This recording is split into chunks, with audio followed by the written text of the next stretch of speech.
Chapter 1375. Where's your sense of shame? Weren't you all so arrogant just now? Weren't you going to beat people to death when they didn't agree with you? Why don't you fight now? Lao Tzu has been on the battlefield for decades, but I've never seen such shameless things like you. Where's your sense of shame? You dare to do it, but you don't dare to admit it? Cripple Wang's face was covered with blood and his face was distorted. He supported the old village chief as they limped into the crowd, as if they were looking for something. A moment later, Cripple Wang grabbed a local ruffian and said, "Fengzi, this is the bastard who killed brother Qian Wanli. Bastard, he tied me up at that time. I watched him make a rope and put a weight on the rope. After he knocked Qian Wanli to the ground, he smashed him with the weight. And he and the others, it was these bastards who wanted to kill him. If old Ma and Jia Eru hadn't come in time, perhaps all the people at the mountain gate would have been killed by these bastards. What are you waiting for? Let's kill him now. Bastard!" At this moment, Gao Can, who had been silently guarding behind Zhang Feng, roared and rushed forward with bloodshot eyes. Zhang Feng didn't stop him. He just looked at the young man with the surname Tang and said, "Gao Can, kill them one by one. Cut off their heads and send them to brother Qian Wanli." This time, the group of people panicked. "Tang! Say something. Young Master Tang, save us. You said that if anything happens, you'll take care of us." "Bastard, Tang, Lao Tzu will be a ghost." "Puchi." Their shouting didn't last long. Gao Can's head was smashed with a few punches. After all, Gao Can was born with great strength, and he was angry at this time. Moreover, he was dull and didn't have many brothers who could talk to him, but this Qian Wanli really treated him as a brother. If it wasn't for Zhang Feng, he would have killed them all. At this time, when he heard Cripple Wang and the others describe Qian Wanli's death, he couldn't bear it anymore. Even if he killed him later, he would have no regrets. But Zhang Feng still let him do it. This time, he couldn't bear it anymore. Cheng Chumo and the others wanted to attack, but Niu Jinda, who was hiding behind the crowd, ordered them to hold on to them. If Gao Can and the others wanted to kill someone, so be it. However, if the few of them dared to go up and kill someone, and if they were to be exposed to the court, it would lead to a great disaster. This time, although it seemed that these big clans were stirring up trouble, don't forget that there was a pair of invisible big hands behind all of this. At this time, Zhang Feng didn't make a move. It seemed that he was thinking about whether he could find a clue of the big hands, and let these people fight each other. Otherwise, why would Zhang Feng wait until now? At this time, those people might be watching all of this from here. In fact, Zhang Feng did have such thoughts. After all, why would these people coincidentally want to kill Qian Wanli? Zhang Feng didn't believe that it was a manslaughter. After all, with the lesson of the past, Zhang Feng had been on guard and tracking down the person behind the scenes. But at this time, such an idiotic thing happened. It was hard for Zhang Feng not to think about it. At this time, under the old village chief's accusation, Gao Can kept killing people, using the same method as Qian Wanli to kill them.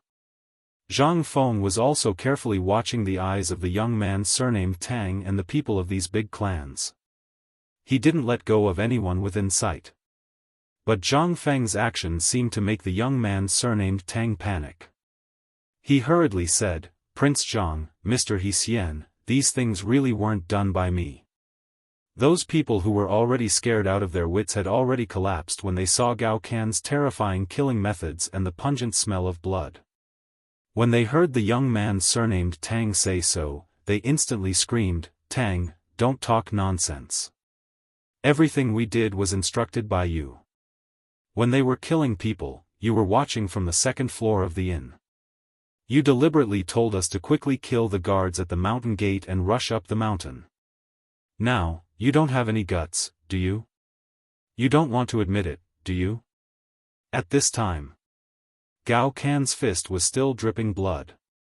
When he lifted the long-tongued woman with a broken arm from the ground, the woman collapsed and screamed. Zhang Feng's interest was piqued. He waved his hand to stop Gao Can and asked, "You're saying that he's here watching, and that he instructed you to watch? Do you have proof? Say it. As long as what you say is true, I, Zhang Feng, will keep my word and won't kill you." When the young man surnamed Tang heard this, his face instantly changed. "Bitch! Xiu's nonsense, when did this young master instruct? Noisy." Zhang Feng glanced at the young man surnamed Tang and then looked coldly at the woman again. The woman was already trembling all over. How could she bear it at this time? She hurriedly said everything she knew. There were even many people who testified. Zhang Feng couldn't help but be interested. "Old Ma, go and find the owner of the inn." "No, find everyone." The young man surnamed Tang panicked. He hurriedly said, "Prince Zhang, let's talk things out. I'm an official of the imperial court. No matter how big a crime I committed, I'll be interrogated by the Ministry of Justice and then handed over to Marble." "You," Zhang Feng waved his hand and interrupted him. He sighed and said, "It's too late." Chapter 1376. "If you hadn't killed anyone in the beginning, I, Zhang Feng, would have handed you over to Marble for investigation. However, you killed my brother and kept spouting nonsense. Do you think you can leave this place today? If you don't give me an explanation, how can I, Zhang Feng, give Qian Wanli's parents an explanation? How can I give an explanation to anyone who wants to study at White Deer College? How can I give an explanation to myself?" This time, everyone was aghast. The youth surnamed Tang's heart was like dead ashes. His eyes were filled with malevolence as he said, "Zhang Feng, don't be ungrateful. My father-in-law is a third-rank official of the Chamberlain of Dependencies. I'm a fifth-rank supervisor of the Chamberlain of Dependencies. Who do you think you are? What right do you have to convict me? Then, old man might convict you." At this moment, Li Xiaogong rode his horse slowly into the area with a frosty expression. Wherever he passed, a group of imperial guards would clear the path. When they saw Li Xiaogong arrive, Yu Shernan and the others finally breathed a sigh of relief. They weren't afraid that something would go wrong here today. What a joke. With Niu Jinda and Yu Qigong here, the Chang and military camp activated, and more than 1,000 imperial guards on the mountain, how could anything go wrong? What they were afraid of was that Zhang Feng would go on a killing spree. This was something they didn't want to see. Li Xiaogong's appearance undoubtedly gave the youth surnamed Tang and the others a glimmer of hope. Although Li Xiaogong had always been very strict, he also liked to do things according to the rules. At least nothing would happen here today. As long as they entered the Supreme Court, everything could be done. Zhang Feng nodded slightly at Li Xiaogong. Li Xiaogong nodded and dismounted his horse. He looked at Qian Wanli's corpse, then solemnly tidied his clothes. He looked around and said, "By the Emperor's personal decree." Instantly, everyone's expression changed greatly. They all knelt on the ground. Apart from Zhang Feng and the four great Confucian scholars, only Sun Simiao and Li Xiaogong were still standing in the market. After everyone knelt down, Li Xiaogong said, "Shao Mountain was originally the fief that I gave to Zhang Feng. Besides, he made trouble at the academy. According to the laws of the Tang dynasty, there is a law of killing first and reporting later. I am very angry about what happened today. Please pardon him." While speaking, Li Xiaogong sighed. He looked at Zhang Feng and said, "Pardon Zhang Feng to investigate this matter thoroughly. Autumn planting is the foundation of the country, and no one is allowed to sway it. Today, Zhang Feng has developed such a divine object for the Tang dynasty, but someone wants to disregard the Tang dynasty and take it for himself. This is a matter that angers both men and gods. I am extremely angry and wish I could kill him with my own hands. Today, I pardon Zhang Feng's right of life and death until the truth is found out and justice is served to the deceased. In addition, I am very sad that the deceased was a student of the academy. Today, I confer Qian Wanli the title of County Baron, which is hereditary. That's it. This time, everyone was in an uproar. It should be noted that the emperor had never advocated a massacre.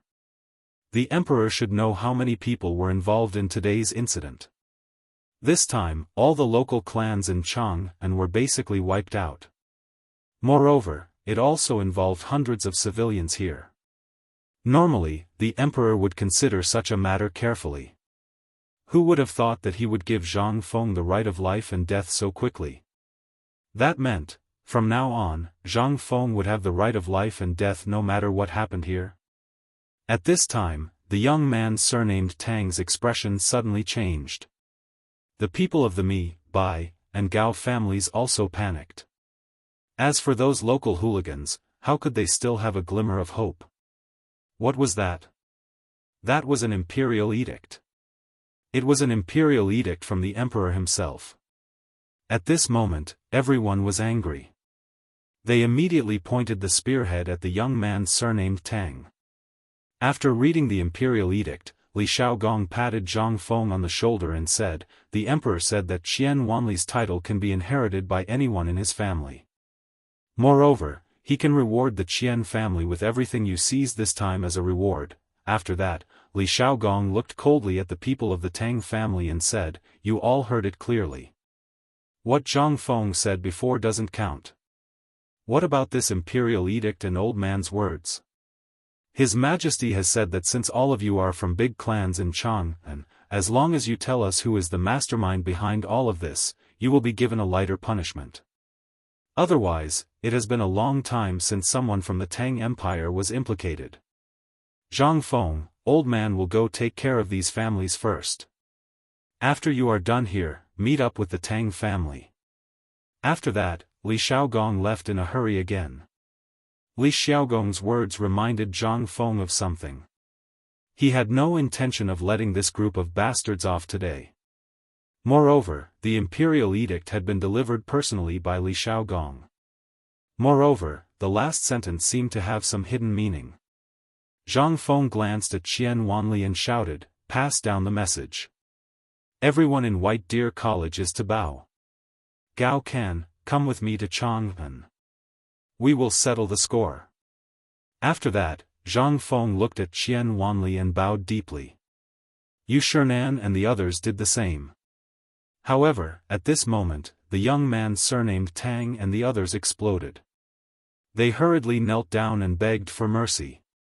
Zhang Feng turned a deaf ear to them and led Gao Can and Shiva to Chang'an. At this moment, Jia Eru hurriedly asked, "Dean, may I ask, what should we do with these people?" Zhang Feng glanced at everyone. "Do as you wish." Chapter 1377.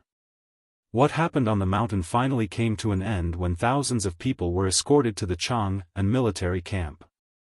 Zhang Feng was furious. He wanted to kill all of them. But he also knew that it was not a good time to kill. At the very least, he couldn't give up until he found out who was behind it. He couldn't give Qian Wanli an explanation. After Zhang Feng left the academy, the sound of horns and drums never stopped. All the students knew what happened at the foot of the mountain and what happened to Qian Wanli. Everyone in the academy was furious. All the students wanted to chop those people into pieces. But they didn't give up until they knew that those people ended up worse than death. At the same time, all the students knew that Zhang Feng dared to kill the 4 big clans in Chang'an for a student. At this moment, the hearts of all the students in the academy were burning. With such a dean who only wanted to protect them, if they didn't work hard, they would really be letting the dean down. Yu Shernan and the other 3 compiled a 3,000-word eulogy for Qian Wanli and sent it down the mountain as fast as possible. Zhang Feng didn't carry Qian Wanli on his back.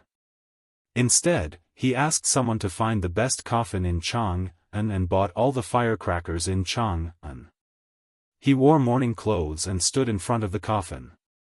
He held the sole-leading banner and led Cheng Chumo and the others to Chang'an City. Ma Zhou and the others were carrying the coffin. Everyone in the Ji Mountain Market, no matter if they were merchants, children, or people from the Tonghui Square, they all came to Qian Wanli's funeral. The firecrackers never stopped along the way. Li Shimin, who was in the imperial palace, could hear the sound of firecrackers clearly. Hearing the sound of firecrackers, Li Shimin's face became more and more gloomy. As for Wei Zheng and the others, they remained silent with solemn expressions. At this moment, Shao Gizi came to Li Shimin in a hurry with the information from the spy. "Your Majesty, Prince Zhang is wearing mourning clothes to see young Master Qian off." When Li Shimin heard this, he thought to himself, did the Qian family tell them about this? Yes, and it was the people from the Minister of State. Not only that, but the Dean of the Imperial College, Hongwen Guan, also went to Shao Mountain. When Li Shimin heard this, his expression eased a little. At least they are tactful. Did you see anyone else, such as people from the 5 surnames and 7 clans? Well, Shao Gizi hesitated for a moment and said, "Your Majesty, they haven't been found out yet. However, the whole of Chang'an is in a state of panic. The Tang, Bai, Mi, and Gao families are wandering around and visiting the mansions of the officials. Go and find out who they visited. I want to see who dares to stand up for them today." Wei Zheng heard this and hurriedly said, "Your Majesty, the officials of those families are kneeling outside Taiji Palace. Some have even gone to find the concubines. At this time, there are also people in the imperial harem who have gone to plead with the Empress. What should we do? Plead with the Empress?" Li Shimin sneered and said, "Anyone who dares to go to the imperial harem will be dealt with as if they are causing trouble in the imperial harem. I want to see which concubine dares to stand up for them." Zhang Sun Wuji coughed and said, "Your Majesty, concubine Tang and concubine Gao are both from these families. Although they are side relatives, but, as long as they dare to do it according to the law. Shao Gizi, you personally supervise this matter." Shao Gizi heard this and said in horror, "Yes. Was the emperor going to take this opportunity to clean up the imperial harem?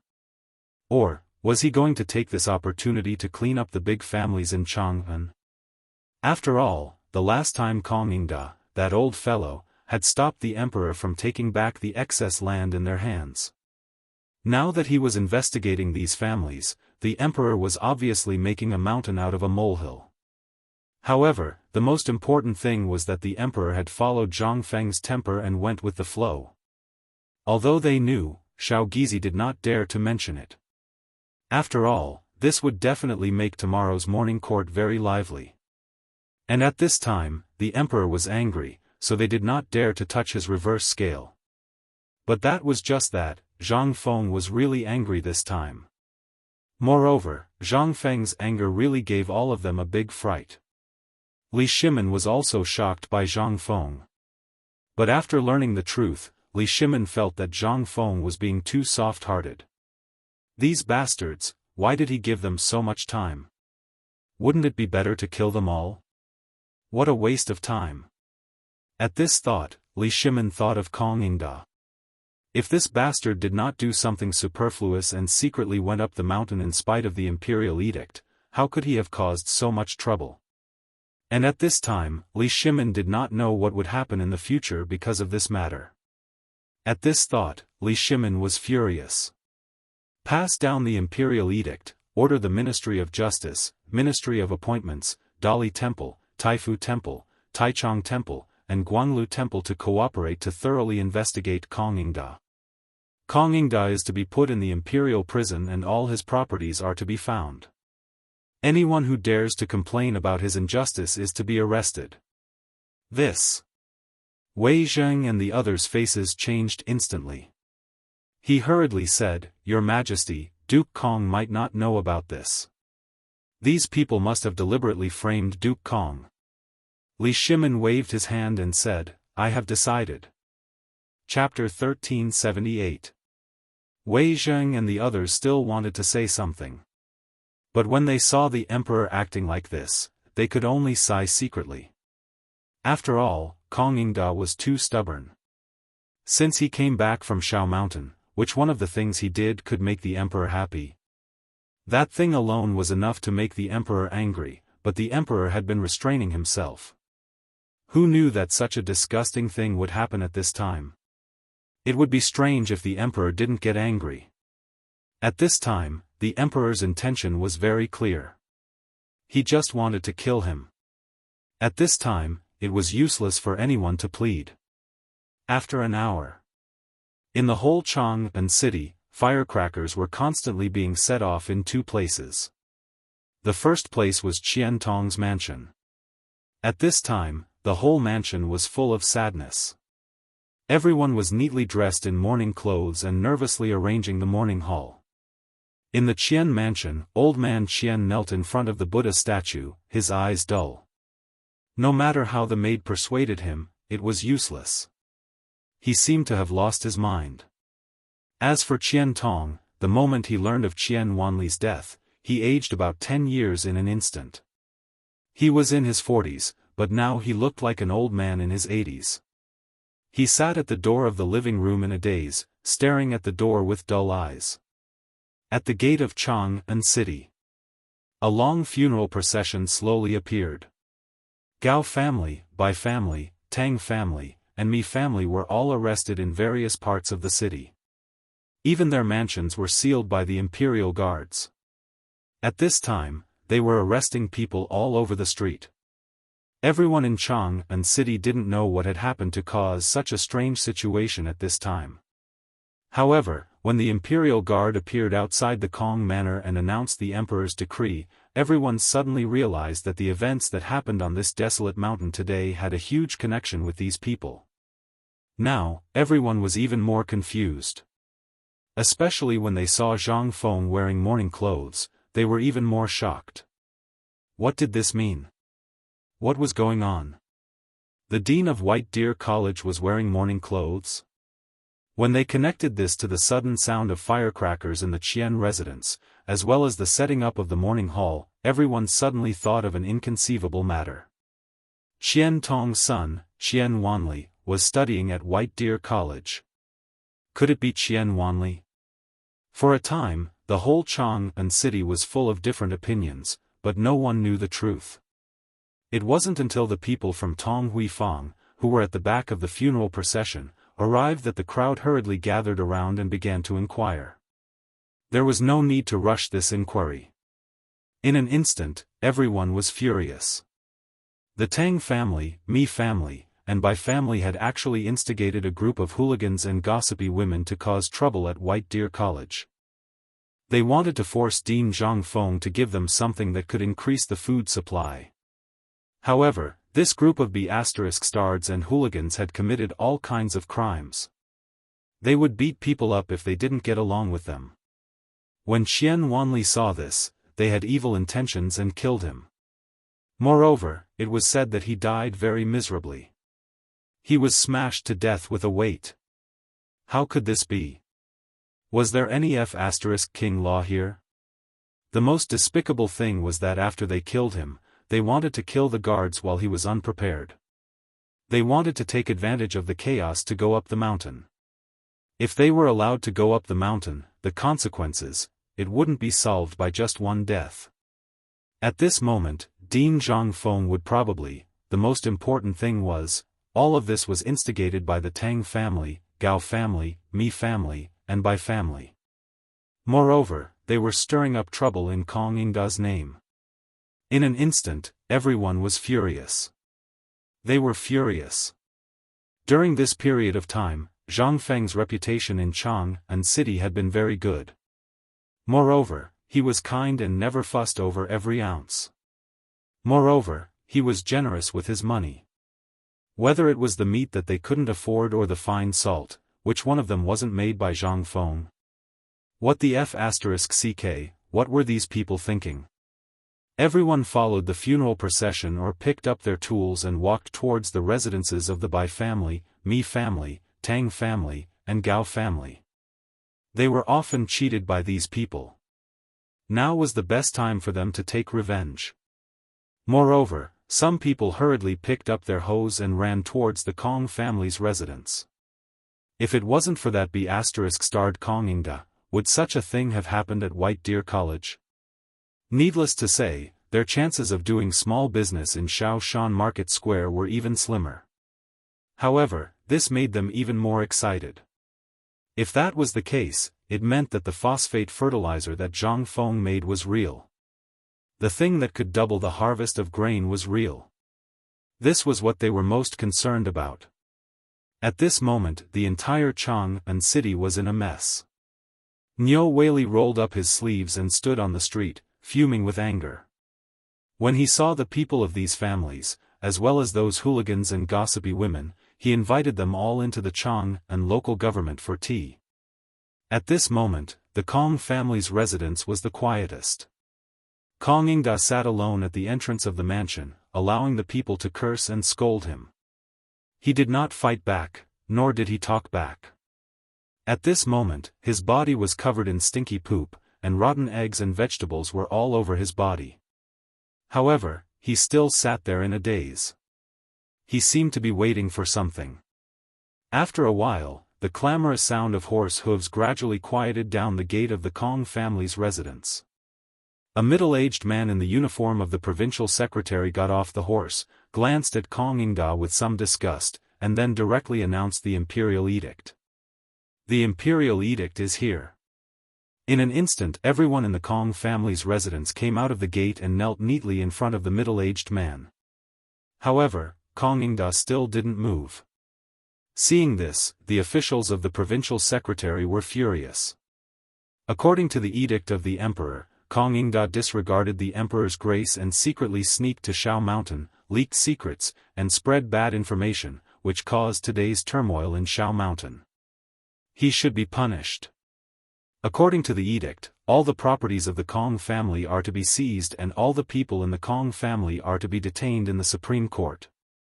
They will be severely punished by Taichung Temple, Supreme Court, Taifu Temple, Taichung Temple, and Ministry of Personnel and Ministry of Justice. Chapter 1379. Kongingda felt very sad. Although Kongingda already knew these things when he came back from the market on Mount Shao that day, he understood when he heard the imperial edict. Everything was over. And he knew everything that happened today.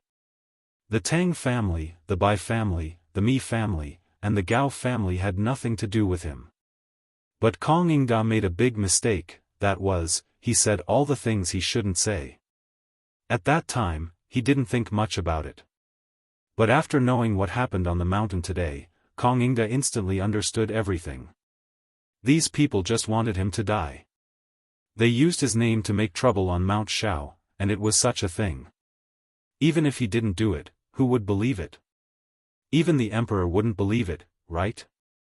At this time, looking at the imperial guards entering his mansion and hearing the crying of his family members behind him, Kongingda roared angrily, "Don't cry. If anyone cries, the old man will personally send him to hell. Lord Kong, this way please." At this time, a prisoner carriage made of red sandalwood slowly came to a stop in front of Kongingda. Behind these two prisoner carriages were two massive hemp ropes that were as thick as a baby's arm, covered in blood. They were currently being slowly unraveled by a dozen or so imperial guards. Meanwhile, the servants, and family members of the Kong family were all terrified. Kongingda looked at the imperial guards beside him and then looked at the miserable scene behind him. He looked up to the sky and sighed, "Thousands of miles of sorrowful autumn will chill people's hearts." Sigh. The imperial guard said coldly, "Kongingda, don't talk nonsense again. If you dare to talk nonsense again, I don't mind sealing your mouth. Do you know that it's because of you that Chang'an city is in chaos today? If it weren't for you, how could the emperor be so angry? You still think it's cold? If you had stayed at home and didn't run around, would this have happened? Okay, stop talking. Let's go." After all, Kongingda's identity was there, so he really couldn't say anything. At this time, he had to urge him. After all, Kongingda was not an ordinary person. This guy's influence was too great. If something happened on the way, the consequences, it was simply unimaginable. Last time, it was because of him that today's matter happened. If he said anything today, then he could only shut Kong Ingda's mouth. Kong Ingda glanced behind him. Everyone was skewered by the thick rope like a barbecue. How could this not make Kong Ingda sad? Back then, his doorstep was as crowded as a marketplace. Now, looking at it again, other than those who beat him up when he was down, where else could a hanger-on stand up for him? Sigh. Kong Ingda sighed and slowly walked onto the prison carriage. He allowed the imperial guards to put the heavy chains on him and a collar with barbs around his neck. After that, the long line of prisoners' wagons followed the wagons as they passed through the East Market. Then, they walked along the main street of Chang and all the way to the prison of the Ministry of Justice. In an instant. Along the way, all the citizens angrily rushed at the prisoner carriage and the person behind it. In a short while, all kinds of things were hung on the person's body. Even the imperial guards hid far away, for fear of being implicated. However, when the prisoner carriage reached the main street, Fang Xianling and Wei Zheng appeared in front of the prisoner carriage. Looking at Kong Ingda, both of them were heartbroken. Duke Kong. Fang Xianling sighed and cupped his hands. However, Kong Ingda acted as if he didn't see or hear. He stood stiffly on the prisoner carriage and didn't say a word. He didn't even blink. Seeing that Kong Ingda didn't speak, Wei Zheng pulled Fang Xianling and said, "Let's get down to business. We'll visit him in the future." While speaking, Wei Zheng came to the front of the prisoner carriage and took out a token from his sleeve. He waved it and said, "Duke Kong hasn't been adjudicated yet.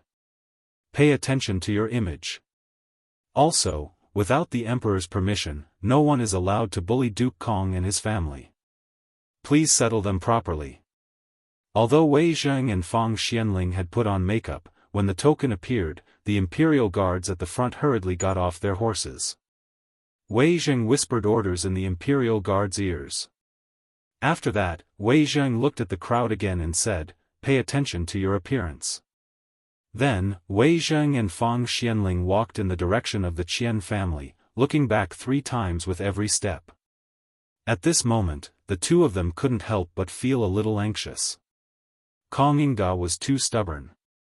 If it wasn't for such a big thing happening today, why would the Emperor arrest him?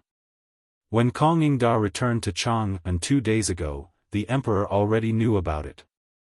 However, the Emperor had been standing his ground in the court and didn't make a decision on Kong Ingda. It wasn't until today that the Emperor finally made a decision after learning that someone had died on the mountain, and Zhang Feng was furious. After all, it was the first time they saw Zhang Feng angry. No one knew what he would do. Moreover, it was the first time Zhang Feng gave Zhang Feng the pass to enter the palace and the blood jade talisman that the retired emperor didn't give out when he abdicated. This time, Zhang Feng took it out as well. What did this mean? It meant that Zhang Feng was really angry. If Zhang Feng came to Chang'an city to kill people, then the consequences. Fang Xianling patted Wei Zheng's shoulder bitterly and said, "Prime Minister Wei, let's go. I think Fengzi's funeral procession will arrive at the Qian family soon. We have to make some arrangements as soon as possible." Chapter 1380. The sound of firecrackers reverberated throughout Chang'an Street. Qian Wanli's funeral procession slowly appeared at the entrance of the East Market. At this moment, Niu Weili of the Chang'an local government, all the people in the local government, the Directorate of Imperial College, and the students of the Hongwen School appeared on the street one after another under the lead of Ouyang Kai and Lu Hongwen. Almost everyone in Chang'an city had gathered there in an instant. As the smoke and dust from the firecrackers gradually dissipated, Zhang Feng, dressed in mourning clothes, appeared in front of everyone with the soul-guiding banner held high. The first to react were naturally Lu Hongwen, Ouyang Kai, and Niu Weili. The 3 of them hurriedly blocked Zhang Feng. However, Zhang Feng walked forward with steady steps, not yielding an inch. Niu Weili was about to cry. He hurriedly said, Prince Zhang, Mr. Zhang, can you please stop?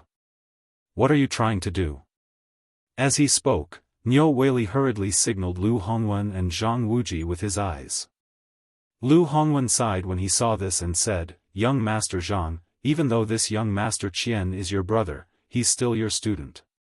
Wouldn't you be the laughingstock of all the students in the world if you do this? The nobles in Shandong are already unhappy with you. If you continue to do this, won't it give them an excuse to criticize you? Zhang Feng looked ahead with a determined gaze, but was forced to stop in the end. Looking at the anxious and worried faces of the three, Zhang Feng said faintly, the one lying in the coffin is indeed my student, but he is also my brother. My brother died in vain. As his brother, if I don't uphold justice for him and send him off, how will the world view me, Zhang Feng? How will the more than 3,000 students of White Deer College view me, Zhang Feng? If I don't stand up for them, who in the world will dare to send their sons to my college? If this goes on, won't our academy be trampled on by others? This, in an instant. The three of them changed their expressions. Zhang Feng's words were very reasonable. However, there were laws in this country and rules in every family. Although the emperor had given him the power of life and death, it was still within the range of Shao Mountain. This was Chang'an City. If you really do something out of line, then wouldn't you be giving the court officials a reason to criticize you? Under the earnest persuasion of the three, Zhang Feng still chose to move forward. Zhang Feng shook his head slightly and said, everyone has a bottom line. I, Zhang Feng, have a very simple bottom line. I won't cause trouble, but don't provoke me either. I'm not a good person, but I'm definitely not a bad person. Whoever dares to touch my bottom line and provoke my people, no matter who's backing him, I, Zhang Feng, will make him pay a heavier price than now. Get out of the way. This has nothing to do with you. As he spoke, Zhang Feng moved forward again. Only Niu Weili and the others were left looking at him in shock. What did Zhang Feng mean? Could it be that Zhang Feng wanted to? At the thought of Zhang Feng's words, the three of them couldn't help but feel their souls leaving their bodies. Did Zhang Feng mean that he wanted the four families to be bathed in blood today? F***CK. Did this guy want to poke a hole in the sky? The three of them looked at each other in shock and then said almost at the same time, quick, let's go to the Qian mansion. Although they didn't know the identity of Wei Zheng and the others for the time being, Zhang Feng was their brother and they would definitely go to the Qian mansion to wait for him. Otherwise, why would the imperial guards arrest the people in these mansions first? Why would they arrest Kong Yingda? Wasn't it because they were afraid that Zhang Feng would start a killing spree at this time? Where was this place? This was Chang'an City, under the feet of the emperor. Once Zhang Feng really dared to start a killing spree, it would definitely alarm the emperor. Even if the emperor wanted to protect him, what would the ministers in the court think? Wouldn't he be impeached to death? Thinking of this, the three of them became more and more anxious.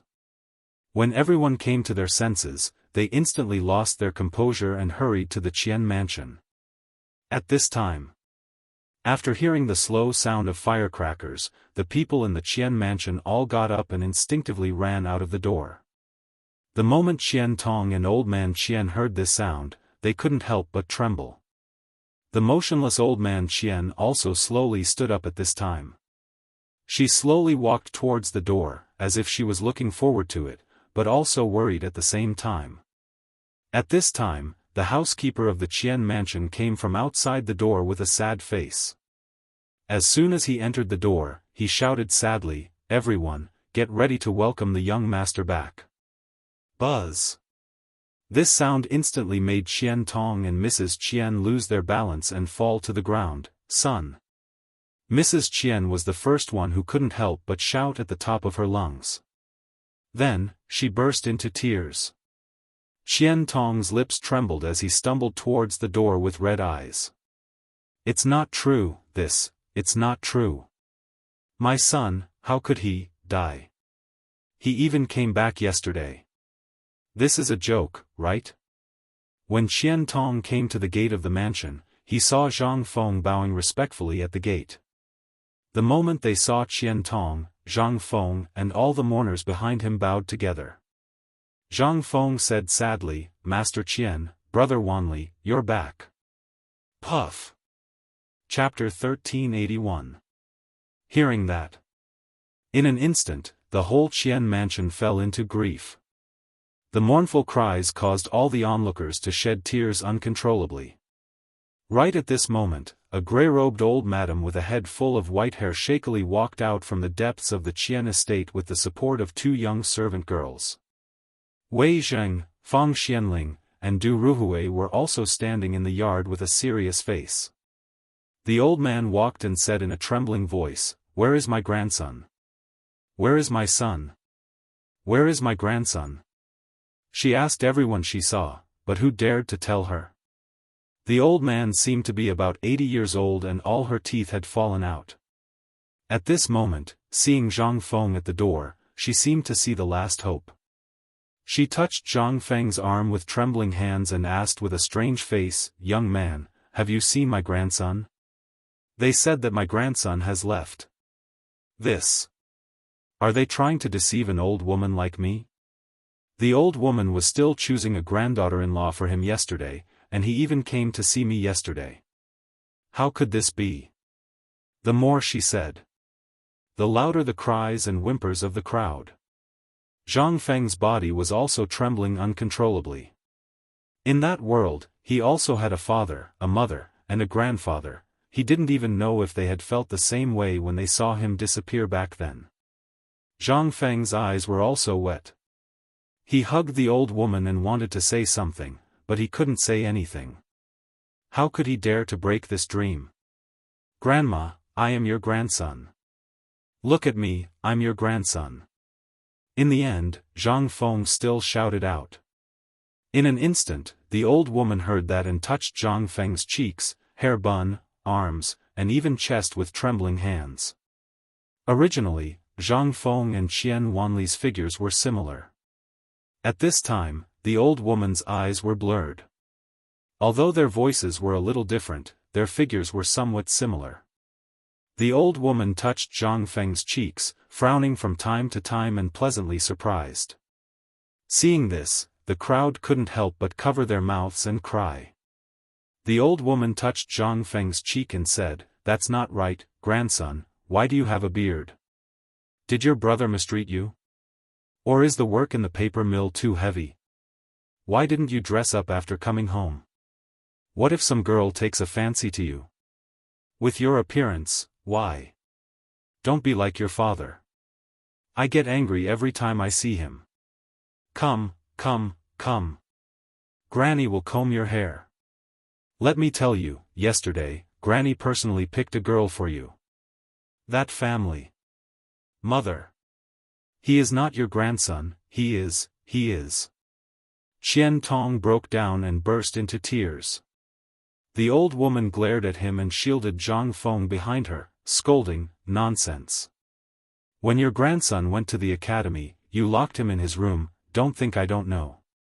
Now what, you don't even recognize your own son?" When Zhang Feng heard this, he couldn't help crying, hugging the old woman and saying, "Grandma, I am your grandson. From now on, I am your most beloved grandson. I will listen to everything you say, okay?" When the old woman heard this, her eyes instantly narrowed into crescents and she rubbed Zhang Feng's cheek affectionately. "My grandson is the best. Come, come, come, do we have guests? Why are they all dressed so white? Come, come, come, Tong, these may be my precious grandson's classmates, why don't you quickly entertain them? Wait until I dress my grandson up nicely, and then. Grandma, grandson still has important things to do today. Sir Dean, the 4 great scholars, and the divine Dr. Old Son are all coming to our house. Can you go back first and wait for grandson to personally entertain them?" When the old woman heard this, her face instantly changed. "Ah! Which Zhang Feng are you talking about, that brother of yours? There is also divine Dr. Sun. Divine Dr. Sun is a very good person. When Grandma was young, she saw him with her own eyes. Right, the 4 great scholars. Grandma. Zhang Feng held back his tears and interrupted the old woman. Seeing this, Qian Tong's housekeeper hurriedly said, "Old man, please go back to the inner room. If old son sees you, he will not be happy." The old woman heard this and hurriedly used her crutches to urge the maidservants to return, not forgetting to order more firecrackers as she walked. This was a time for them to hold their heads high and bring glory to their ancestors. However, at this time, this would only increase the sadness of everyone in Qian Mansion. After sending the old woman away, Zhang Feng came to Zhang Feng and respectfully said, "Master Qian, it is Zhang Feng's fault for not taking care of Wanli, please forgive me." This sentence completely shattered Qian Tong's last hope. At this time, he looked at Zhang Feng and asked, "How did he die?" Long before Zhang Feng came, 3 people had come with secret orders from the Ministry of Works, the general meaning of which was to give him an idle job. But if he knew that this job was exchanged for with his son's life, he would rather not have it. He refused. Because he still had a glimmer of hope. He hoped that in the end, all of this was a lie from his son. Although he had never seen Zhang Feng before, for him to appear here at this time, his identity was self-evident. This also meant that his son was really gone. In an instant, Qian Tong collapsed and burst into tears. After crying for a while, Qian Tong grabbed Zhang Feng's hand and asked, "President Zhang, where is Jia Wanli? Where is he?" When Zhang Feng heard this, he waved his hand and said, "Let Brother Wanli's coffin return to the mansion." Chapter 1382. At this time, almost half of the people in Chang'an City came to the Qian Mansion. With the Qian Mansion as the center, the whole Chang'an City, from here to the East City, was densely packed with people. They didn't come to pay homage to Qian Wanli's death. They weren't that kind. They came to see how Zhang Feng would deal with it. Would Zhang Feng start a massacre for the sake of a student today? Among these people, there were groups of Jianghu guards in plain clothes, as well as the Imperial Guards and the Chang'an garrison. There were so many of them that it made people's hair stand on end. They only had one purpose. That was to find out the mastermind behind all this.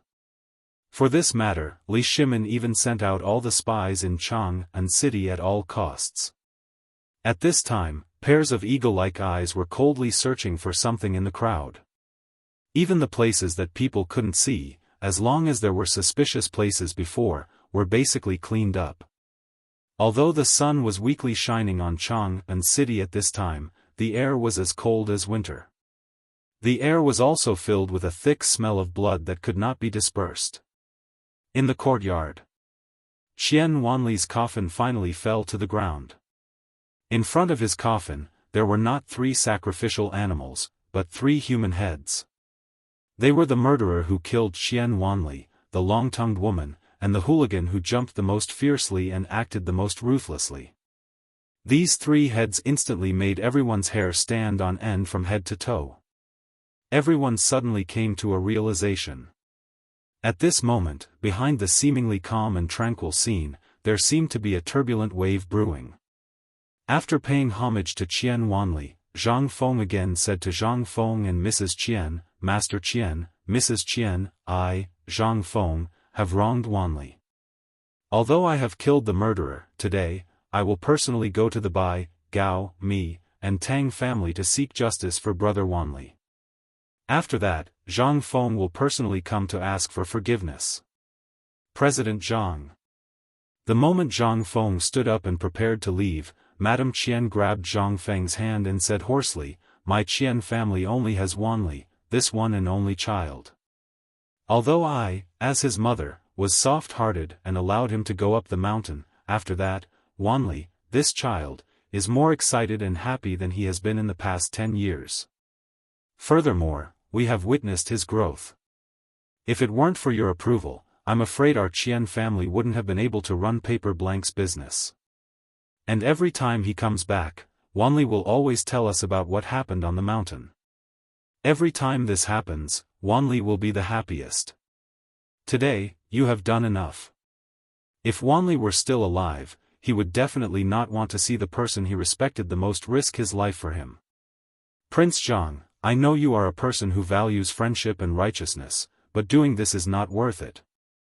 Today, people from the palace also came, and these families are already being investigated by the Ministry of Justice. Moreover, you have personally avenged Wanli. This, we are content. Qian Tong let out a long sigh. Prince Zhang, if Wanli were still alive, he would definitely not let you do this. Since he chose to do this, it was because he didn't want you to do anything stupid. I won't ask him how he died. I don't want to add to his sins, and I don't want his good brother to kill people for him. I am content with all of this. Now, we just want to accompany Wanli. I hope Prince Zhang can help us. We can't afford to be tossed around anymore. We just want to live a peaceful life. Qian Tong was able to open a pawn shop in Chang'an City for so many years, so he was already familiar with many things. At this time, how could he not see that this wasn't a simple matter? Behind this matter, there must be a shocking conspiracy. Everything that happened in Chang'an City today, he naturally knew. In addition, the people from the palace just now made him understand even more. If he got involved again, he wouldn't even know how he died. Now, he even lost his son, so he didn't want to be tossed around anymore. Losing his son was like losing all hope. What was the point of everything he had done in the past? Even if he was given a high position at this time, what use would it be? Although he was extremely strict with Qian Wanli, all of this was for the good of Qian Wanli. But now? If back then, if he hardened his heart and didn't let Wanli go to White Deer College, perhaps, today, even if his son still hated him, he could still be alive. But now? What was left of him, Qian Tong? Zhang Feng naturally understood the meaning of the two's words, but he didn't say anything. Most importantly, what could he say? Taking a deep breath, Zhang Feng said loudly, "Everyone in White Deer College, kneel. Kneel." But just as Zhang Feng was about to kneel down, Qian Tong grabbed him tightly, refusing to let him kneel even if he had to die. "President Zhang, you are Wanli's teacher and the dean of the academy, you can't kneel. Moreover, Wanli can't accept it." When Zhang Feng heard this, he opened his mouth but didn't say anything. He could only bow to Qian Wanli's coffin, then to Mrs. Qian and Qian Tong. He waved his hand and said, "Tai Nyo, Gao Can, follow this dean to work." Chapter 1383. The moment Zhang Feng turned around, the grief and indignation on his face instantly turned into anger. He strode away without even taking off his mourning clothes. Wei Zheng, Fang Xianling, and Du Ruhui sighed when they saw this. They hurriedly followed Zhang Feng and chased after him. Their purpose for coming here was to guard against Zhang Feng. If Zhang Feng went crazy, they would stop him immediately. But things were just as the emperor thought. He really wanted to kill someone. "Fengzi, wait!" Wei Zheng shouted as he lifted his robe. But Zhang Feng still ignored the two of them and continued to walk towards the Gao residence. Wei Shuyu and Fang Yai were the ones leading the way. Zhang Feng was not a reckless man. On the contrary, he was not reckless. Today, he knew that the pair of big hands would definitely be watching in the dark. Today's incident was just the beginning. He knew that the pair of hands could not wait any longer and wanted to make a move. If he really retreated today, then everything he did in the future would definitely fall into a passive position. In fact, things like today would only continue endlessly. Today, what he wanted to do was to intimidate. Only by scaring these people out of their wits would they stop. Or else, these people would definitely not let this matter rest. And there was another reason why he did this. That was to give everyone a sense of security. No one could bully the people who entered White Deer College. If anyone dared to bully them, Zhang Feng would make them wish they were dead. Only such a strong sense of security and dominance would make those who wanted to cause trouble realize the reality. Previously, Zhang Feng had been too kind. Everyone mistakenly thought that he was timid and afraid of trouble.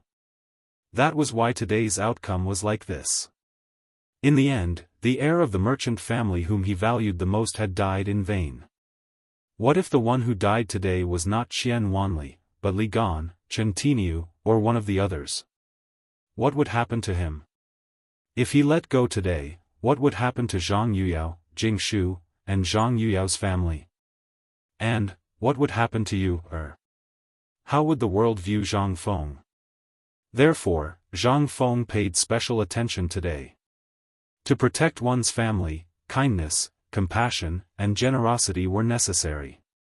However, these had to be built on a foundation. He had thought it was too simple. He thought that this was like the modern world, where everyone was bound by strict laws, but he forgot that this was the Tang dynasty. This was in the Tang dynasty, where feudal superstition was the most serious, and where the slavery system was the most serious. This led to today's tragedy.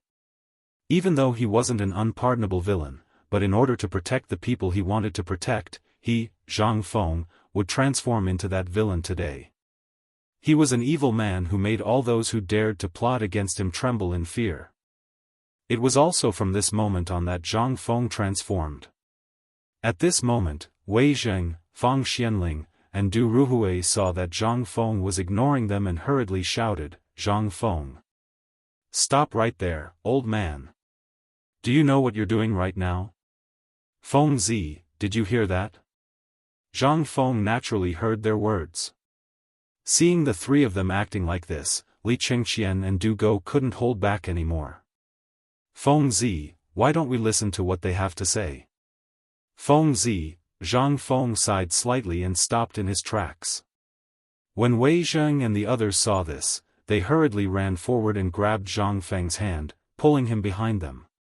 Wei Zheng asked with a serious expression, "Feng Zi, the emperor has already intervened in this matter. Do you know what this means?" How could Zhang Feng not know? He said, "The emperor just doesn't want me to make a move in Chang'an City, right?" Wei Zheng nodded and said, "Since you already know, why are you still so reckless? Do you know how many people are watching in the dark today? In the 2 hours that we were in the Qian mansion, we heard that the Imperial Guard spies killed at least 100 people and captured more than 300 people. These people are all from unknown forces. Think about it, so many people have been captured. How many people have not been captured? Feng Zi, don't be so obsessed. It's not good for you." Zhang Feng nodded and took out the Mitsubishi bayonet from his arms. He said, "You're all right. But have you ever thought that the hands hidden in the dark also think the same? Today is just a test. If I, Zhang Feng, shrink back today, what will I do in the future? If I encounter today's situation again, will I still choose to back down? After the first test, there will definitely be a second and third time in the future. Have you ever thought about how many brothers I, Zhang Feng, have? How many students I, White Deer College, have? If this continues, how will the world view me, Zhang Feng? How will they view my White Deer College? Are they saying that I, Zhang Feng, don't even have the ability to protect my own students? Are they saying that I, Zhang Feng, don't even have the right to protect my brother's women? Do you really want to see this kind of ending?" Wei Zheng and the others couldn't help but have a serious expression. They had already thought about this, and the emperor was also worried about this. But now that they saw Zhang Feng acting recklessly, wasn't this also a trap set by the mastermind? Chapter 1384. Qian Wanli's death. It made Zhang Feng think of a lot of things. At first, Zhang Feng really didn't think so much. But as soon as he arrived in Chang'an City, Zhang Feng knew that he was thinking too simply. Although it seemed that the emperor ordered the arrest today to protect him, wasn't this what the mastermind wanted to see? They were waiting to see how Zhang Feng would end up. Once he flinched, it would only bring him endless trouble in the future. It would be a seed of disappointment for all those who were optimistic about him. The seed of disappointment was the most terrible. When you chose to flinch for the first time, if you chose him, then he would imprint this seed in everyone's mind. No matter what you did in the future. In the eyes of others, you were choosing to flinch. This seed was what Zhang Feng didn't want to see the most, but it was what the mastermind wanted to see the most. Someone was forcing him to make a choice behind his back. How could Wei Zheng and the other two not think of this? At this time, when they heard Zhang Feng's question, they didn't know what to say. After all, this choice also depended on Zhang Feng's choice. But they really didn't want to see Zhang Feng kill with their own eyes. Wei Zheng patted Zhang Feng's shoulder and said with some sincerity, "We'll pretend that we didn't see this. You can handle everything by yourself. Even if you poke a hole in Chang'an City, Lao Li said that he will help you deal with it." Okay. Zhang Feng nodded and then hurried to the Gao family. Wei Zheng and the others hurriedly stopped Li Qingqian and said, "Remember, your father said that no matter what happens, you must protect Zhang Feng and yourself. Now, don't let Fengzi go to the Tang family. Remember." The Gao family. The Gao family was also a famous family. But it was not in this era. At its most glorious time, almost half of the land in the entire Guangzhou region belonged to the Gao family. But that was the past. The current Gao family was just a country gentleman. However, he was still more well off than the average large clan. After all, he still had a noble title in the imperial court and some of his clansmen who worked in the imperial court. This ensured that the Gao family could continue to survive in Guangzhou. But that was only enough for them to survive. Just like the Bai clan, the Mi clan, and the Tang clan, their focus was all on this land. In Chang'an, he was considered a local tycoon. A few days ago, they had learned that there was something on the mountain that could double the amount of food. In addition, they also learned that Zhang Feng was a kind and easy person to talk to. Thus, they had been thinking about this. After all, the Imperial College and Hongwen Guan had benefited from it first, so they couldn't help but harbor evil intentions. But who would have thought that the means they were originally proud of would be taken advantage of today? If they had known that Zhang Feng was the master of scheming and manipulating public opinion, they would never have done this. But everything was just an if. Early this morning, all the clansmen of the Gao family returned to their clan in high spirits, waiting for their share of the phosphate fertilizer. But what awaited them were the people from the Ministry of Justice and the Imperial Guards. At this moment, in the Gao residence, everyone was kneeling neatly in the courtyard. Around their necks hung a large, ice-cold blade. Their eyes were filled with fear and vexation. All of the clan's belongings were carefully taken away by the Imperial Guards. Not a single brick or tile was spared. Everything was moved out of the mansion. In the Gao family, except for a few high-ranking people, all the servants and their family members were taken away by the Ministry of Justice. No one knew what fate awaited them. But this was no longer important. What was important was that as the remaining people watched the last bit of their belongings slowly disappear, their hearts began to tighten. The emperor was furious. Their belongings were confiscated and everyone was sent to the Ministry of Justice's prison. These were all small matters, but why were they not taken away? Could it be that they wanted to kill them? They all knew that things were not that simple. Most importantly, they all knew what was going on. After all, they were the ones who personally mobilized and came up with the plan. But the more it was so, the more terrified they felt. At this moment, after the last bit of their belongings were confiscated, an official from the Ministry of Justice slowly walked forward and sat in front of the Gao family head and the other related personnel. He asked, "Tell me, what happened today? Do you want to talk about it here or in the Ministry of Justice's prison?" "There's no need." At this moment, Zhang Feng walked in with Li Qingqian and the others. In Li Qingqian's hands, he personally held the imperial edict that Li Shaogong had just announced in the market. And when he saw the imperial edict, The eyes of the Ministry of Justice instantly widened.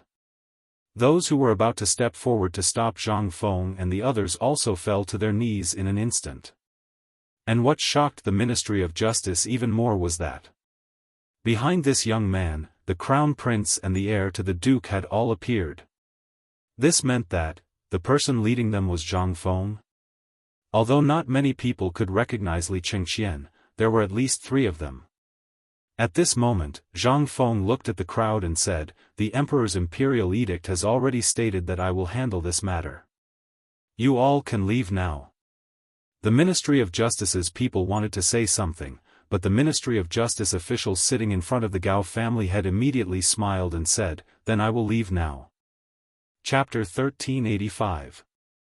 There were only 7 people left in the Gao family. Apart from the head of the family who didn't look like he was in his 40s, the rest were between 50 and 80 years old. Seeing that the people from the Ministry of Justice had left, they cautiously raised their heads. However, their expressions changed the moment they saw Zhang Feng. His white linen clothes were extremely eye-catching. They didn't know what happened on Shao Mountain today, but since the people from the Ministry of Justice were here, it meant that the plan had failed. They never expected that these people would come in mourning clothes. What was the meaning of this? This was especially true for the Gao family head. He had thought about what he would have to face if he failed. However, when he saw Zhang Feng and the others in white, he knew that things were going to get serious. Who could come with the Emperor's imperial edict? Zhang Feng sat opposite them and looked at them. He played with the Mitsubishi army knife in his hand and said, "Tell me, who is the mastermind behind this?" The head of the Gao family saw that Zhang Feng's tone was very calm, so he mustered up his courage and asked, "May I know who this young master is, Zhang Feng?" Hearing this, the head of the Gao family and the higher-ups of the Gao family were instantly shocked. The mastermind came personally. It seemed that, seeing this, the head of the Gao family put away the smile on his face and said, "It's the original President Zhang Feng. Since you already know about this, then kill us if you want. We have nothing to say." "All right." Zhang Feng didn't hesitate at all. He waved his hand. Gao Can immediately attacked. He took the Modeo from the Imperial Guard and cleanly cut off the head of the person next to the head of the Gao family. In an instant, as the head fell, a mist of blood gushed out like rain. The head of the Gao family was so frightened that his face changed drastically. "Zhang Feng, what are you trying to do? We were wrong in this matter, but His Majesty also knows about this matter and has already handed it over to the Ministry of Justice to investigate. You dare to kill people in broad daylight? Do you have any respect for the law? This is an imperial edict. Do you want to see it for yourself? His Majesty said that this matter is for me to handle. All the power of life and death is temporarily in my hands. I, Zhang Feng, am not an unreasonable person. Your people indiscriminately killed my brothers and injured tens of my people in Ji Mountain Square and my, Zhang Feng's people. You should settle this account by yourself before deciding whether this guy should be killed or not." While speaking, Li Qingxian opened the imperial edict in his hand and placed it in front of Patriarch Gao and the others. "Take a good look, this is the Emperor's imperial edict. If you tell me the truth about the mastermind behind this, perhaps your Gao clan won't be wiped out today. If you dare to lie, he will be your example." This was also the first time Li Qingxian had seen someone killed with his own eyes. At this moment, his face was frighteningly pale. At this moment, seeing that Zhang Feng seemed to really want to kill someone to establish his prestige, he hurriedly said. The remaining people of the Gao clan were also instantly terrified. Patriarch Gao's forehead was dripping with bean-like cold sweat. Looking at Zhang Feng's calm eyes, he said, "Prince Zhang, all of this is the Tang clan." "Yes, it's the Tang clan. 3 days ago, after Kong Ingda came back from Ji Mountain, he took the phosphate fertilizer you made and spread it everywhere, saying that it was poisonous and would kill people if they ate it. Then, Dr. Sun Simiao personally went down the mountain and confirmed that it was not poisonous and could really increase the food supply." Patriarch Gao was really scared. She explained everything clearly without missing a single word. She even excluded the Gao family from the story. But no one was a fool. Zhang Feng was even less of a fool. At this time, after he finished, Zhang Feng asked, "So, your Gao clan was also forced by the Tang clan?" "Yes, yes, yes. All of this was forced by them. Otherwise, how could we have the guts to do such a despicable thing? Moreover, the Tang family also said that if we were to participate, we only need to stand behind them. When the time comes, they will definitely share the phosphate fertilizer with us. But if we didn't agree, they would join forces with the Mi clan and the Bai clan to destroy our Gao clan. And they also said that it was all ordered by Kongingda, so we." Hearing this, Zhang Feng stared into Patriarch Gao's eyes and said, "But why did I hear that all of this was led by the Gao clan and the Tang clan? And do you think that I, Zhang Feng, don't know anything? Your Gao clan has always been related to the Zheng clan in Xinjiang, and has always been the Zheng clan's pawn. This time, is the Zheng clan behind this matter?" Hearing this, Patriarch Gao's face changed instantly. He hurriedly knelt on the ground and said, "Prince Zhang, all of this was really done by the Tang clan. And they have the Wang clan behind them. The Wang clan has a grudge with Prince Zhang before, and this time, the Wang clan personally came with the Tang clan. That's why I foolishly agreed to this matter. Young master, please investigate this matter thoroughly." At this moment, all the dignity and arrogance that he usually had were all bullshit. In a matter of life and death, Patriarch Gao still chose to live an ignoble life. And he was also secretly shocked. How did Zhang Feng know all of this? After all, the relationship between the Gao clan and the Zheng clan in Xinjiang was basically unknown. They had always been in contact with each other through letters, and if there was nothing serious, they would not contact each other. Recently, he was sure that he had not contacted the Zheng clan. Such a secretive matter, even the people at the bottom of the Gao clan did not know, so how did Zhang Feng know? Seeing this, Zhang Feng sighed, "Stubborn. Tainyo, I'll let you interrogate them. This house, if you want it, you can keep it.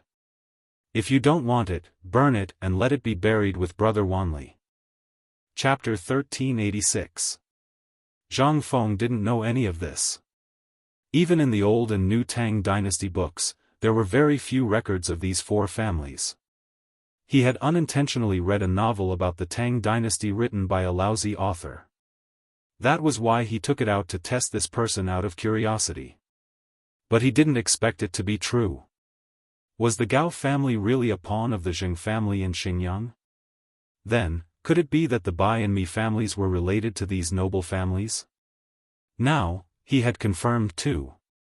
The Gao family seemed to be in the dark. As for the Tang family, they were the biggest suspects. He mentioned the Wang clan. Moreover, the Wang family's people had also come with the Tang family. The Tang family wasn't simple. In history, they had been in Chang'an since the Qin dynasty. It wasn't until the Wei, Jin, and northern and southern dynasties that the Tang family started to decline. When Yang Jian came to power, the Tang family had no chance of recovery. Until now. It seemed that the Tang family wasn't simple. Li Qingxian saw that Zhang Feng was silent and couldn't help but ask, "Fengzi, do you think this incident was really done by the Wang clan's people? If that's the case, the mastermind is also the Wang clan's people?" Zhang Feng shook his head and looked tiredly at the worried and fearful people in front of him. He said, "It's a little impossible. The Wang clan alone can't do this. Now, I suspect that this incident wasn't done by the Wang clan at all. On the contrary, the Wang clan's people were used by others." "What?" Li Qingxian couldn't help but be shocked.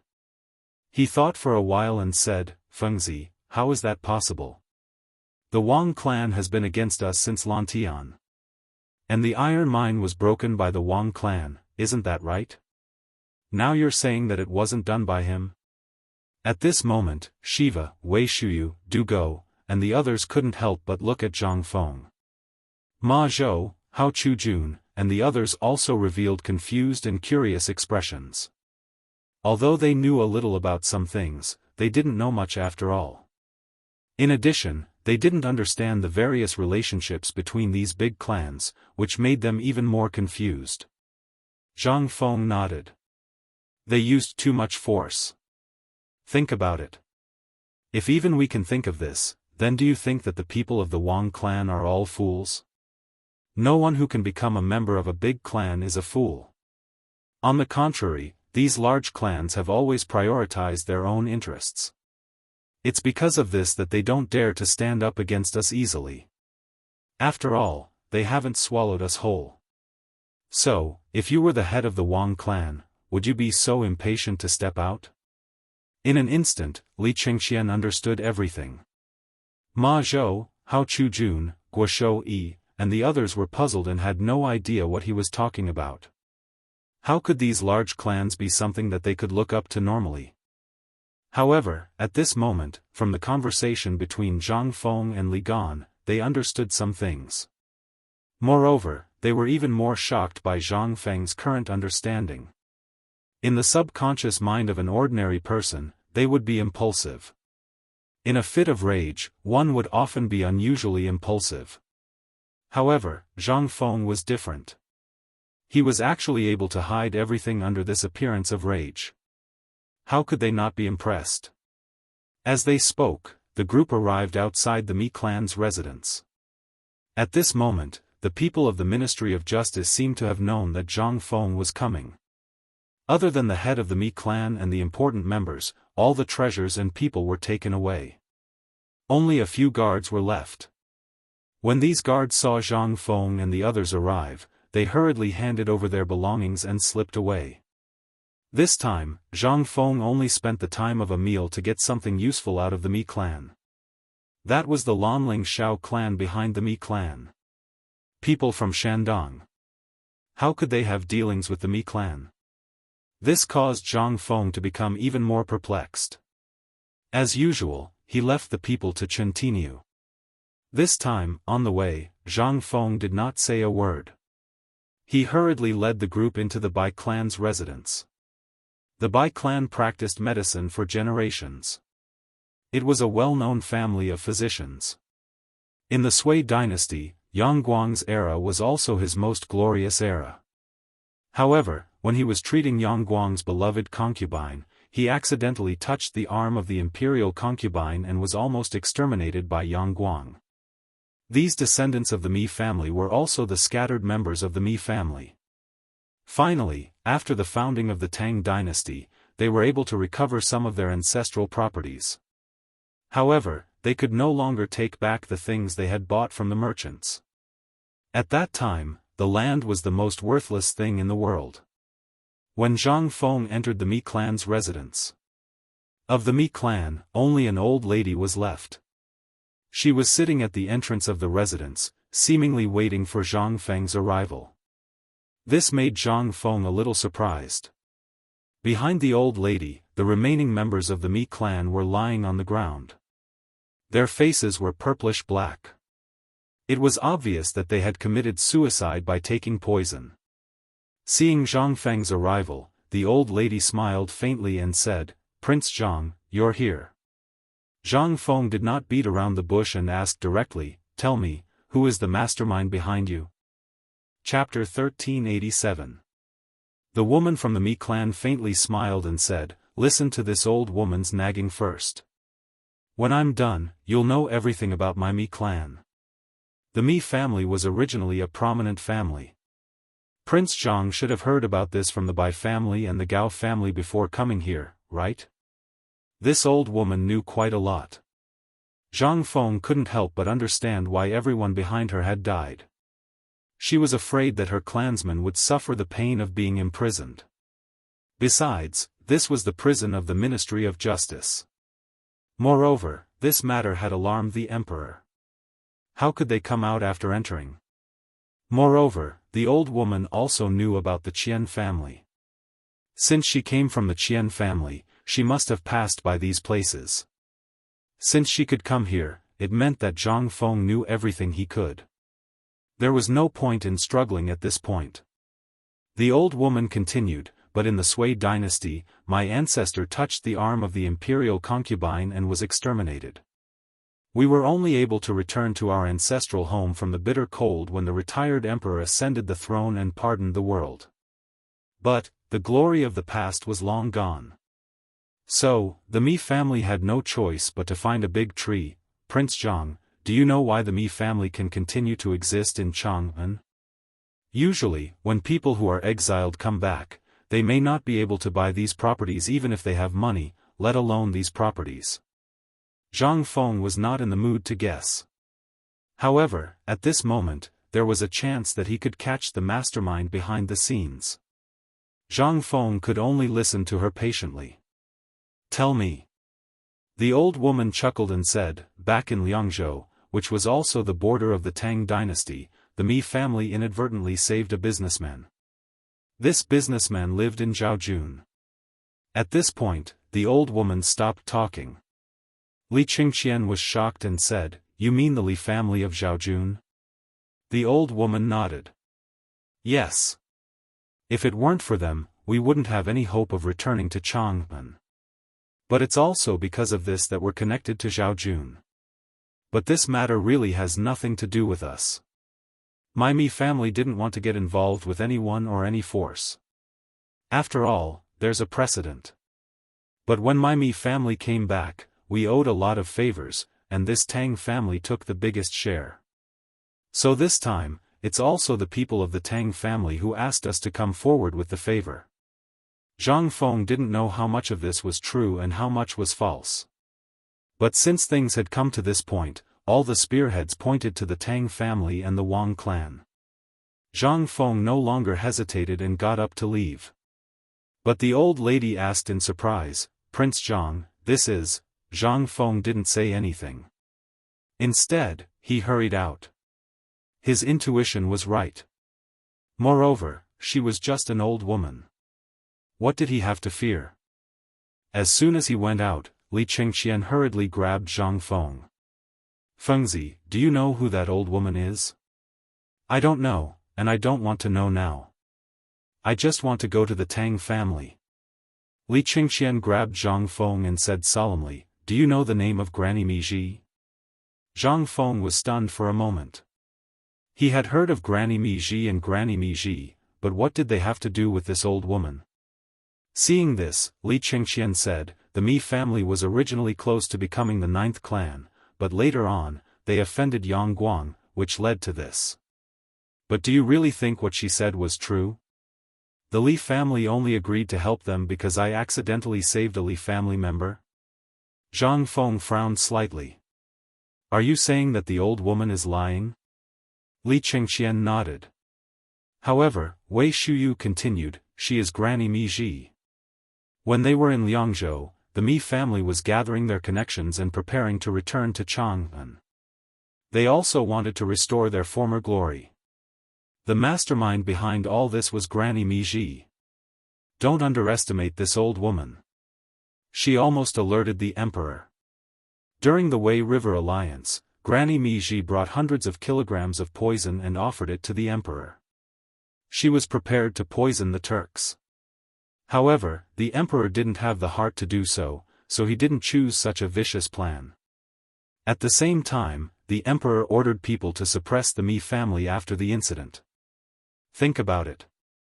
A family that can produce such a huge amount of poison. How can the emperor not be afraid? How can the history of Zhaojun not be afraid? That was also why the Li family of Zhao County chose to help him. However, the price was that all the Mi family's properties in Liangzhou would belong to the Li family of Zhao County. Do you know what the Li family of Zhao County found when they took over? Half of the entire Liangzhou basically belonged to the Mi family. Zhang Feng couldn't help but be secretly shocked. He didn't expect that such a benevolent old woman would be so ruthless. At this moment, he finally understood why Li Qingqian and the others' expressions changed when Granny Miji was mentioned. However, what did this have to do with him? After hearing this, Zhang Feng only uttered an "oh," and then headed for the Tang family again. He was blocked by Li Qingqian again. Feng Zi, although she is just an old woman, think about it. How terrifying is someone who can even abandon her own family at a critical moment. Everything today is caused by you. If you don't completely destroy her hope today, in the future. Zhang Feng was also annoyed. He waved his hand and said, "If you want to go, go. I'll leave this matter to you. The rest of you, quickly follow me to the Tang family." Chapter 1388. The Tang family. It was a family with the same name as the Tang dynasty. It was impossible to say that he had nothing to do with the royal family. In the past, Tang Jian had been very high profile, and he had always been proud of this. Therefore, in Chang'an City, most people did not dare to offend him. But this was also the reason why the Tang family was so arrogant. The land of Shirley Slope and the land under Mount Longsho all belonged to the Tang family. What kind of place was Mount Longsho? It was the imperial plantation. It was the place of the emperor. This gave the Tang family another reason to be arrogant. Usually, as long as it was not a big deal, even the county government would not want to have anything to do with the Tang family. They were afraid that the Tang family would settle accounts with them in the future.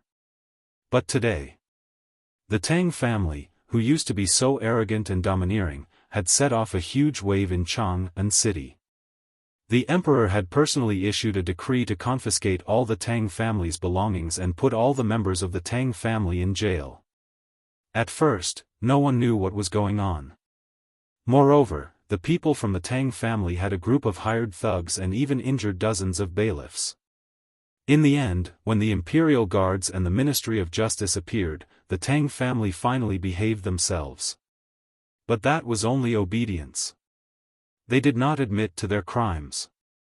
It was not until Zhang Feng led the funeral procession into Chang'an City that what happened in the marketplace of Shao Mountain caused an uproar among the people.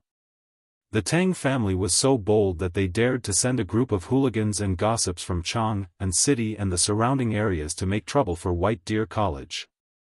Where was White Deer College? It was a sacred institution that was appointed by the emperor to be on the same level as the imperial college. Moreover, it was founded by Zhang Feng, the youngest Confucian scholar in the Tang dynasty and history. Zhang Feng's status in the hearts of the people of Chang'an City was no different from that of a god.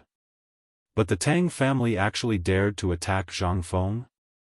Moreover, he had violently forced Zhang Feng to hand over the phosphate fertilizer formula in his hands.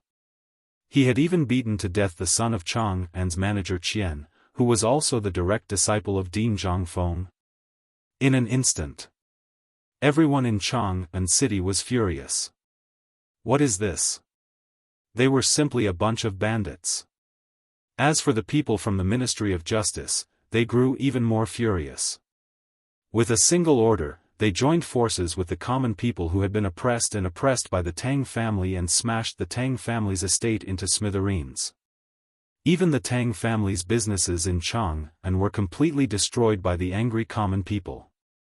Faced with so many commoners and officials from the Ministry of Justice, the people from the Tang family were still unwilling to leave the matter at that. They continued to evade the important matters and dwell on the trivial matters as they questioned the Ministry of Justice on how to punish the commoners. Meanwhile, at the entrance of the Tang family's residence, the patriarch of the Qian family, Tang Hao, sat boldly at the entrance of the residence, drinking tea while looking at the angry commoners. He said to the officials from the Ministry of Justice, "Old man has said that you can enter the Tang family's residence today, but if you don't hand over this group of unruly commoners to the old man will definitely accuse the Ministry of Justice of corruption and conniving with the murderer." The person who came to the Tang family's residence this time was the second-in-command of the Ministry of Justice, Feng Ang. He was well aware of these matters, as well as the relationship between the emperor and Zhang Feng. Coupled with what had happened in Shao Mountain, as well as the high-profile style of the Tang family, Feng Ang could not help but feel extremely angry. "Tang Hao, do you know that everything that the Tang family has done on Shao Mountain today has already infuriated the emperor? We will act according to the law. If you continue to be obsessed and obstruct us, it won't be us who will come later. It will be the Imperial Guards, the Emperor's personal guards. Do you want to be executed by the Emperor on the spot, or plead guilty? Plead guilty? Tang Hao laughed. The Tang family has always been above board. How can we plead guilty just because you say so? You said that you were acting according to the Imperial Edict. Fine, I won't make things difficult for you. First, tell me, how are you going to deal with these rioters? If you deal with these rioters first, we'll talk about our business. Feng gritted his teeth and said, the people of the Chang and local government will investigate these people. Ha ha ha. Tang Hao laughed out loud. So you're saying that the Tang family is so easy to bully? First, you came to our door to falsely accuse the Tang family of causing trouble on Shao Mountain. Can you produce evidence? If you can, that old man will definitely plead guilty. Even if the Emperor comes in person today, if you don't have evidence, Tang Hao, will definitely not allow you to frame me unjustly. Moreover, the Tang family is a contributor to the founding of the country. Is this how you treat a contributor to the founding of the country? Feng was so angry that his face turned red and he could not say anything. At this moment, Niu Jinda and Yu Qigong's voices slowly appeared at the gate of the Tang family's residence. Tang Hao, your mouth is still as foul as before. Hearing that, in an instant, Feng hurriedly bowed to them. However, he was stopped by Yu Qigong and Niu Jinda's attire. Tang Hao looked at the two of them in surprise. He had a feeling of déjà vu, but he could not tell if he knew them or not. At this moment, Yu Qigong said coldly, your Tang family's young master is now in the military camp and has confessed everything. Why are you still standing here? Do you really want to see your Tang family go to ruin? And let me tell you, those people you found have all confessed. I advise you to plead guilty quickly. At this moment, Niu Jijia and General Cheng Yaojin are personally escorting the interrogation results and the situation here back to the palace. If you persist in going about things the wrong way, do you know the consequences? Tang Hao got up in horror and looked at the two of them in horror. Who are you? Why do you know so much? Chapter 1389. Tang Hao was the head of the Tang family. When the people from the Ministry of Justice arrived, he had thought of many things. But he never expected that his unfilial son would confess everything. They had agreed that no matter what happened, as long as the people on the mountain refused to give in, he would be able to settle the matter even if the emperor himself came. After all, he had someone in court. Plus, the Wang family had promised him. But now? That unfilial son had confessed? How was that possible? Yu Qigong didn't expect it either. The young master of the Tang family actually confessed as soon as he saw the pool of dung in the military prison that had been there for who knew how many years. He thought that the brat was so arrogant that he would have to go through torture before he would confess, so Yu Qigong rushed down as fast as he could. His goal was to make Tang Hao confess before Zhang Feng arrived at the Tang residence. Otherwise, once Zhang Feng arrived, there would be no turning back. Before he arrived, the spy had already informed him of Zhang Feng's every move. At this moment, Zhang Feng's eyes were bloodshot. On the one hand, he wanted to avenge Qian Wanli, but on the other hand, he wanted to establish his authority. This brat urgently needed to establish his authority so that White Deer College's prestige could rise to another level. It was understandable why Zhang Feng would be so impulsive. Moreover, if Zhang Feng really dared to kill the Tang family, the Wang family would be furious. This was also the reason why the emperor was so concerned about this matter. Tang Hao was also one of Huang's horses. When he saw that Yu Qigong didn't say anything, he panicked even more. The assistant minister of the Ministry of Justice, Feng, broke out in cold sweat. Now that Yu Qigong was here, things would be difficult. Moreover, Yu Qigong was in disguise. Did that mean that Zhang Feng was coming? When he thought of this, Feng Ang hurriedly stepped forward to block Yu Qigong's path. Lord Yu, why have you come? Yu Qigong pushed Feng Ang to the side and looked at Tang Hao. You don't need to know who Lao Tzu is. When you don't die tonight, you will know who Lao Tzu is. But when that time comes, you won't be able to die even if you want to. That's why I'm here. I'm here for the sake of your Tang family. I don't want your Tang family to be wiped out. He he. Tang Hao smiled faintly. Then, shouldn't old man thank you? Yu Qigong clenched his fists and stood in front of Tang Hao with his hands clasped behind his back. That won't be necessary. However, you only have one meal. If you miss this opportunity, I'm afraid your Tang family won't have another chance to speak. Speaking of which, President Zhang Feng has probably cleaned up the Mi family, right? Hearing this, Tang Hao's eyelids twitched. What did you say? Does Zhang Feng dare to kill someone? Does he dare to wipe out an entire family? This is Chang'an City, right under the emperor's nose. Does he dare to kill someone so brazenly? Feng Ang, as the assistant minister of the Ministry of Justice, why aren't you involved in this matter? Yu Qigong waved his hand. He can't do anything about it. Tang Hao's eyelids twitched. He hurriedly asked, why? President Zhang Feng has His Majesty's imperial edict. His Majesty has already decreed that this is Zhang Feng's personal matter and he should deal with it himself. Moreover, Mount Shao is Lord Zhang's fief. Not only did you cause trouble at Mount Shao, but you also killed a student from White Deer College in public. This student was President Zhang's personal disciple. Tang Hao, we're here because His Majesty doesn't want to cause any more bloodshed. So, you better think this through. Moreover, old Yu is Zhang Feng's brother. He's the only one who can persuade Zhang Feng. Tang Hao, you better think this through. Once Prince Zhang comes, it'll be too late. Tang Hao was even more certain that these two were putting on an act. He smiled faintly. So, you're doing this for my own good? At this moment, he was even more certain of the Wang family's words. The closer they got to this point, the more they had to persevere. As long as they didn't relent, even if His Majesty came, he wouldn't be able to convict them. Moreover, would His Majesty personally speak up for a dead person? Yu Qigong's expression gradually turned cold.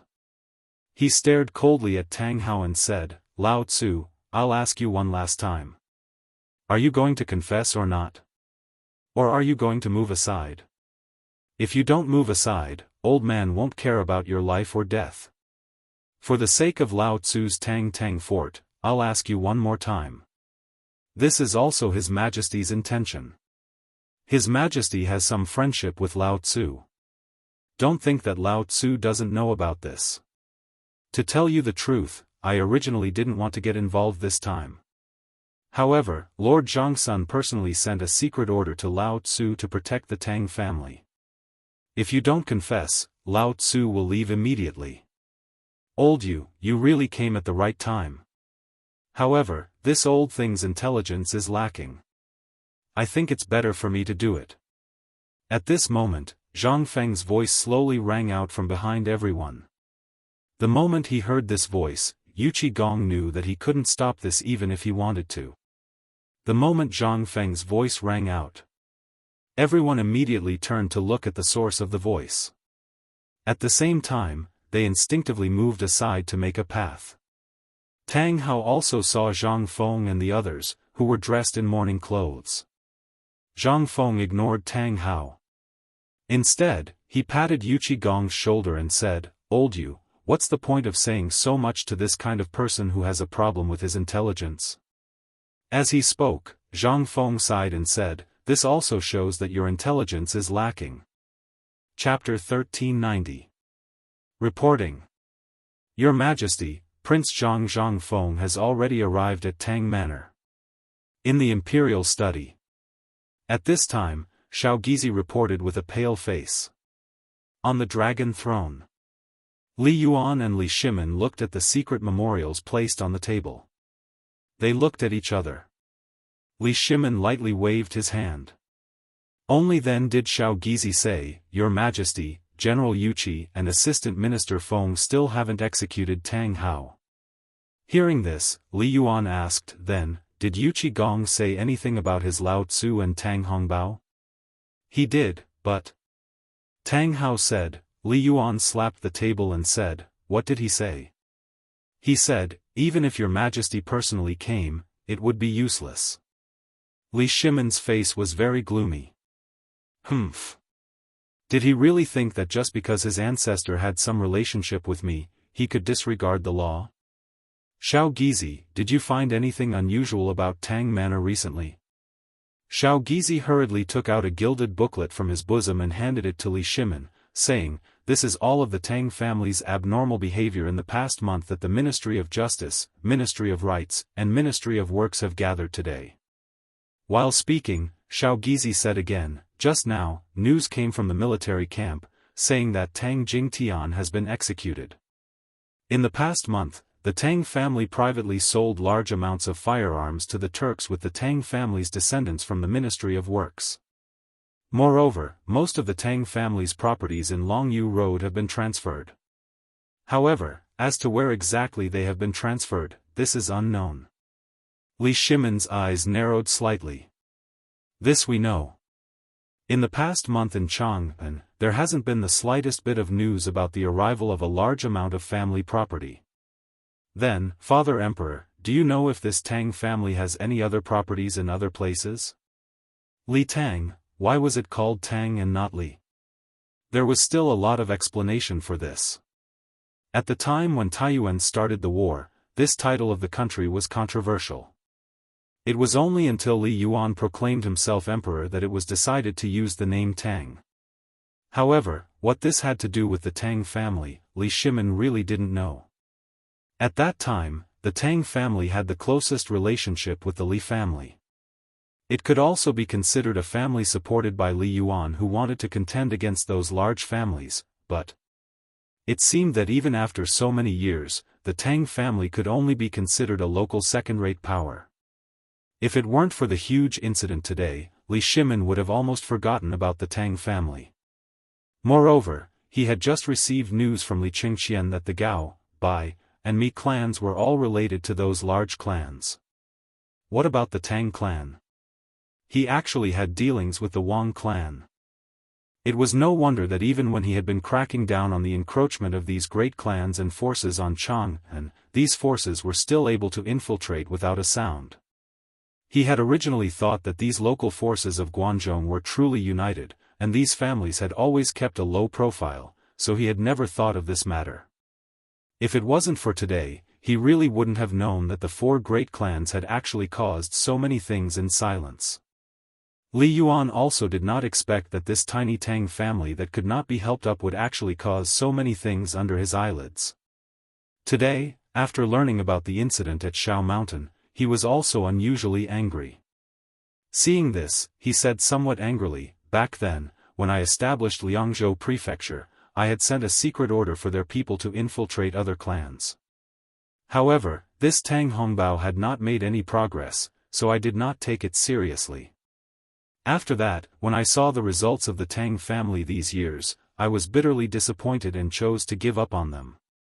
However, this Tang Hongbao really made a good move." Li Shimin instantly said in surprise, "In that case, the internal strife between Tubo and Tuyuhun has been unable to be pacified all this time because of the Tang family? At this time, Tang Hao has been holding on all this time because of this matter?" Although Li Shimin was only guessing, the more he thought about it, the more scared he felt. This Tang family usually did not show off and did not leak anything. This time, it did not seem to be a big wave. Originally, he wanted to protect the Tang family. After all, if he suppressed the local forces too much, it would make the people of Chang'an uneasy. However, now that Zhang Feng had caused such a ruckus, he investigated and really found many problems. This Tang family, they really did not stop in the past few years. Back then, when the retired emperor allowed them to develop in other clans, it seemed like he had opened a door for them. It was a door that allowed their ambitions to swell.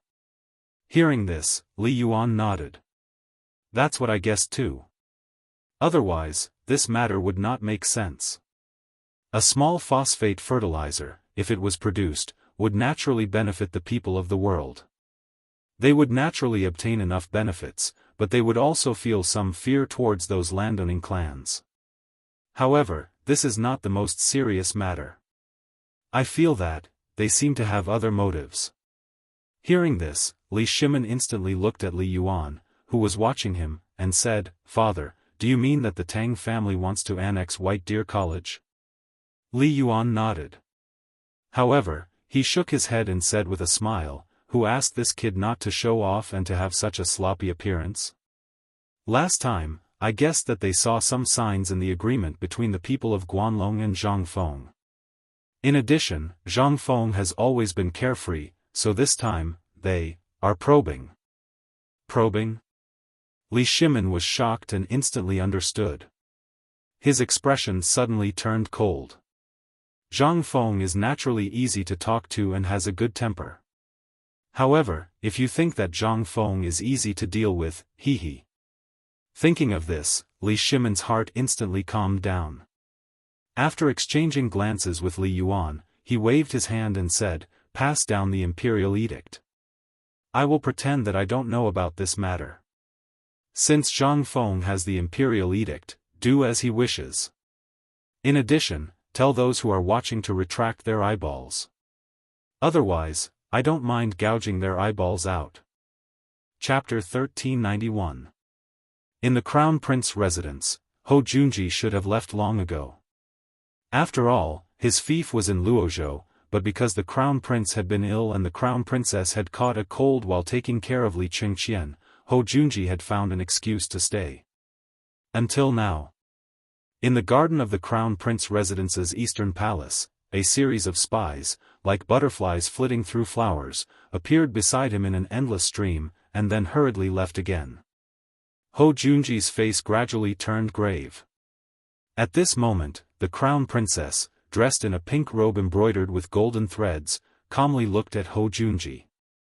Only after the servants had left did she ask, "Lord Father, is the Crown Prince all right?" "The Crown Prince is fine, but after today's disturbance, the officials will probably change their view of the Crown Prince." The Crown Princess grimaced, the teacup in her hand trembling as she hastily asked, "What do you mean? Didn't you say that a student was killed in Shao Mountain Market? Was this Zhang Feng's personal matter? Why would the Crown Prince?" Hou Junji shook his head and stood up to look at the osmanthus trees blooming with orange flowers. "Although this is Zhang Feng's doing, don't forget that this academy is spread out in the name of the Crown Prince. Although everyone knows that this is a pretense, the Crown Prince can still be considered a student, and the Crown Prince truly did participate in today's matter. Thus, while the Crown Prince's prestige will rise a little, the landowning clans will definitely be wary of the Crown Prince." The Crown Princess's expression changed. Although she had never left the Eastern Palace, she placed great importance on these matters. Every day, an endless stream of people would come to visit, hoping to curry favor with the Crown Prince. Thus, there were some matters that she knew even better than the Crown Prince. Hearing this, she asked, "Lord Father, everything today was carried out by Zhang Feng with an imperial decree. What does it have to do with the Crown Prince? Moreover, the Crown Prince is also a student who listens to Zhang Feng's orders." "You're right, but these are all superficial things. Even if Zhang Feng massacred Chang'an City today, no one would care. What people care more about is how Zhang Feng will deal with the Tang family. Also, how should we deal with this phosphate fertilizer? In other words, Zhang Feng's decision today will directly affect the Crown Prince and his future path. Once he makes a decision, he will basically be labeled by all the major forces in the future." The Crown Prince consort was slightly shocked. Although Zhang Feng and the Crown Prince called each other brothers, there was still the relationship between the monarch and the minister. It was inevitable that people who knew him would recognize him. Moreover, this matter was already clear in front of some of the senior officials in the imperial court. Everyone was just afraid of the emperor's orders. However, if Zhang Feng were to act rashly and wipe out the entire Tang family, then the power behind the Tang family would be extremely dissatisfied. Thus, the crown prince would also be affected. However, if Zhang Feng were to soften his heart and let the Tang family go, then the consequences would only be more unfavorable. The crown prince consort couldn't help but become nervous. But Hou Junji was an old fox, and he was in no rush. He began to leisurely admire the osmanthus flowers as if they were some sort of extraordinary object. The crown prince consort asked in surprise, "Father doesn't seem to be worried at all? Did you already make a decision?" Hou Junji plucked a bouquet of osmanthus flowers and handed it to the crown prince consort. "At this time, His Imperial Majesty has decreed that we can only sit and wait for the result. It all depends on what Tubo and Tuyuhan think." "What? How could this matter have anything to do with Tubo and Tuyuhan?" The crown prince consort was alarmed. Hou Junji smiled. "Do you still remember the several thousand craftsmen that His Imperial Majesty sent to Tubo and Tuyuhan to deal with the drought and locust plague? In truth, these people are called craftsmen, but they are actually spies of my great Tang. But not even His Majesty knows of this. It was because of their infiltration that the Tang clan's foreign faction, which was on the verge of death, was revived. This is the Tang clan's trump card. But it seems like old Tang Hao's plan is about to fail." The crown prince consort was even more confused. "What's going on here?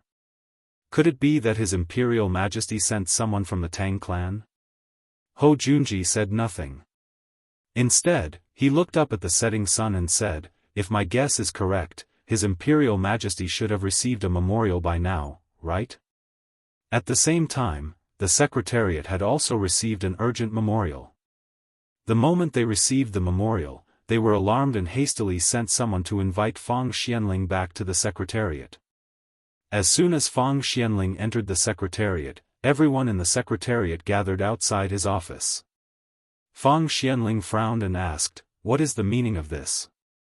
"Master Fang, you should first take a look at this urgent memorial from the Longyu Circuit." Fang Xianling was shocked when he heard this.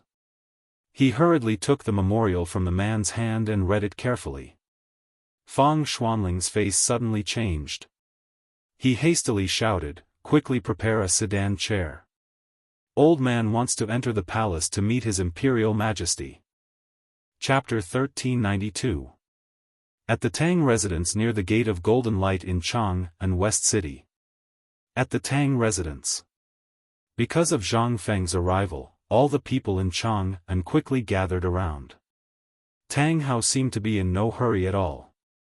Along with hundreds of servants, he surrounded the residence and confronted Zhang Feng. Cheng Chumo and the others let loose, pointing at Tang Hao's nose and cursing him. How could the Tang family members take it? They started cursing at each other as well. They looked like shrews cursing on the street. However, Tang Hao still ignored him. Zhang Feng also ignored them. Zhang Feng could vaguely sense that Tang Hao was too calm. He frowned and asked, "Old Yu, Li Gan, do you know if the Wang clan will stand up at this time?" Yu Qigong thought for a moment and said, "I don't think so. As long as the Wang family has a brain and doesn't want to make an enemy of the emperor, he won't stand up." Zhang Feng nodded and pointed at Tang Hao. "Then tell me, who is he waiting for?"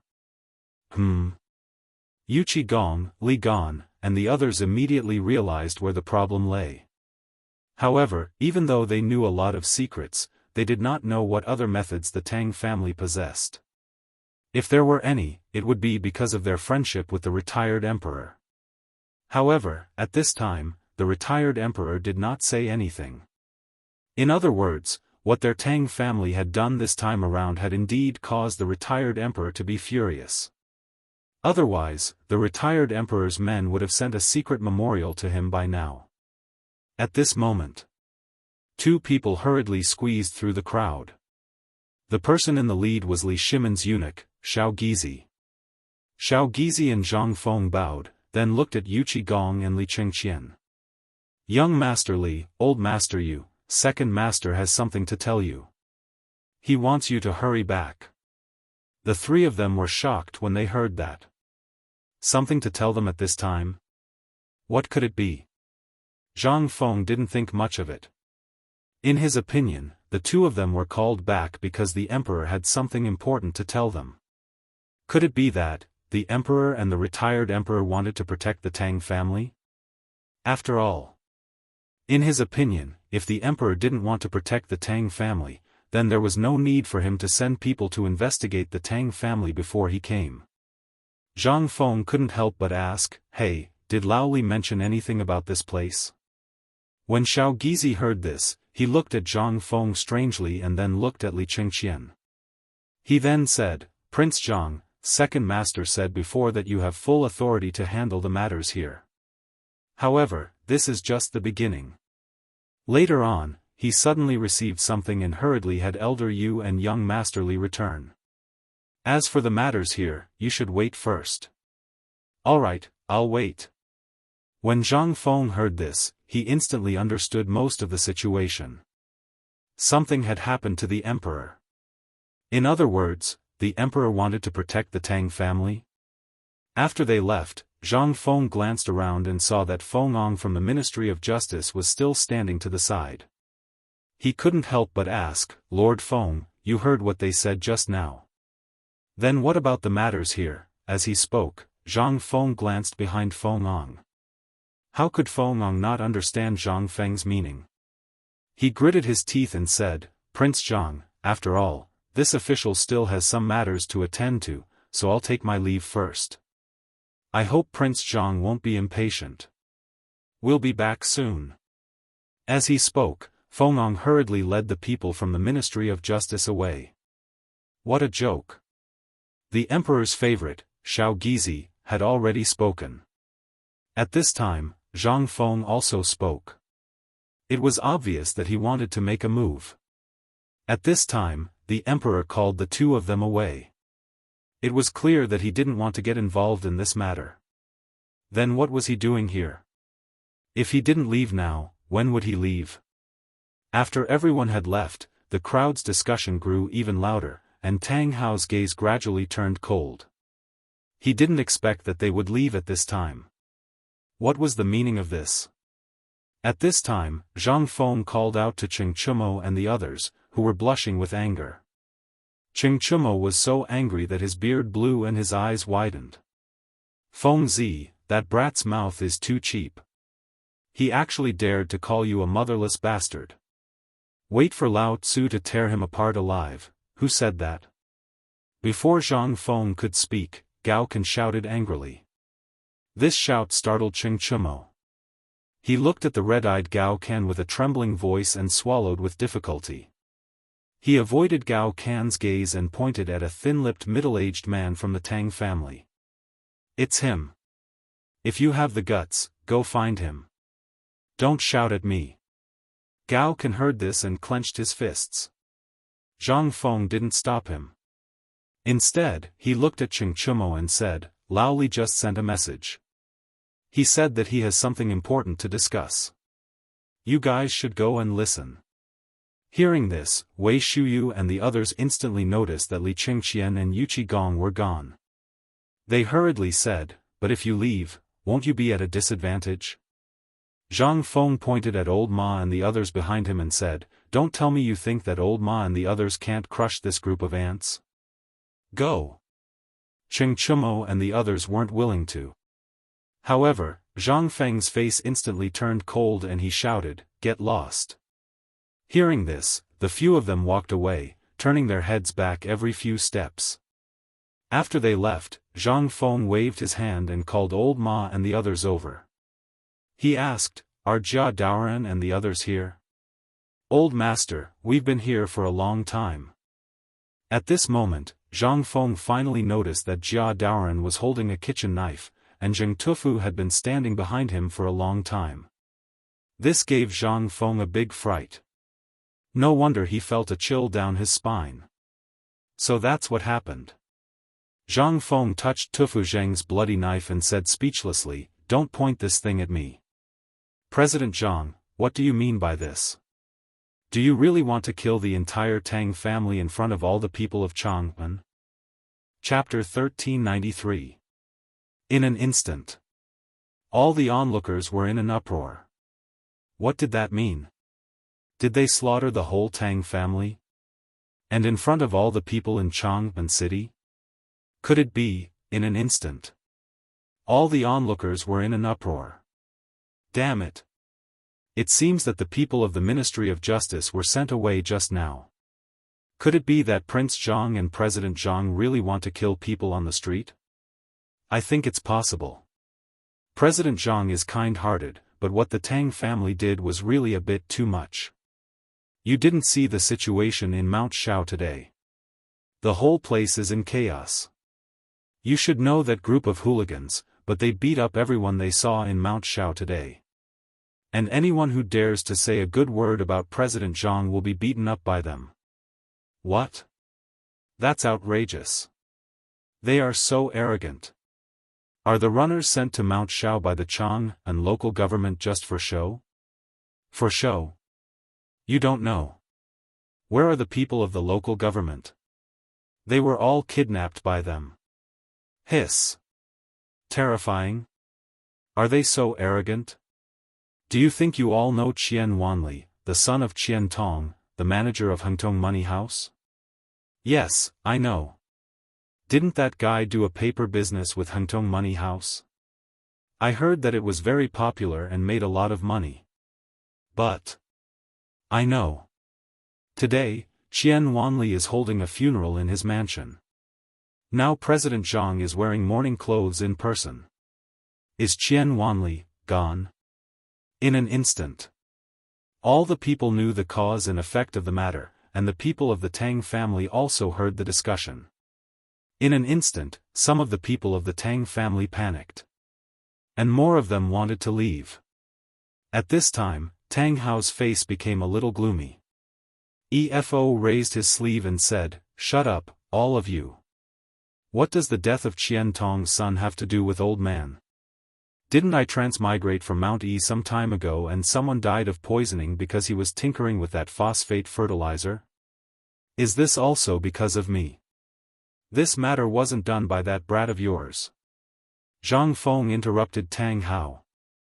Instantly, Tang Hao's expression changed drastically. Before he spoke, Zhang Feng did not speak. At such a crucial moment, Zhang Feng interrupted him. What was the meaning of this?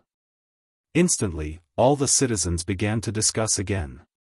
Zhang Feng shouted, "Everyone!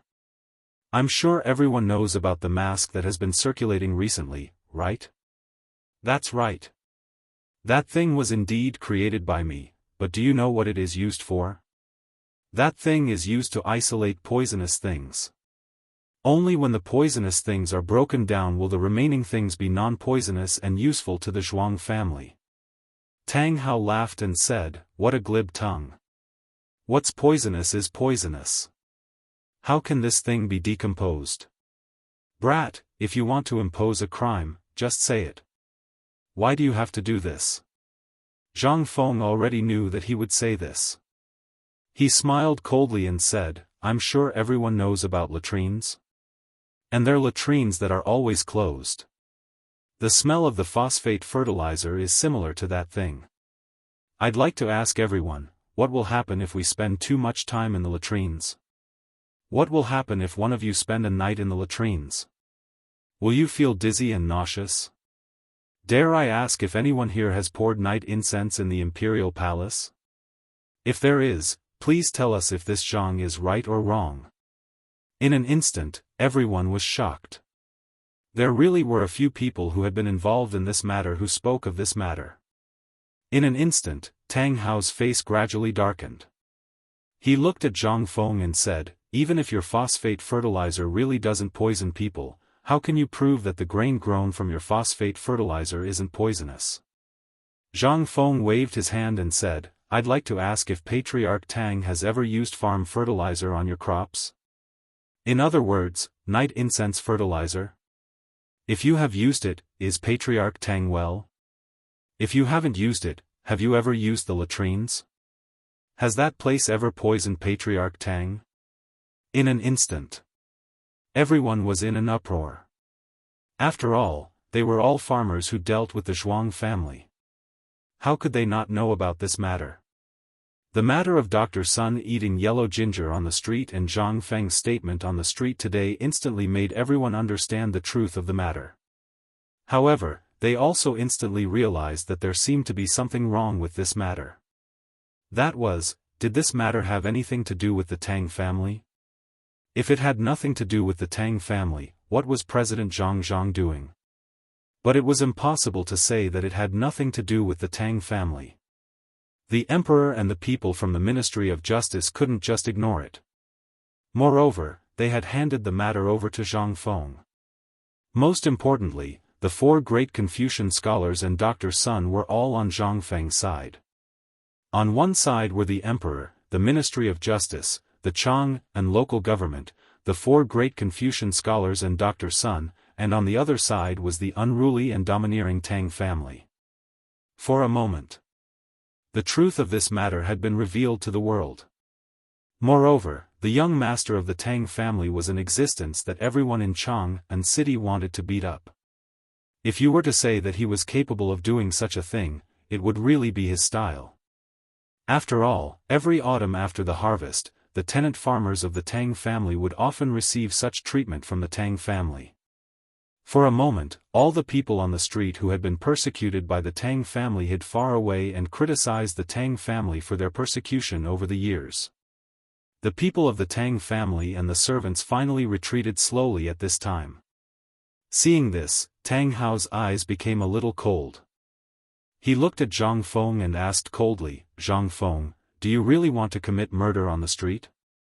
Zhang Feng spread his hands and said, "In comparison, I, Zhang Feng, am not interested in killing people. I'm just here for revenge." Chapter 1394. Tang Hao heard this. Tang Hao narrowed his eyes. Revenge? Aren't you afraid of the authorities? Are you going to defy the law like this? How can someone like you be called a great scholar? How can you be the director of a hospital? Zhang Feng ignored Tang Hao. He patted Gao Can on the shoulder and said, "Gao Can, who did Tai Nyo say was scolding me?" "It's him." Gao Can angrily pointed at the middle-aged man and roared.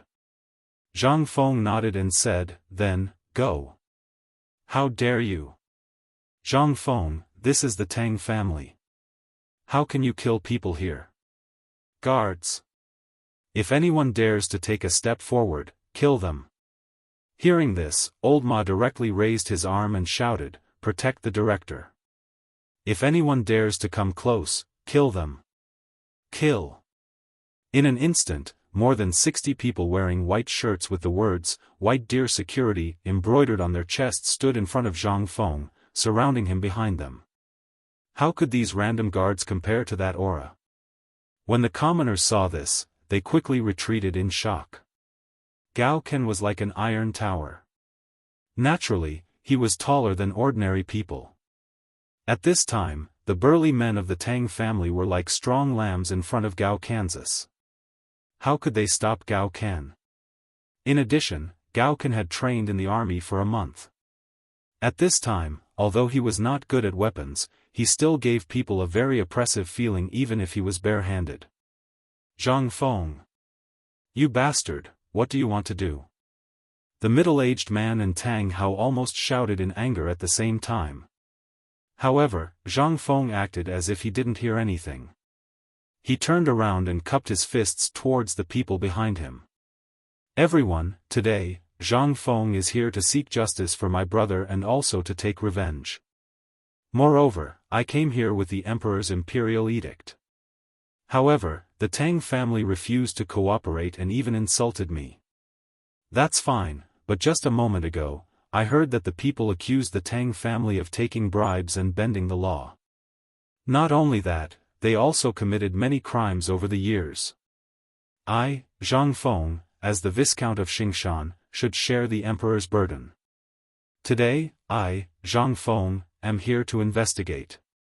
You have also seen that the Tang family not only did they block the Ministry of Justice's Assistant Minister Feng Ong from investigating, they also tried to use force to intimidate us. What is this? This is a crime of treason. As he spoke, Zhang Feng unfolded the imperial edict. In an instant, the crowd of people all knelt down. Zhang Feng raised the imperial edict and said, "Today, the emperor has issued an imperial edict. He wants me, Zhang Feng, to handle this matter impartially. The people who have been bullied by the Tang family in the past can report to me. Today, I, Zhang Feng, will redress the grievances of the people." Wow! In an instant, all the people were shocked. Although everyone witnessed it with their own eyes, the Tang family was said to be related to the imperial family. Therefore, up until now, when people criticized them, they only dared to say it in the crowd. They did not dare to do it openly because they were afraid that the Tang family would seek revenge at this time. If that happened, people would really die. But now, at this moment, along with a shrill scream, the crowd was shocked. Everyone was shocked and turned to look at the place where the scream came from. They saw that the thin-mouthed middle-aged man of the Tang family who had insulted Zhang Feng before was now raised high by the man. His neck was bent to the side unnaturally. At this moment, the crowd could still hear the sound of bones breaking and the torso being stretched continuously.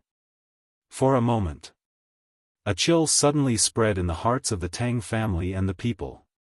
Seeing this, Tang Hao instantly asked in a shrill voice, "Zhang Feng, the Tang family and you have no grievances in the past.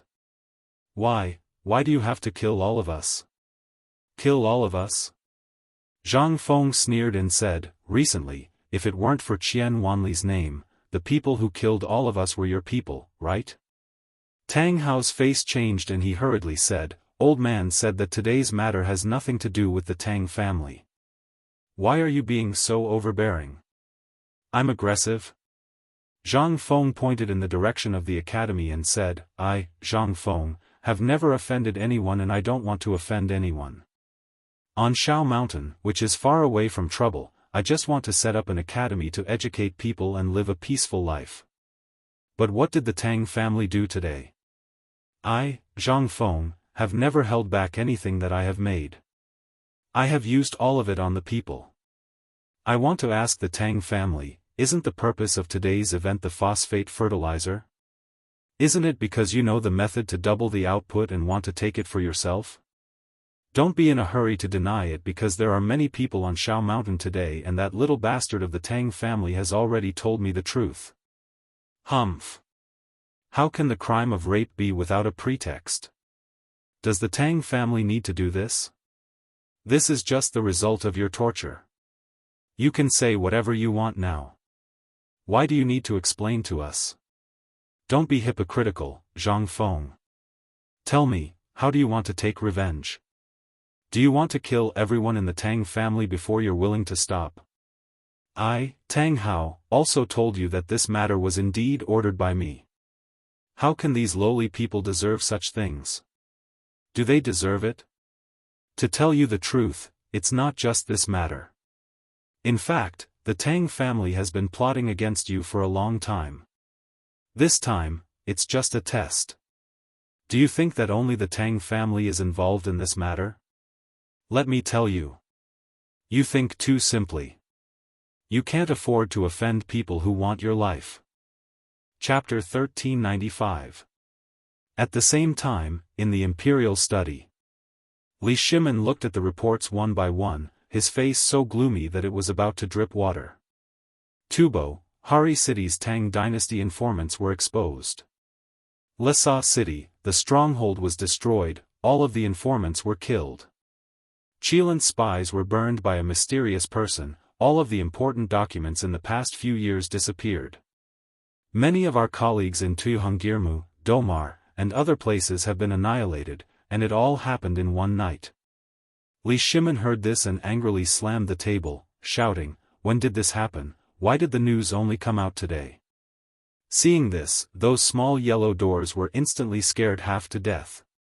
They hurriedly said, "Your Majesty, this all happened 5 days ago, and it all happened overnight."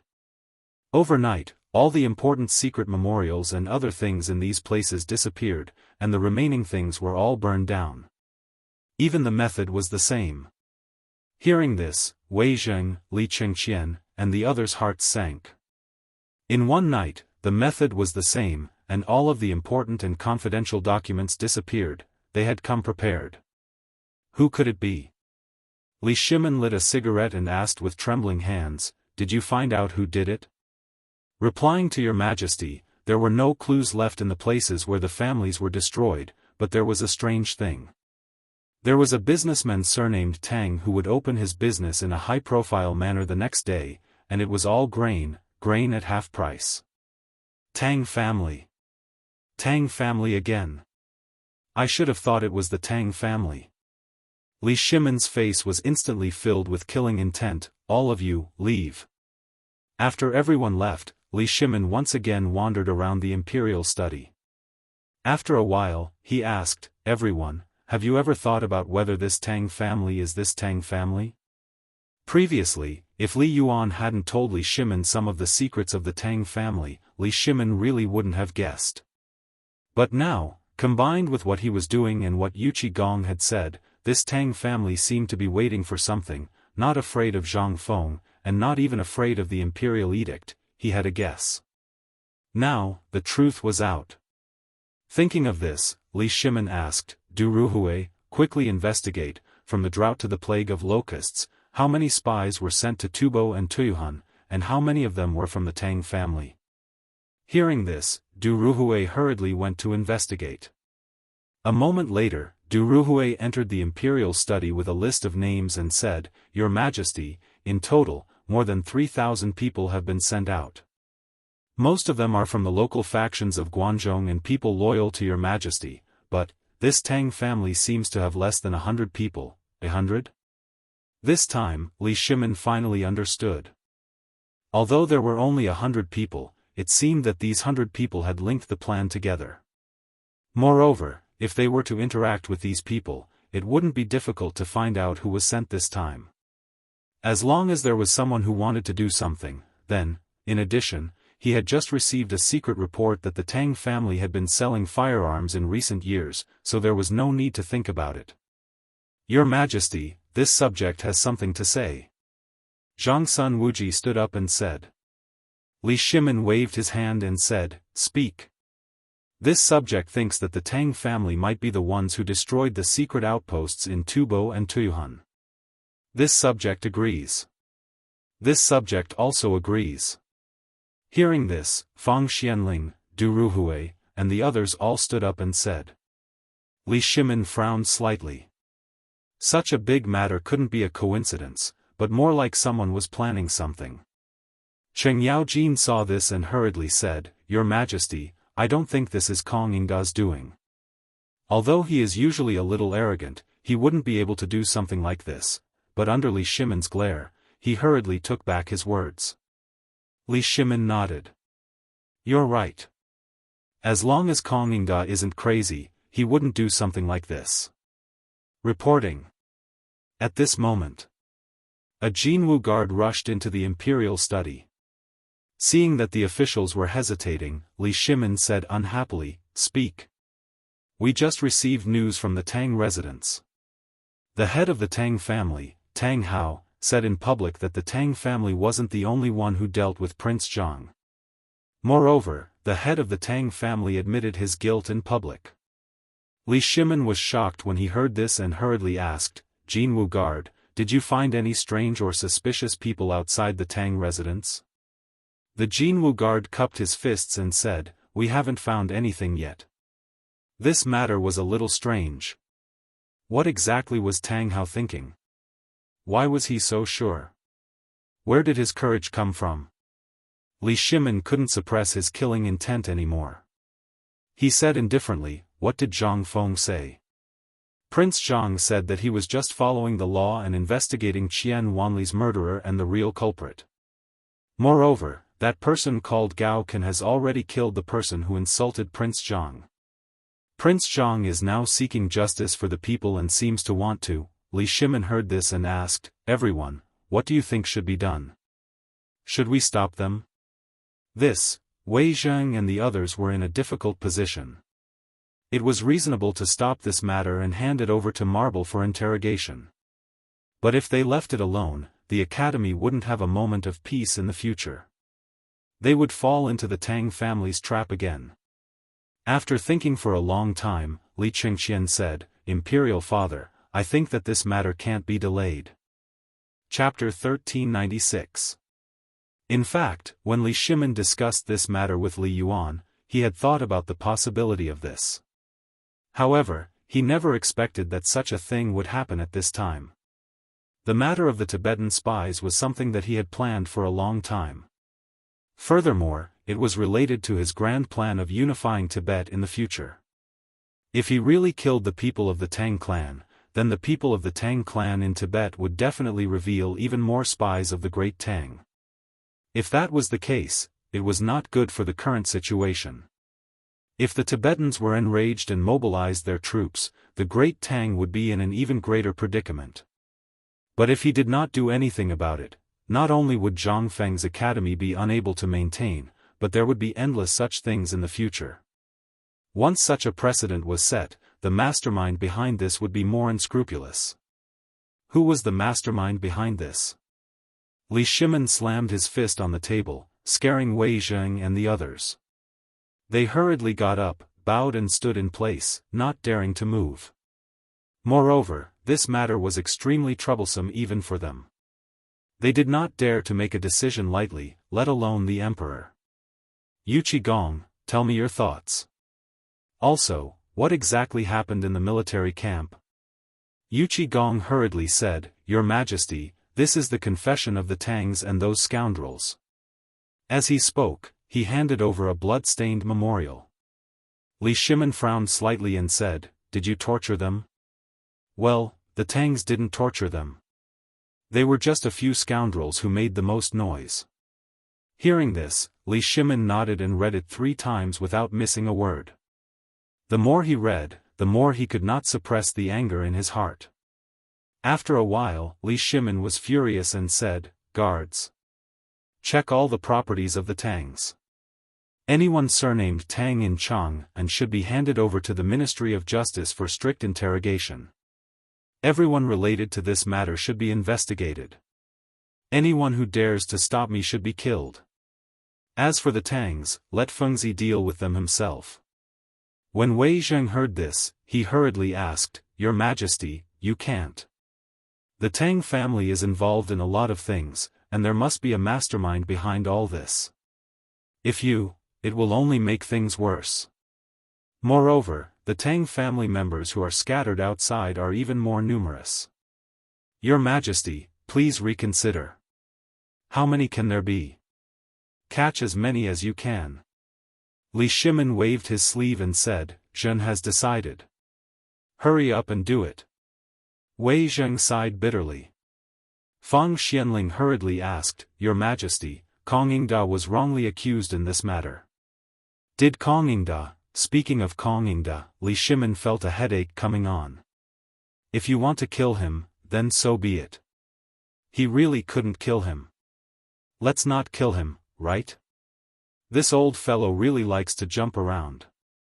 After thinking for a while, Li Shimin said, Pass down the decree. Let Kong Yingda write a memorial and hand it over. Go back to your hometown. No one from the Kong family is allowed to step into Chang and for the rest of their lives.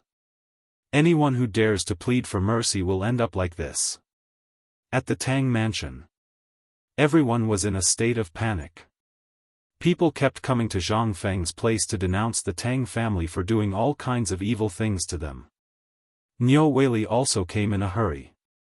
As long as he could prove it, he would investigate on the spot. Then, he would chain up no less than 10 people. The gate of the Tang mansion was still blocked by people. However, there were very few people behind Tang Hao. Tang Hao didn't seem to care too much about this. Instead, he looked straight at Zhang Feng. After the last person in charge of the Tang family behind him was taken away, Niu Weili stood in front of him and scolded, "Tang Hao, someone accused you of killing Tu Lao San and his family of 3 years ago at the 10-mile slope. How do you explain this? And just now, the Yamen runners dug up 9 skeletons there.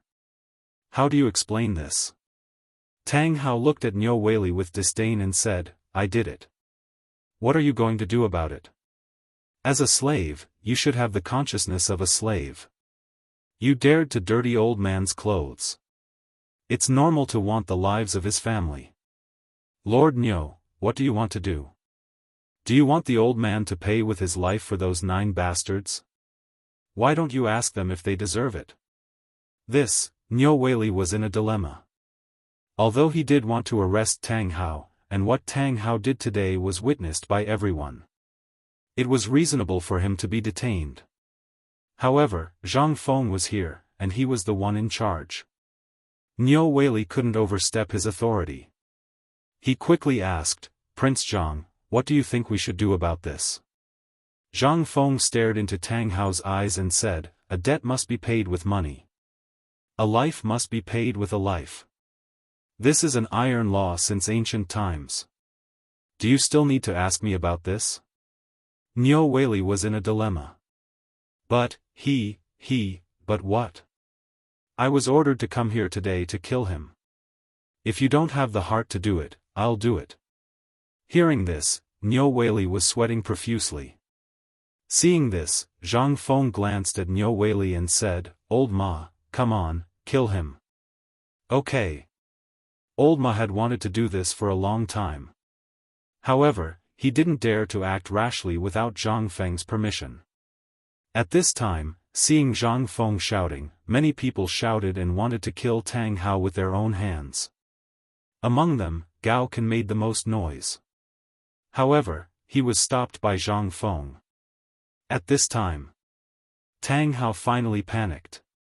He hurriedly shouted, "Zhang Feng, do you dare to kill me?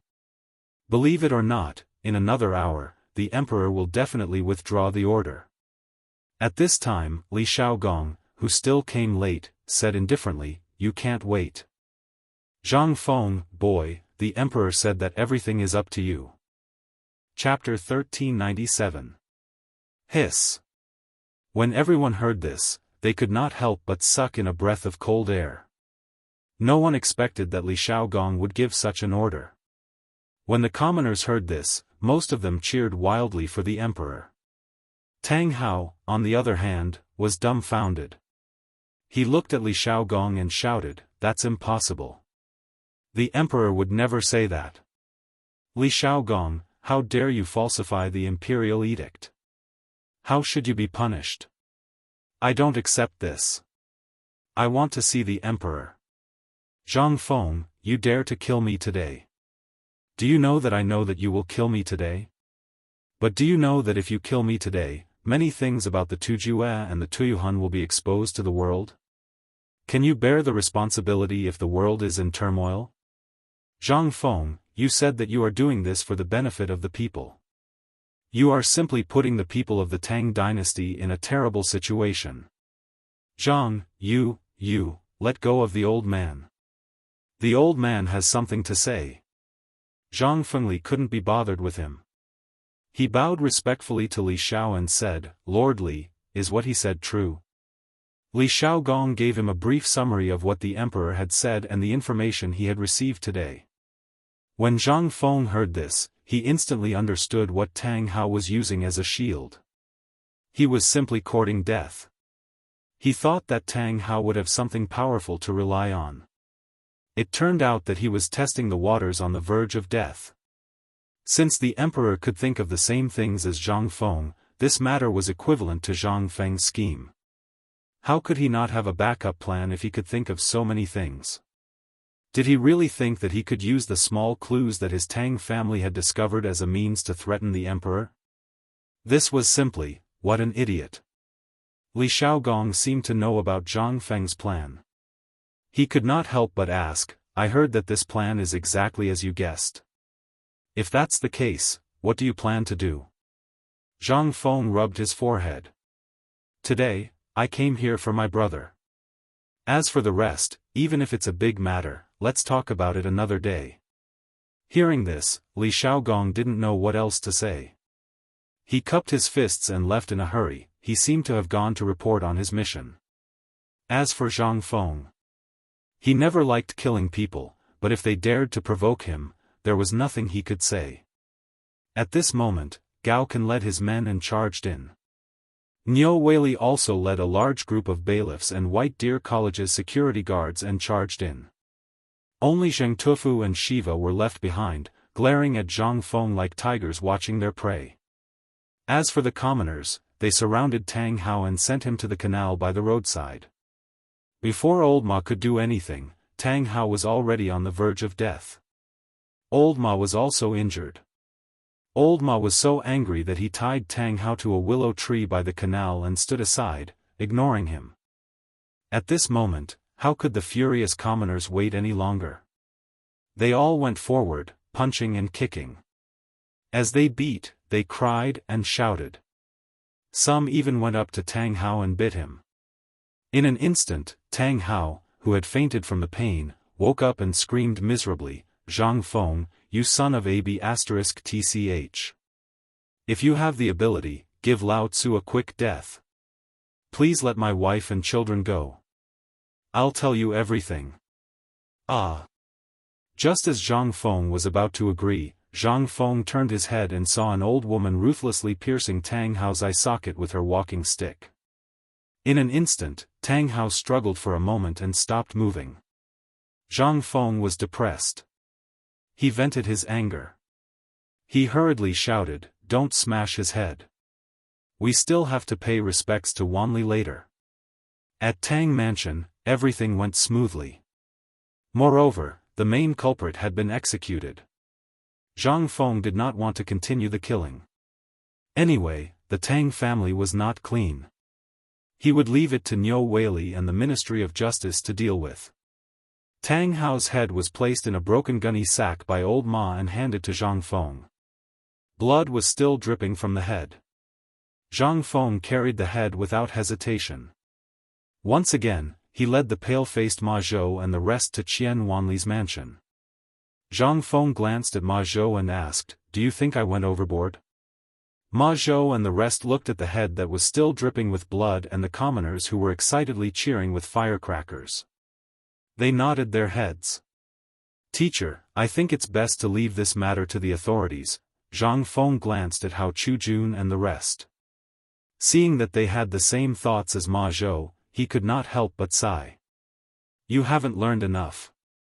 This matter can indeed be left to the authorities. However, do you know that the one who died was your brother? You and Wanli are all my brothers. If I don't personally deal with this matter today, do you think the academy will be able to live peacefully in the future? It won't. Because those with ulterior motives will think that the people of the academy are easy to bully. What happened today will happen again. As for who will be next, I don't know. However, I don't want to lose any of you. This is the main reason why I took action today. Firstly, it is to seek justice for Wanli. Secondly, it is to tell the world that White Deer College is under the protection of me, Zhang Feng. Whoever dares to cause trouble will have to go through me, Zhang Feng. Chapter 1398. Master, someone just said that President Zhang killed Wanli personally. Now, the Tang family has been massacred by President Zhang and Zhang Feng. Tang Hao was also beaten to death by the people. At this moment, Zhang Feng is rushing here. Should we? No. My nephew can't die in vain. This is all because of that bastard Zhang Feng. If it weren't for him, how could Wanli be in such a mess? Beat Zhang Feng to death to avenge my brother.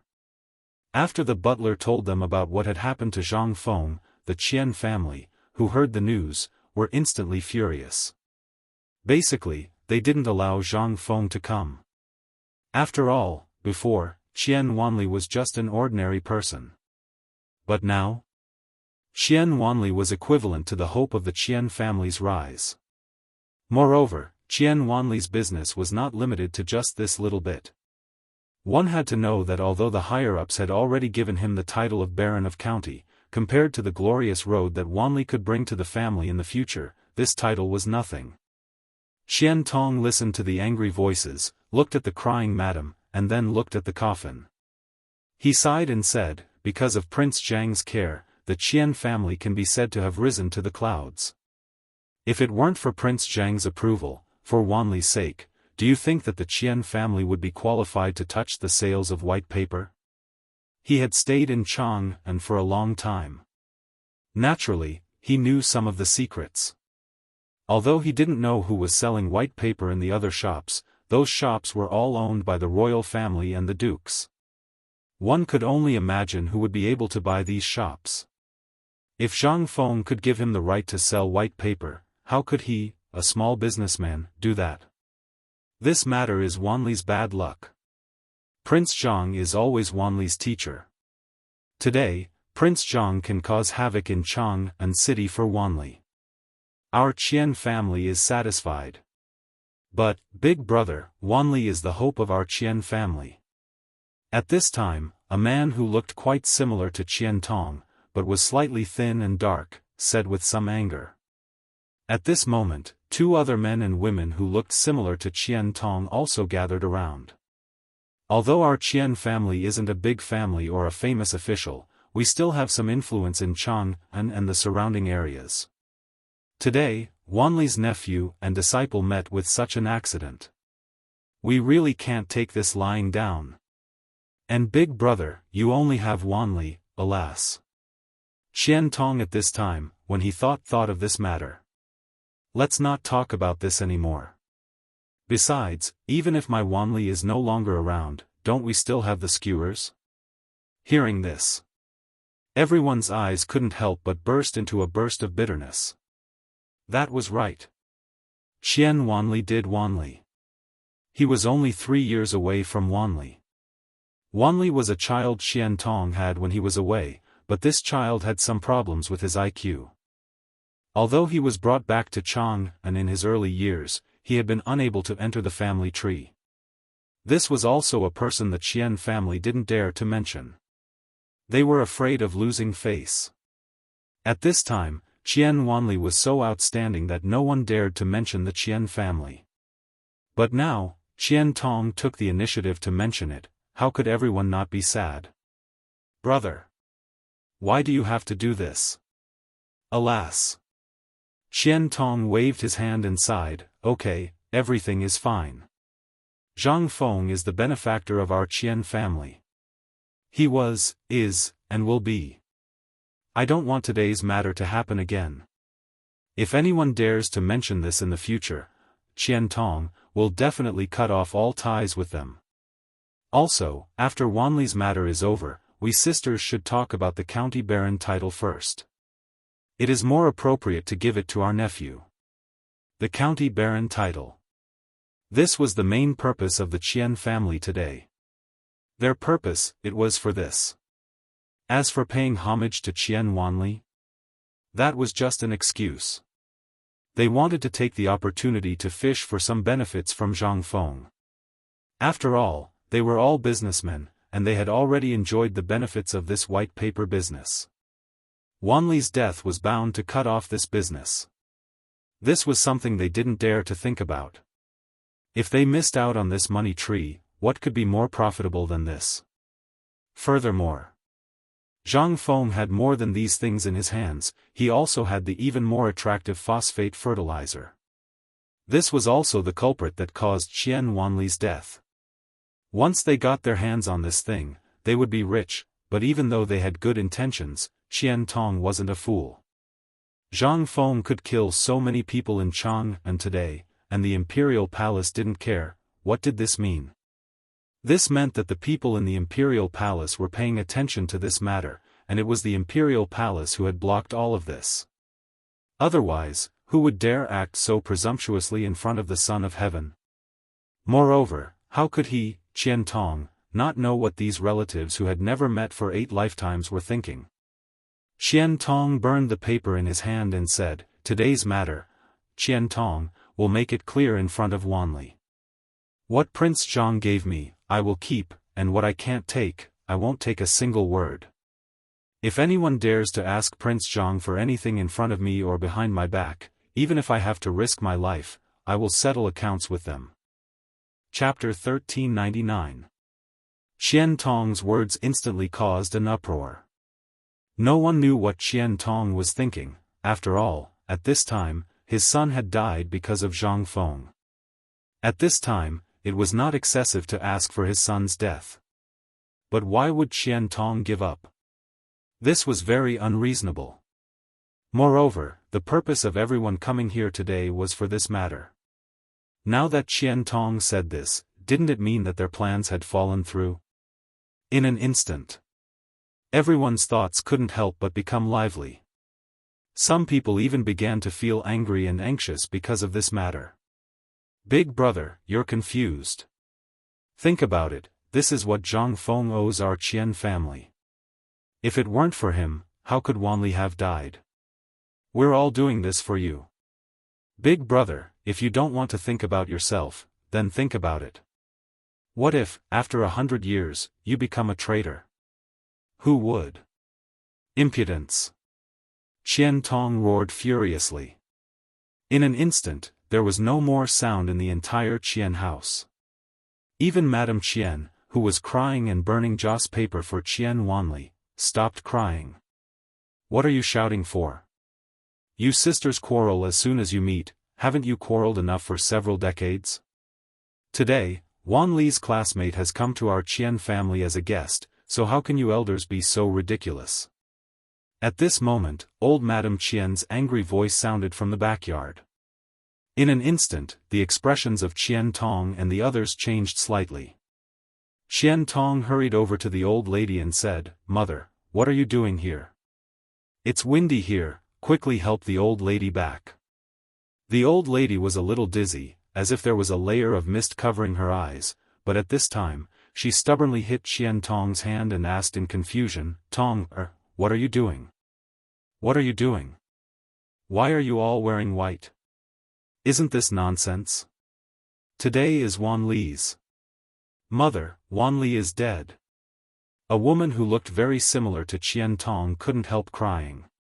Qian Tong heard this and hurriedly scolded, "Qian Xue, if you dare to talk nonsense in front of old madam again, do you believe I won't kick you out of the house today?" Wait. When the old lady saw this, she hurriedly interrupted Qian Tong's words, staring at Qian Tong with her turbid eyes as she asked, "Little goose, tell me, what happened to Wanli?" The old lady's eyes were blurred. But she was not confused. At this moment, she was puzzled. Why did they all come back when it wasn't the New Year or any holiday? Moreover, they were all wearing mourning clothes. What was this for? Qian Tong glared at everyone, then hurriedly said, "Mother, you heard wrong. That child Wanli is going to worship his ancestors. He said that the emperor bestowed upon him the title of Baron, so I called all of them back and prepared to worship our ancestors." Qian Tong spouted some nonsense. Finally, the old lady calmed down. However, the old lady wasn't muddle-headed. When she heard this, she asked even more suspiciously, "Wanli? Where is Wanli? Where's Wanli?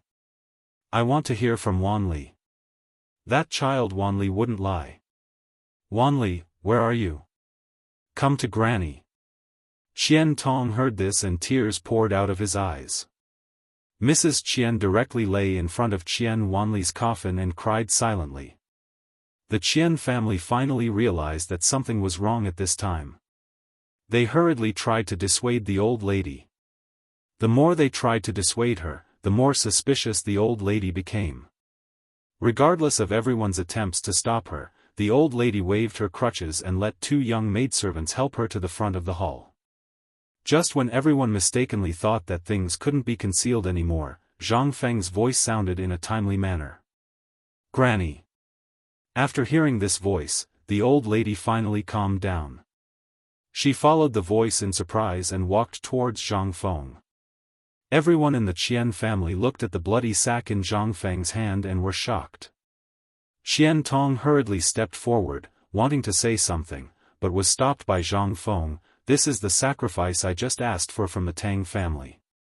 While speaking, the old lady had already arrived in front of Zhang Feng.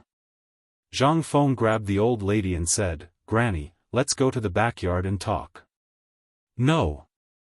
The old lady refused and shook her head again and again. "I heard that you were rewarded by the emperor?" Zhang Feng nodded and said, "Yes. Our Qian family is now rich. I'm also a person with a noble title." "Good, good, good, let's go and pay respects to the ancestors of the Qian family. Without the blessings of our ancestors, how could our Qian family have such a good seedling like you? Ah! Let's go and pay respects to the ancestors."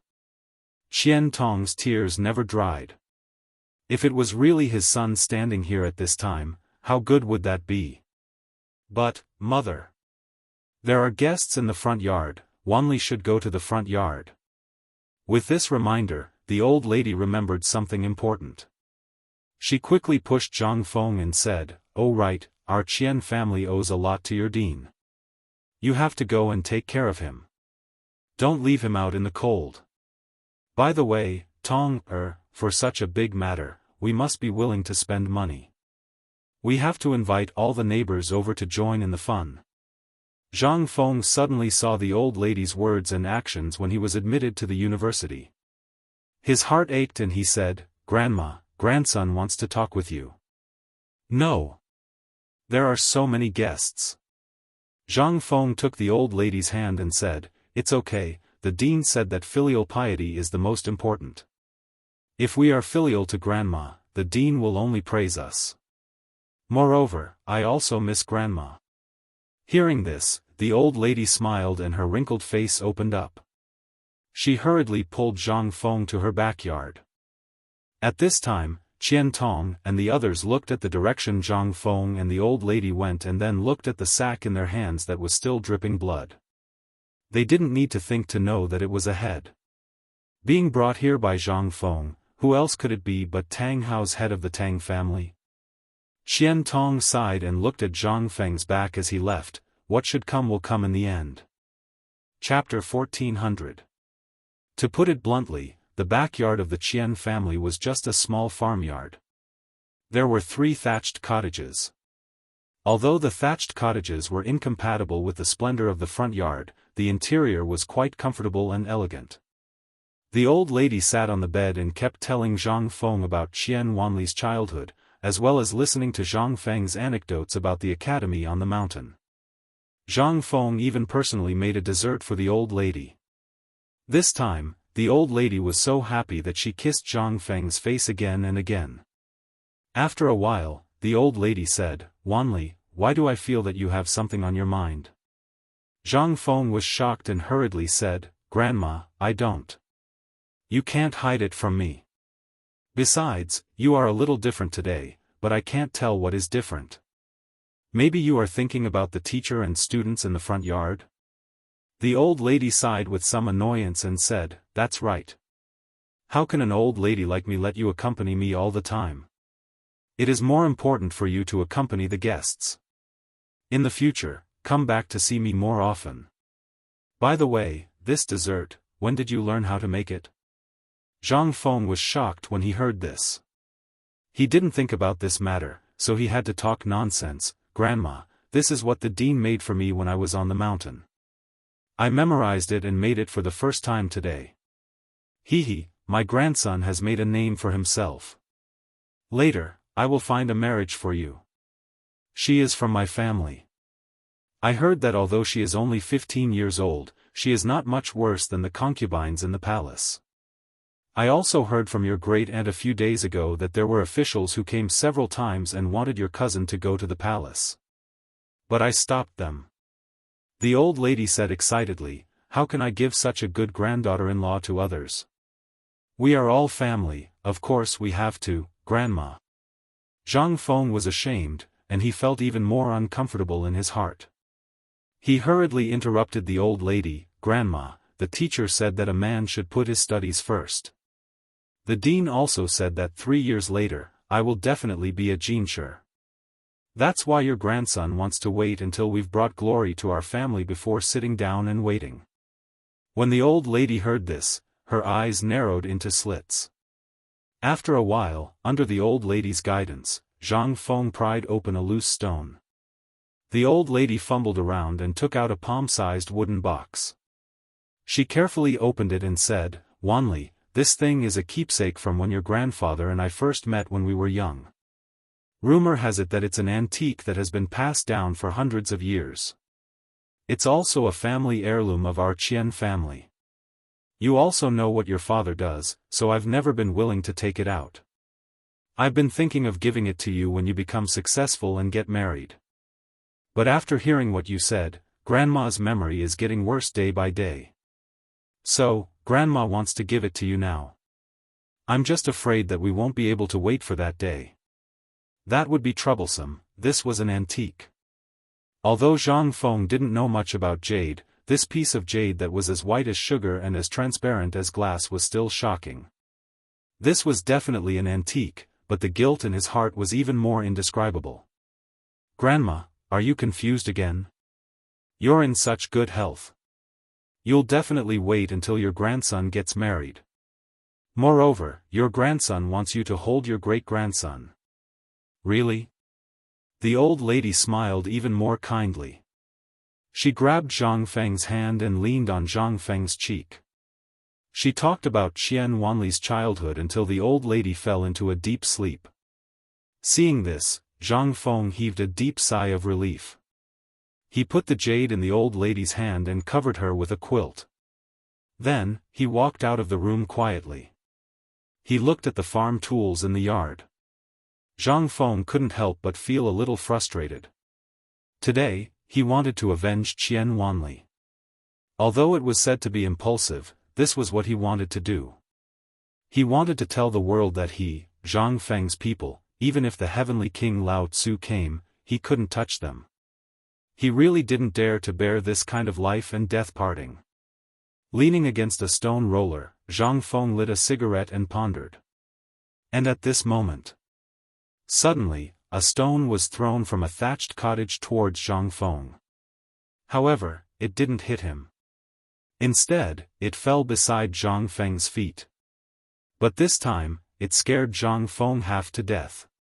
He hurriedly took out the triage bayonet and was on guard. He remembered.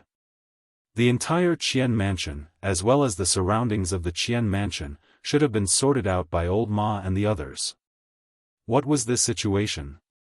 Could it be? Was there an assassin hiding in this place? Zhang Feng didn't dare to talk nonsense, but he also didn't dare to make a move. He didn't practice martial arts. At this time, he was already in a panic. But it was to the extent that Zhang Feng didn't have an instinctive reaction. He also wanted to see who could avoid the detection of old Ma and the others. Zhang Feng waited for a moment. He only heard some rustling sounds, but he didn't feel any danger. Then, he gathered his courage and slowly stood up to look at the place where the sound came from. However, when Zhang Feng stood up, instantly, he was dumbfounded by the scene that he saw. Almost at the same time, Zhang Feng and the person opposite him asked in unison, "Who are you?" Chapter 1401. Not far in front of Zhang Feng, next to the sheep shed, a young man in tattered clothes was weaving straw sandals. It seemed like it was his first time seeing a stranger and he was a little scared. The young man looked similar to Qian Wanli, but he looked a little silly. This made Zhang Feng a little confused. What was going on? Zhang Feng asked carefully, "Who are you?" The young man saw the strange thing in Zhang Feng's hand and bit his finger suspiciously. "Are you a bad person?" Zhang Feng was stunned. "I'm not." "Oh." The young man nodded and continued weaving straw sandals. Zhang Feng gathered his courage and approached the young man, but the young man didn't mind. Zhang Feng sat beside the young man and watched him weave straw sandals. He asked curiously, "Everyone went to the front yard, why are you here?" "Grandma said that I should live here. The people in front are too fierce and always like to bully me. It's good here." With Grandma here, I can eat my fill. Zhang Feng asked curiously, what's your name? My name is String. String? Zhang Feng was a little confused. He asked suspiciously, your surname is Qian? You even know this? Did Qian tell you? Right, I just heard from Grandma that Qian is bringing his teacher to the mansion today. Are you Qian's teacher? Zhang Feng was a little confused. You said Qian Wanli is called Qian. The young man nodded and said, yes, but Qian hasn't been called this name for a long time. Grandma told me. Qian Tong. Qian. What kind of name is this? What kind of name is this? It's really a weirdo. The name Qian aroused Zhang Feng's interest. He asked, Qian, are you Qian Wanli's little brother? But why haven't I heard him mention it before? When Qian Xiang heard this, she stomped her legs on the ground in grievance and said, I had always been outside with Mother. 2 years ago, Father sent someone to bring me back and said that Mother went somewhere else. But Father couldn't lie to me. Mother had always been lying there. She couldn't bear to eat the food I gave her. Zhang Feng's eyes stung. He chatted with Qian Xiang in detail. Only then did he understand everything about this kid. Qian was the child Qian Tong had with a woman from Tongzhou when he was out doing business, but he had always been opposed by his family, especially by Qian Tong's sisters. It was also because of that incident that Zhang Feng had almost no contact with his sisters, and this time, Zhang Feng could basically imagine that it was all for the sake of money. The heavens would not give a person a surname for nothing.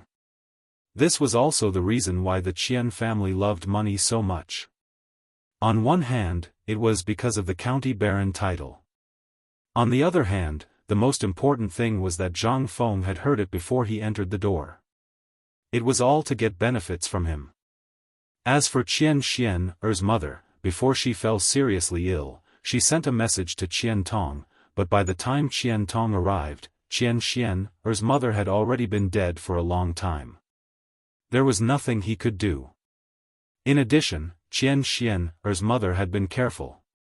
She had asked a merchant in Chang and who knew Qian Tong to pass the message. If Qian Tong didn't go, then Qian Tong would definitely bear the infamy of being ungrateful and abandoning his wife and child. So Qian Tong had no choice but to take Qian back to the house. If it weren't for Qian's mental retardation, the old lady would have definitely added him to the family tree. However, this child was born somewhat mentally retarded, and even the soft-hearted old lady had a headache. Let him go. This was the Qian house, and the Qian family was considered a famous family in Chang'an. Moreover, those children always bullied him. Even the servants liked to bully him. With no other choice, Qian moved to the old lady's house and relied on her for survival. This courtyard originally didn't have any sheep, but Qian desperately wanted this sheep, so Qian Tong got a sheep to accompany Qian. Zhang Feng curiously asked, Qian, what do you want a sheep for? Also, why are you making these straw sandals? Qian mysteriously smiled and said, you don't know, right? Our sheep will be able to give birth to a litter of lambs in half a month, and 1 lamb can be sold for 10 strings of coins. If they grow up, 1 lamb can be sold for 30 strings of coins. Take a guess, if I raise a large flock of sheep, how much can I sell them for? Zhang Feng was a little surprised. He pointed at the straw sandals and asked, then why are you making these straw sandals? To exchange for fodder. A lot of brothers don't have any shoes to wear. Moreover, last time when the sheep were in heat, I asked them to help me steal the sheep next door, so I have to help them. Besides, these sandals aren't for free. They promised to cut grass for my sheep. A pair of sandals and a basket of grass. Isn't it worth it? Zhang Feng was shocked. He couldn't help but pinch his thigh. God, this joke of yours is really too big. This is a talent bestowed by the heavens. Is this the so-called when the heavens close a door, they will open a window for you? Chapter 1402. In the eyes of the world, Xianxia was a bit of a fool. But this was all on the surface. This was because this child had been isolated from the world since he was a child.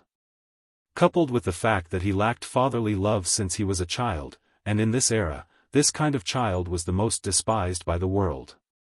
Because he was casual, he closed himself off.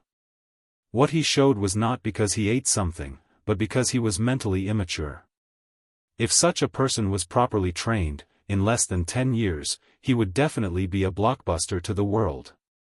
Because he longed for recognition and love. In later society, this kind of personality was called autism. What Xianxia had unintentionally displayed in front of Qian Tong was simply to gain Qian Tong's approval. After all, his father was a person who played with money. This was the best way to get Qian Tong's approval, but Qian Tong seemed to have labeled Xianxia as a fool from the beginning. So, thinking of this, Zhang Feng subconsciously asked, "Xiang, let me ask you something." Xianxia asked indifferently, "Is it about Guan?" No, let me ask you, if you had 3 white sheep, how much could you sell them for?" Xianxia looked at Zhang Feng suspiciously and asked, "If I had 300 sheep, why would I sell them?" Zhang Feng was stunned. He asked, "I'm just asking, tell me, what do you think?" Xianxia heard this and said, "If it was me, I would only choose the best and strongest sheep among these 300 sheep. Even if there were only 50 sheep, I would still have 300 sheep next year. As for the remaining 250 sheep, would sell their sheepskin to the Hu merchants. I heard my mother say that a sheepskin sold for 20 copper coins. When the time comes, I will rent a butcher shop in Jianghu. I will sell 1 jin of meat for 5 copper coins. Even if there is only 30 jin of meat in a lamb, I can sell it for 150 copper coins. If there are 250 sheep, I can sell them for 37,000 copper coins. Including the bones and offal, I can sell the lamb for 40,000 copper coins, which is 40 taels of silver. If 1 piece of sheepskin is worth 20 copper coins, 250 pieces of sheepskin can be sold for 5,000 copper coins. And this is only in Jianghu. If I were to go to the Tufan Turks, the price would be even higher." When talking about this, Xianxia was abnormally excited. It was as if at this time, in front of him was not a field of grass, but a field of silver coins. This made Zhang Feng even more curious and asked, "Xiang, who did you learn this from before?" Qian Chuaner looked at Zhang Feng suspiciously and said, "Do we still need to learn this?" This time, Zhang Feng was stumped. At this time, Zhang Feng wished that he could drag Li Gan and the other idiots here and let them see what kind of prodigy this was. Compared to Xianxia, what the hell was Li Gan? What the hell was Du Debing? Those were all trash. This was simply a natural-born fortune-teller, and a natural-born merchant god. After losing Qian Wanli, Zhang Feng felt very guilty. This was because as a brother, he had always wanted to help the Qian family, but he could not find a way. But now, seeing Xianxia like this, Zhang Feng could not help but have a bold idea. "Xiang, don't you want to go somewhere with me first? There are many brothers at my place, and there are many, many delicious and fun things." "No." Xianxia shook his head and rejected Zhang Feng without thinking. This was somewhat unexpected to Zhang Feng. "Prince Zhang. President Zhang." At this time, Qian Tong's low voice sounded at the door of the small courtyard. It interrupted Zhang Feng's thoughts. Zhang Feng shook his head helplessly and glanced at Xianxia. The moment Xianxia heard this voice, his eyes flashed with excitement, but a moment later, it dimmed down. Zhang Feng's heart ached. "Don't you want to see your father?" Xianxia shook his head fiercely. Father said that I'm not allowed to go out of the courtyard. After saying that, Xianxiang lowered his head in grievance, not daring to look at Zhang Feng. Seeing this, Zhang Feng shook his head, stood up, and walked towards the courtyard door. As soon as he saw Zhang Feng, Qian Tong was instantly relieved. But when he saw Zhang Feng coming from that direction, he could not help but worry. President Zhang, how could you stoop to such a desolate place? This old man was rude. Uncle, what are you doing? Zhang Feng hurriedly helped Qian Tong up. As the two walked towards the front yard, they discussed the next steps. Zhang Feng said, Uncle, the matter of Wanli is still my academy's fault. I also heard that the Ministry of Justice will send some of the Tang family's wealth to you soon. After the Ministry of Justice checks the properties of the four families, someone will send them to you, but, while speaking, the two paused. Zhang Feng said, the academy is, after all, just the academy. I don't want to take care of other things right now. I'll leave them to Lao Li and the others. When the time comes, I'll send someone to personally talk about the future of the white paper business. I've decided, before Wan Li's business will still be handled by your Qian family, President Zhang. Qian Tong knelt down in front of Zhang Feng and sighed, President Zhang, my Qian family is unable to repay the kindness you have shown to my Qian family. Now that Wan Li's revenge has been avenged and we've given you enough, if you continue to give this old man more, I'm afraid you'll remember it. Zhang Feng helped Qian Tong up from the ground. Qian Tong was right. After thinking about it for a while, Yang Kai gave up, fine, since Uncle says so, I'll drop the matter. But there's something I want to ask Uncle, is that Qian Xiang, in the backyard your young master? Qian Tong naturally knew that Zhang Feng and Qian Xiang had met for the new year and was shocked, I've frightened Dean.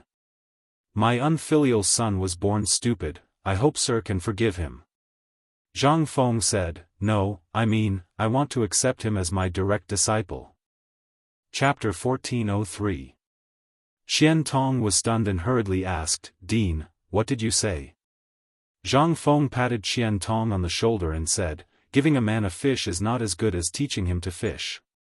I have been thinking about how to compensate you, and brother Wanli, coupled with the fact that old madam is so good to me, I was deeply moved. Before seeing Qian Xiang, I really didn't know what to give you, but after seeing Qian Xiang, I made up my mind to accept Qian Xiang, as my successor. What do you think? Qian Tong was stunned. He hastily turned pale with fright and said, Sir Dean, I know that you are affectionate and loyal to my family's Wanli. You are a rare man who values affection and loyalty. If it weren't for you today, Wanli's hatred wouldn't have been avenged. But now, Wanli's hatred has been avenged. In addition, I now have a noble title. This old man is perfectly satisfied. How can I accept Sir Dean's kindness? If this were to spread, how would the world view me, Qian Tong? The world will say that I, Qian Tong, took the opportunity to extort Dean, and I will be despised by the world.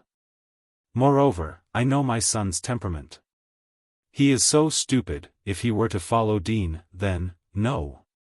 This absolutely cannot happen. It wasn't that he didn't want Qian Xiang, to take over his mantle. After all. At this time, Qian Wanli, the only hope of the Qian family, was gone, and Qian Xiang, was the only son of the Qian family. Qian Tong naturally hoped that Qian Xiang could achieve great things. However, Qian Xiang had suffered the pain of losing his mother in Tong province and had been ridiculed and ostracized since childhood. Under these two conditions, he had become completely stupid. Even the famous doctors in Chang'an city had no way to cure him. This was a brain disease. Moreover, how could Qian Xiang understand the ways of merchants? This was undoubtedly Zhang Feng trying to comfort him. Therefore, Qian Tong would never agree. If he agreed, then how would the world view his Qian clan? How would he, Qian Tong, face the people of Chang'an city in the future? When Zhang Feng saw this, he knew Qian Tong would say this, so he sighed and said, "Martial uncle, don't worry, today is not the time to talk about this, but you also know that I have a lot of things to do, plus today's incident, I may not be able to leave the mountain for a long time.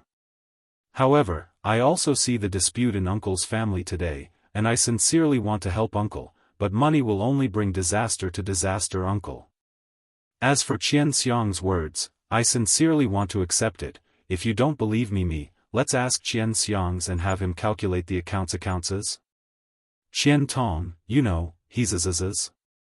I previously believed that Wanli would have a brilliant future in the field of merchants, but, after seeing Xianxiang, I'm even more certain that within 10 years, Xianxiang, will be unmatched in the art of merchants in my Great Tang, no, even in the borders of my Great Tang.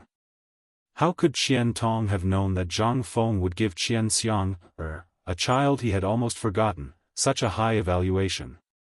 Now that he saw Zhang Feng again and saw how sincere he was, Qian Tong felt even more complicated.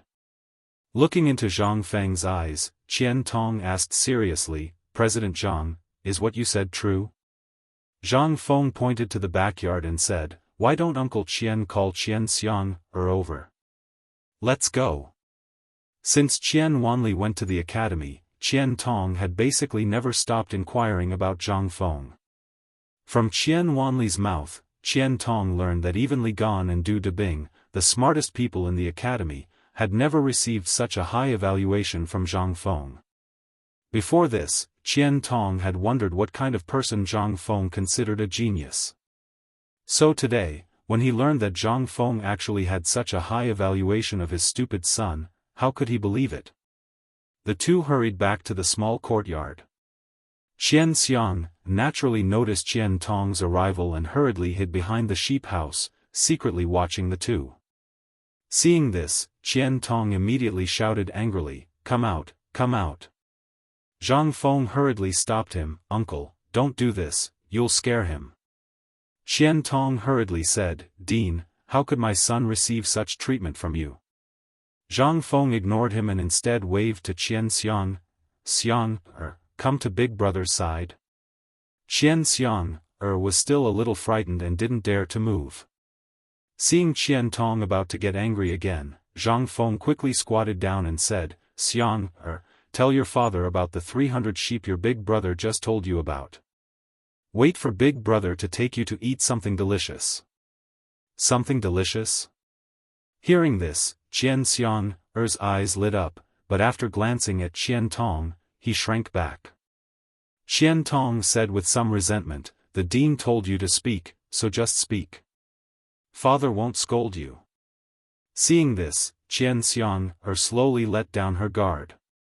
She fearfully told Zhang Feng about what she had just said, as well as the plan that she hadn't finished talking about. This time, Qian Tong was dumbfounded. He seriously doubted that the timid boy standing next to him at this time was still his stupid son. After a long time, Zhang Feng asked, "Uncle, now you know Xiang's ability, right? But, after all, no buts. You should know that in addition to merchant skills and teaching, I, Zhang Feng, also know some medical skills. What's more, Divine Doctor Sun is also on my mountain. If you don't believe me, do you not believe in Divine Doctor Sun?" Chapter 1404. After Zhang Feng dealt with the affairs of the Qian mansion. Then he hurried back to the academy with Xianxiang, Ma Zhou and the others. The moment they went out, the gate of Chang'an City was locked. Looking at the brightly lit Chang'an City, Zhang Feng waved his hand and said, "Back to the mountain." Since they parted at the gate of the Tang mansion, he hadn't seen Li Qingqian, Cheng Chumo and the others. Zhang Feng also knew that although he had taken revenge today, the mess he left behind must be cleaned up by someone. So he didn't think much about it. Along the way, Gao Ken was on alert all over the city. No one knew where he got a sky piercer in his hand. Coupled with his horse and burly figure, he looked like a general. Behind Gao Ken, a group of people also followed Zhang Feng's carriage and went up the mountain. Although no one said a word along the way, everyone's eyes were rather strange. The reason was that ever since they left the Qian manor, Zhang Feng's side was always followed by a timid, skinny, and tanned young man. This boy looked a bit like Qian Wanli. But no matter how people asked, he seemed to be frightened. He clutched Zhang Feng's robe tightly and hid behind Zhang Feng without saying a word. And Zhang Feng didn't explain much. After all, it was useless to explain anything now.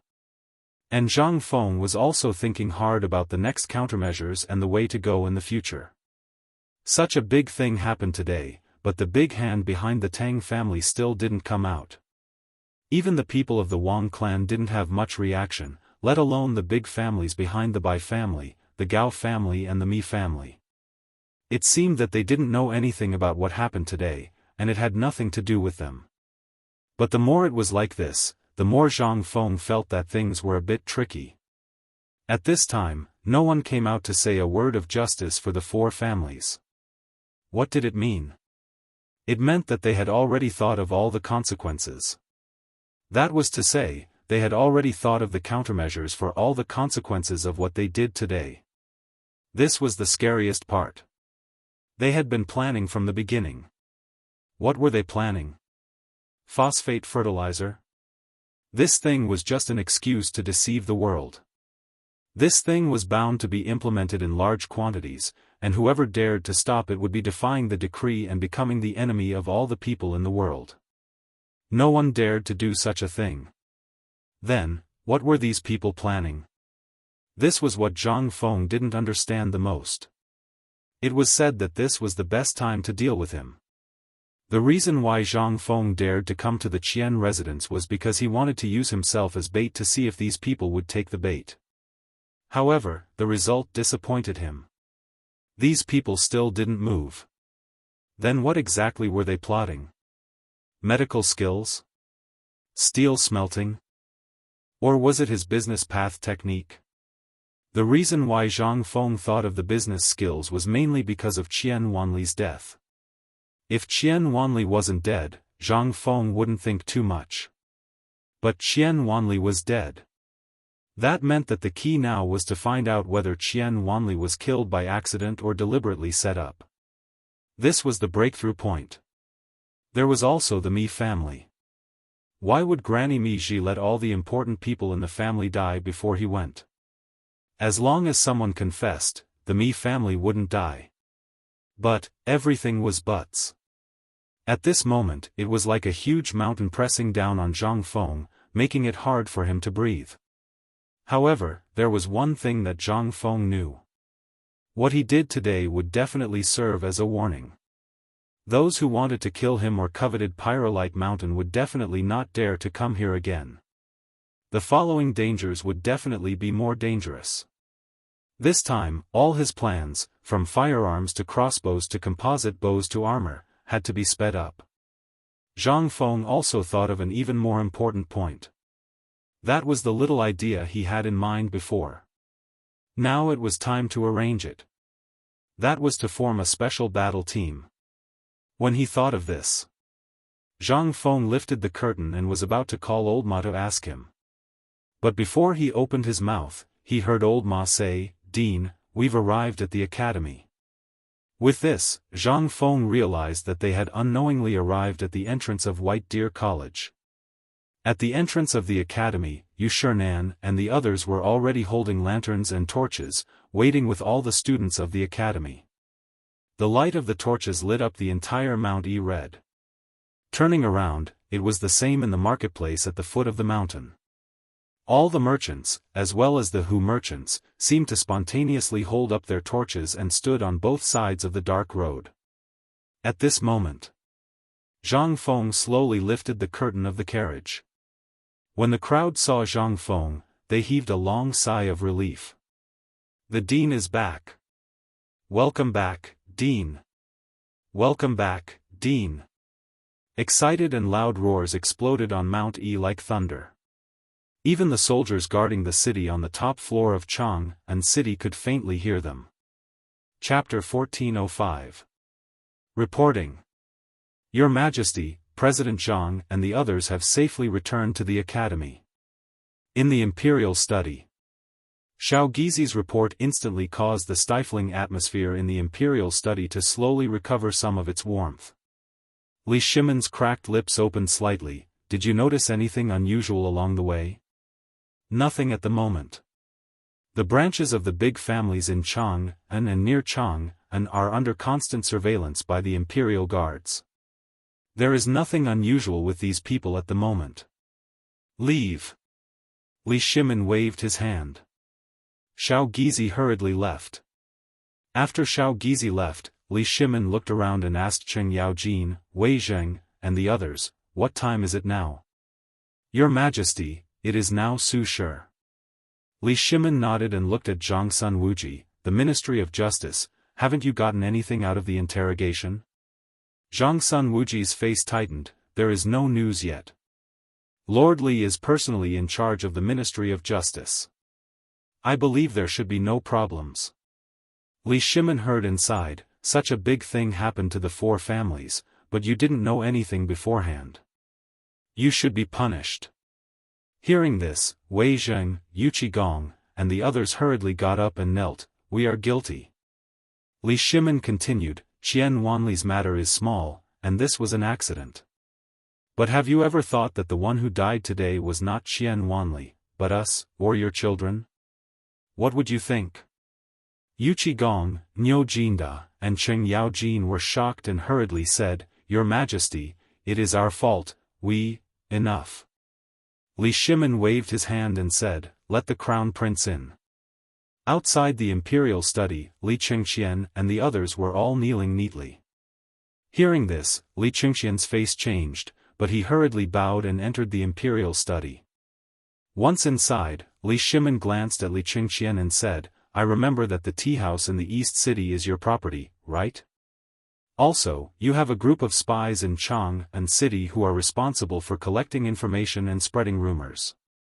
What do you think of this matter? Li Chengqian's face changed instantly and he hurriedly said, Father, I was careless. But I've been busy with the phosphate fertilizer on the mountain during this period of time and forgot about it. Please punish me, Father. Wait, go to the Ministry of Justice to receive your punishment. Li Shimon waved his hand. What do you think of this matter? Did your people gather any useful information today? Yes, but they are all kneeling outside Taiji Palace. Announce it. As his voice fell, little Gizi hurriedly announced the decree. A moment later, more than 10 people of different ages and sizes appeared at the door of the imperial study, trembling. Looking at the people kneeling in the imperial study, they couldn't help but panic. Greetings, Your Majesty.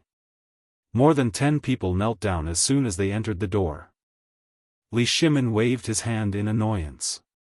Xiao Gizi understood and said, Tell His Majesty everything you found out today. Don't hide anything. How dare they hide it? The people kneeling outside the imperial study were people who could make the entire Tang dynasty tremble with a stomp of their feet. Who were they? How dare they hide anything? They didn't want to live anymore. Your Majesty, today in Chang'an, how could they dare to hide anything?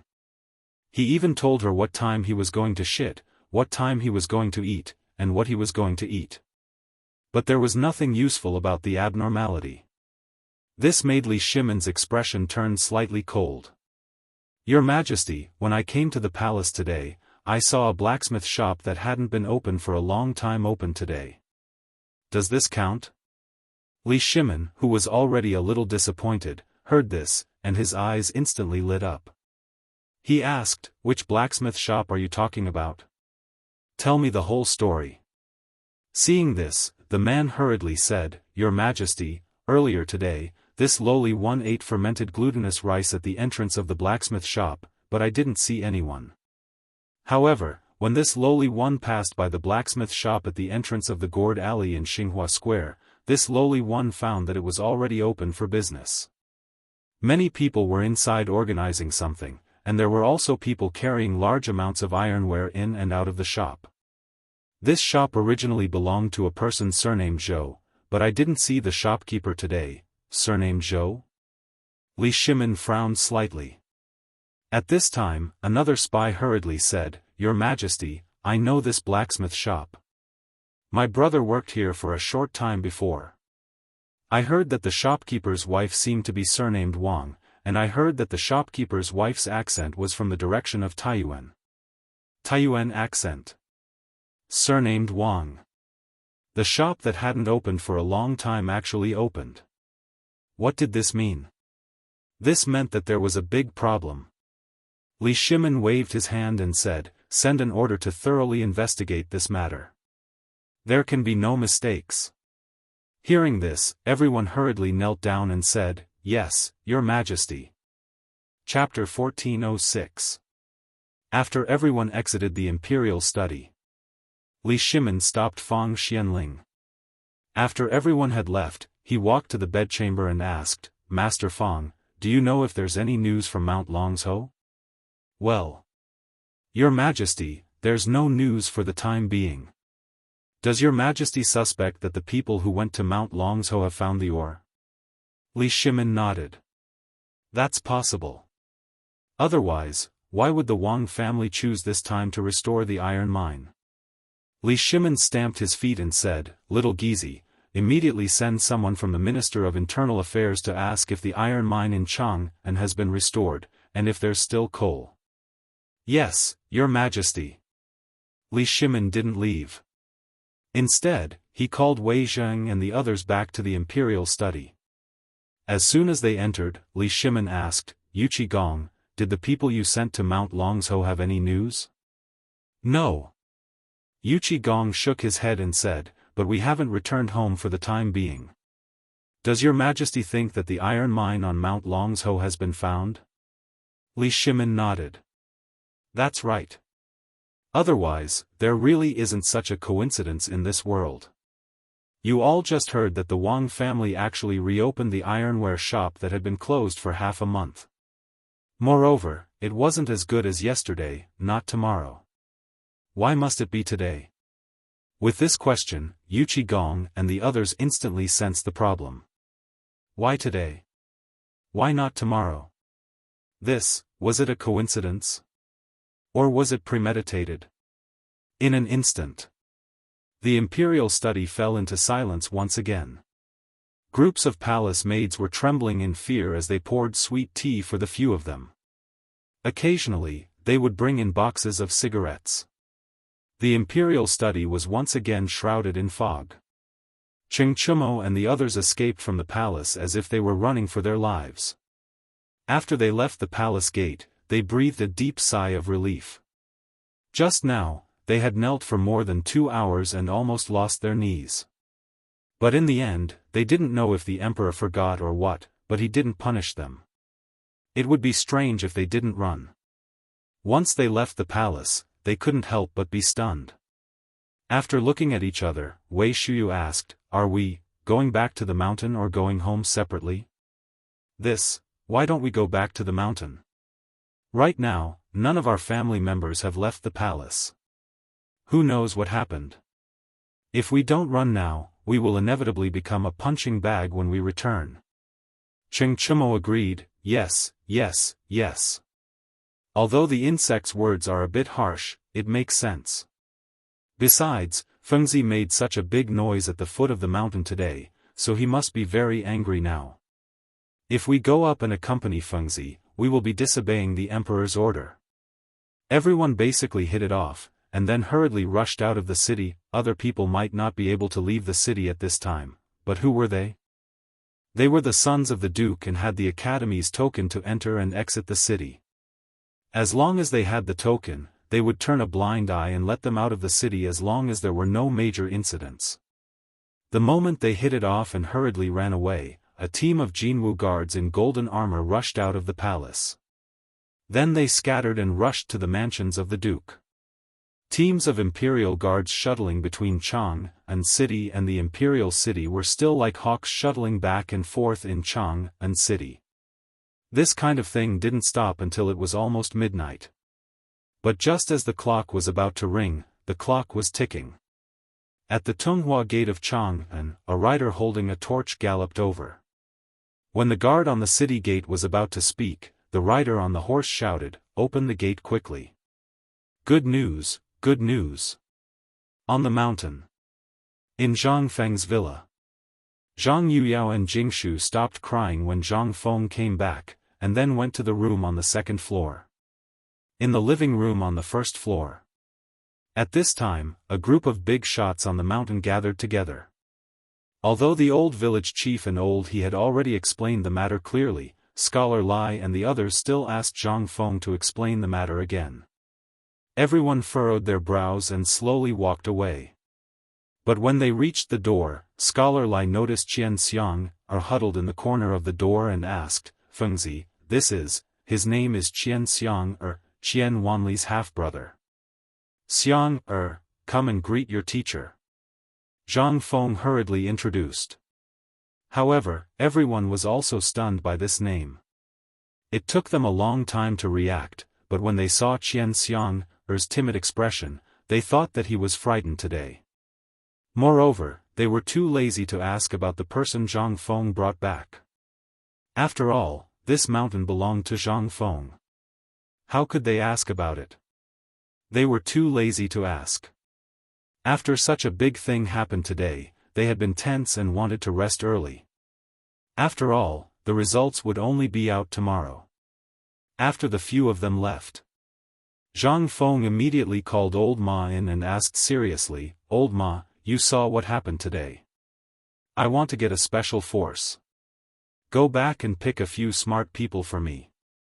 Old Ma was stunned and asked, "What soldiers are you talking about? You want to raise a private army?" No, it's a special force. It's similar to the security guards on the mountain. But they're just there to learn the new military tactics and fighting methods that I came up with. But the prerequisite is that they have to be young. Chapter 1407. It was not the first time that Zhang Feng had such an idea. He had had such an idea a long time ago, but because of some things, he had not decided until now. Until today, Zhang Feng was really sure. Today, the mastermind behind the scenes did not make a move, which meant that there would be a bigger move. This was what Zhang Feng was most worried about. After all, if this bastard really did something, it would be really troublesome. Zhang Feng was not afraid of trouble, but he was also afraid of being annoyed. Instead of waiting for others to come, why not take the initiative himself, Zhang Feng? Take the initiative to lure the mastermind out? However, Old Ma did not know this, nor did he know the meaning of special forces. He quickly asked, "Dean, what do you mean by special forces? What's the use of it?" Zhang Feng knew that Old Ma would ask this, so he said, "In fact, special forces are also a kind of soldier. This kind of soldier actually has the ability to fight together and has quick reaction. However, in the case of an individual soldier, they can also complete a 1,000-mile raid alone or scout the enemy camp at night. This kind of soldier has very strict requirements for the soldier's physical fitness and endurance. As for tactics and fighting, I don't know much about these, so I'll have to rely on you. However, it's best to have some foundation." This, Old Ma was instantly in a dilemma.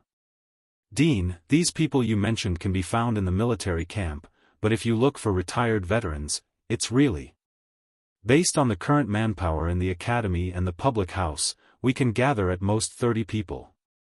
However, if you look for people who were screened out by the military due to some things, this is not a problem. However, don't get your hopes up. It's not easy to find such people."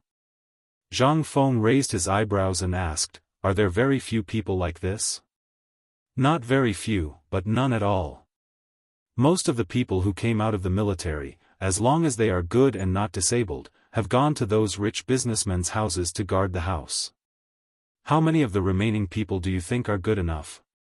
Zhang Feng had really forgotten about this. Although ordinary people hated military personnel, to the rich and influential families, such people were the most suitable to be guards. Thinking of this, Zhang Feng suddenly thought of old Niu. Didn't this batch of people instigate a few hundred guards and servants when they were in Lantian? Presumably, the people who were chosen by them were all experts, right? Moreover, he had promised Qiantinyu and the others that he would forge the 4 of them. Now, it seemed that it was time. Old Ma, let's not consider your men for now. Let me ask you, what do you think of Iron Bull, Idiot Wei, Sun Chong, the Yu Baolin brothers, and Gao Kan? Speaking of which, Old Ma also remembered these little fellows. His eyes couldn't help but light up as he said, if these fellows were in the army, they would definitely be fierce generals. Could it be that you want to? Zhang Feng nodded. Old Ma's expression changed instantly. He asked suspiciously, Dean, you really don't know Tainyo's identity? Zhang Feng was stunned and asked, what other identities do they have? When Old Ma saw Zhang Feng's expression, he instantly knew that Zhang Feng still didn't know the real identity of Qiantinyu and the others. This was easy to handle. If Zhang Feng really knew their identity, then Zhang Feng's arrangement would be problematic. After all, these fellows' fathers, except for Gao Kan, were all high dukes. Letting them do this at this time? If the dean hadn't discussed this with the high dukes in advance, then it would be strange. In fact, in the Chang and military camp, Zhang Feng had already known about the training method that he had come up with. Not to mention training, just hearing about it made his scalp tingle. Carrying dozens of kilograms of stones on their backs every day, they couldn't even sleep well. This was simply the devil's training method. In the Chang and military camp, there were at least 50,000 soldiers stationed there. Those who could stay in the Chang and military camp were basically the elites of the elites. However, there were not even 5,000 people who could pass the training method so far. From this, one could see how terrifying it was. But once they got through this level, it was really like what Zhang Feng had said. It was not a problem for them to be able to fight 10 people at once. Besides, they were not given any tools or food, not even a fire starter, and were asked to fight with the beasts in the Qinling Mountains for 10 days. The person who could come up with such a training manual was either crazy or a god. At first, old Ma Huanzi had lamented that this thing had been created by that perverted general. However, when he found out that this thing had been created by Zhang Feng, he was completely dumbfounded. With Zhang Feng's weak body, how could he come up with such a thing? Now, when Zhang Feng said this, he suddenly understood that this thing was really made by the dean. Was it just for this moment? Old Ma was dizzy listening to this. His mind was still thinking about this matter. After talking for a long time, Zhang Feng found that Old Ma was in a daze. He couldn't help but ask, Old Ma? Old Ma? Hey, Old Ma, do you want a wife or not? After hearing the word, wife, Old Ma finally reacted. Zhang Feng rubbed his head and said, you go down the mountain tomorrow morning. Call Jia Daoran up. Those guys are naughty. The 2 of you will be responsible for their training from now on. Also, find those guys for me tomorrow morning. Seeing that Zhang Feng really intended to train Qing Chumo and the other young dukes, and that he would train them in the future, Old Ma was so scared that his legs went soft. He hurriedly said, okay. Chapter 1408. Early the next morning. Old Ma hurried down the mountain. Last night, he thought about it all night. Let's not talk about Wei Shuyu. Wei Shuyu was Prime Minister Wei's son. Although Prime Minister Wei gave people the impression that he was unapproachable, he rarely came to the mountain. This was easy to handle. Lord Zhongsun was also fine. But the most uncomfortable were the 2 young masters of the Yuqi family and the son of General Cheng. Damn it, they were all famous bastards. Asking him to train them? Wasn't that courting death? Would they be able to endure such hardships? But Zhang Feng had given the order, so he had no choice but to do it. Therefore, Old Ma thought about it for a whole night. When the sky was still dark, Old Ma found all his old buddies and told them about it. When they heard it, their heads instantly exploded. Asking them, a group of nameless soldiers, to train Commandant Cheng? This was not courting death. This was courting death. But they couldn't refuse. In the end, everyone slapped their thighs and agreed that they had to go to the military camp and ask one of the generals first. After all, it was extremely difficult for them to find a few dukes. But the military camp was different. This was General Cheng's territory. Even if they couldn't find him, as long as they found his personal guards, it would be fine. As long as they passed the message, as for the consequences, they could completely push it to General Cheng. Not only would they not have any responsibility, after all, Cheng Chumo made a scene at the training ground. That was the civilization and the military. It was also because of this matter that Cheng Chumo and the others were transferred out of the military by the emperor, in the military camp. Although the sky was still dark, groups of men were roaring and running around Shao Mountain crazily. What was even more frightening was that, everyone's arrowheads, necks, calves, waists, and backs were tied with a large bag of bulging things. No one knew whether they were filled with stones or sand. But no matter which one it was extremely terrifying to old Ma, who was staring blankly at them. And in old Ma's eyes, this group of lunatics was shouting without blushing or panting, as if it was an ordinary thing. This made old Ma feel terrified. Stop. The military camp is an important place, no one is allowed to enter. At this moment, an angry roar sounded. At the next moment, a general wearing radiant armor and riding a large horse came before the old horse. Old Ma hastily took out his identity card and said, "I have been ordered to look for the generals." "What is it?" "The dean wants a few disciples to participate in the training of the new art of war." "I'm here to ask." The general had just asked casually. He hadn't expected old Ma to say anything. However, he was taken aback by old Ma's words. "Are you saying that Zhang Feng wants to train his disciples?" "No, it's Iron Bull. It's Tai Nyo and the others." Old Ma hurriedly explained. The general's expression froze when he heard this. He pulled on the reins and asked, "Are you talking about Commandant Tai Nyo?" Seeing old Ma nod, the general was shocked. He hurriedly led old Ma into the commander's tent. The commander's tent was actually a house.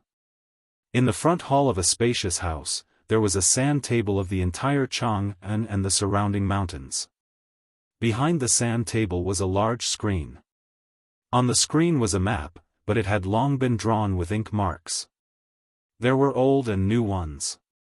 When the two of them passed through the front hall of the commander's tent, they heard a rhythmic coughing sound. Old Ma found this rather novel, but the general didn't seem to find it strange. He led old Ma into the rear of the tent. "General, someone is coming from the mountain." Yu Qigong had been reading a military report with a frown. When he heard this, he hurriedly put it away. However, when he looked up and saw old Ma, he asked in surprise, "What is it?" Old Ma didn't dare hesitate. This was General Yuqi, one of the 4 war gods. He hurriedly said, "General, the dean wants to find some people. He says he wants to train these people individually." Yu Qigong didn't mind. "Pass down the order. Pick a few good seedlings from the army and send them to the mountain." Seeing this, old Ma quickly interrupted Yu Qigong and said, "General, the dean wants to train Commandant Cheng and the others." "HM?" Yu Qigong was surprised. He looked at old Ma in surprise. When did this happen? When did he say anything about this? Old Ma hurriedly told him everything. The more he spoke, the more agitated Yu Qigong became. Of course, the cigarettes in his hand also changed one after another. His coughing became more and more severe. It wasn't clear whether it was because he was agitated or because he was choking on the smoke in the room, but old Ma's throat felt like it was on fire. Old Ma couldn't help but feel impressed by Yu Qigong. No wonder he was called the war god. Just this boldness, this ferocity of smoking, this throat and eyes, could it be that they were all made of iron? What the hell? He deserved to be called the war god. Yu Qigong wasn't thinking about anything else. Instead, he thought about something Zhang Feng had said a long time ago. He vaguely remembered that Zhang Feng had said that he wanted to train Qing Chumo to become a heavy cavalryman and Zhang Sun to become the strongest light cavalryman. At this moment, he was looking at the situation. Yu Qigong couldn't help but slam the table. It's done. Ha ha ha, Old Black, Fengzi has finally thought it through. Chapter 1409. Old Ma naturally knew that Yu Qigong's words weren't meant for him. However, when he saw how happy Yu Qigong was, he couldn't help but congratulate him excitedly. Congratulations, General. Congratulations. Yu Qigong laughed heartily when he heard this. Then, he waved his hands and said, "Don't be in such a hurry to flatter Lao Tzu. Is Fengzi going to let you train them this time?" Old Ma froze for a moment before he hurriedly said, "What the principal means is that I will accompany them in their training. The rest will be personally trained by the principal." All right. Lao Tzu knew that Fengzi would make this move. Yu Qigong stood up and paced back and forth in the commander's tent. After a while, he told the guard, "Hurry up and invite General Cheng and Niu Jijie over. Tell them about this matter." He had no choice but to be happy. His two sons would be together. Although he didn't know how Fengzi would train his two sons, compared to Old Black and Old Niu, he would wake up smiling even in his dreams. If the cow saw that the tiger's leg was broken, it naturally wouldn't be able to do anything. All it could do was watch helplessly. How could Qing Chumo compare to his two darlings? Compete in strength? His second son could lift a millstone with one hand. What could Qing Chumo do? All these years, he had already been King stripped of his virginity by those little girls. Those two brats were the best. Although his upbringing was stricter and he was more obedient, he still had some strength. When the time came, as long as the emperor gave his approval, the Yuqi family would still benefit the most from this matter. How could he not be excited? Their official positions had basically reached their limits. They wouldn't be able to get promoted any further. In any case, they were still most concerned about their sons and nephews. This was the real battlefield where they would fight. Which family's son would be able to accomplish something if he had a promising future? A small matter was enough for them to brag about for an entire year, so how could Yu Qigong not be excited about such a big matter today? However, before he could get too excited, Cheng Yaojin and Niu Jinda rushed in with red eyes. As soon as they entered, they saw Yu Qigong's annoying look. They glared at Old Ma and asked, "Lao Tzu has seen you before. In the Liangzhou military camp, your name is?" Replying to General Cheng, "I, Ma Xinliang, am the instructor of the new recruits of the Liangzhou military camp." Upon hearing this, Cheng Yaojin's expression instantly relaxed. He was really afraid that Yu Qigong was trying to trick him. Seeing this, Cheng Yaojin narrowed his eyes and carefully sized up Ma Xinliang. "I heard that Fengzi wants to turn our son into some special forces soldier." "Yes." Ma Xinliang stood as straight as a ramrod. He couldn't help it. This man was the military god who would beat up anyone who disagreed with him. Among the three of them, his temper was the most unpredictable. It would be strange if he wasn't afraid, even though he was no longer a member of the military. However, this was a fear that was engraved in his bones.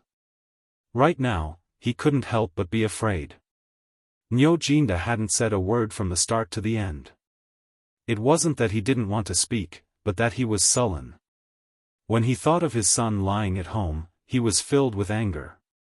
How could he be in the mood to speak? Now that such a good thing had happened, he could only watch helplessly. How could he feel comfortable? When he saw Yu Qigong's smug face, Niu Jinda's heart turned cold. He wanted to kill someone.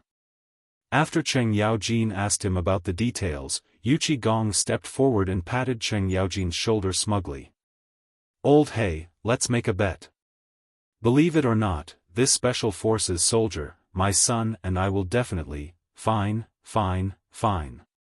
You're so cocky, okay? TSK. Lao Tzu only has one son, but didn't Feng Zi say that he wanted 50 people? You want 50 people? Just these few people aren't enough. Isn't that clear enough? When he heard this, Niu Jinda seemed to have grasped the main point. He hurriedly stepped forward and asked, Ma Xinliang, let me ask you. Did Feng Zi really say that he wanted 50 people? And he didn't allow people from the military to be used? The dean wants you to decide for yourselves.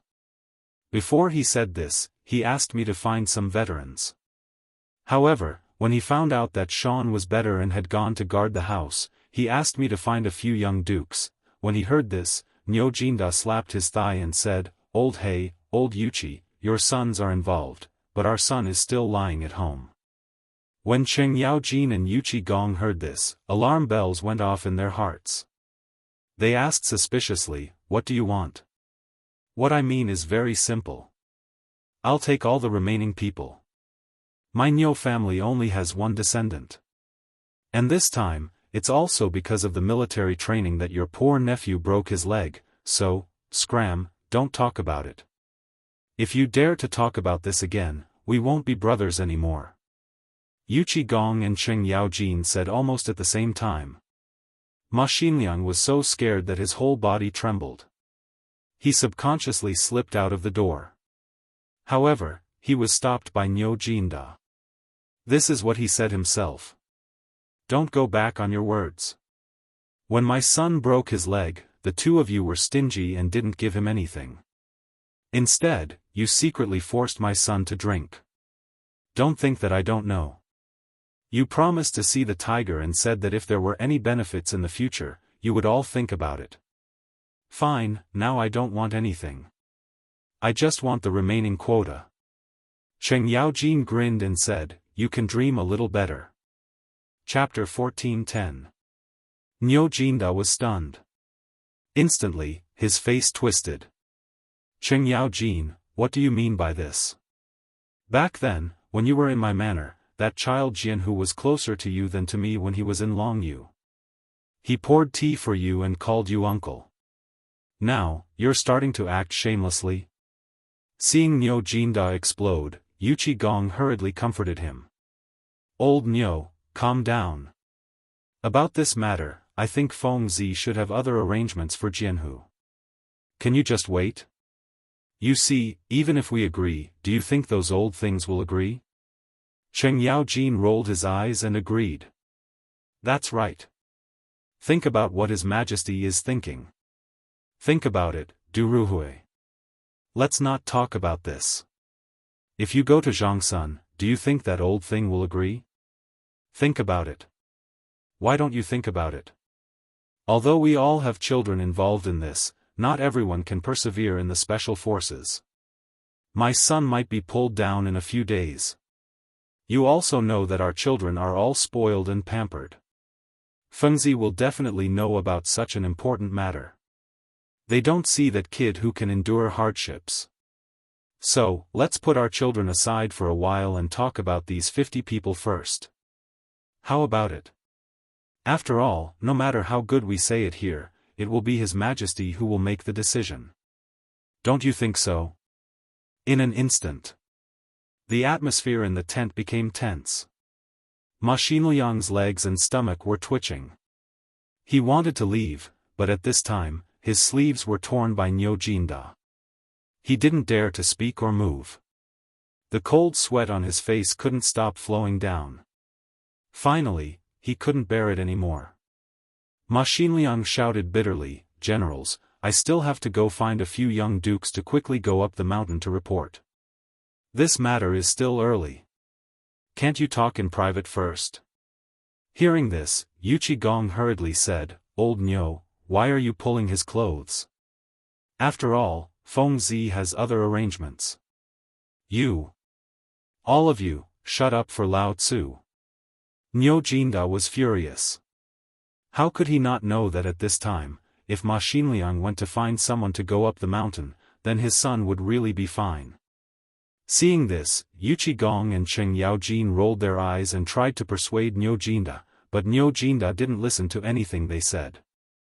Lao Tzu just wouldn't listen. The two of them couldn't help but get angry.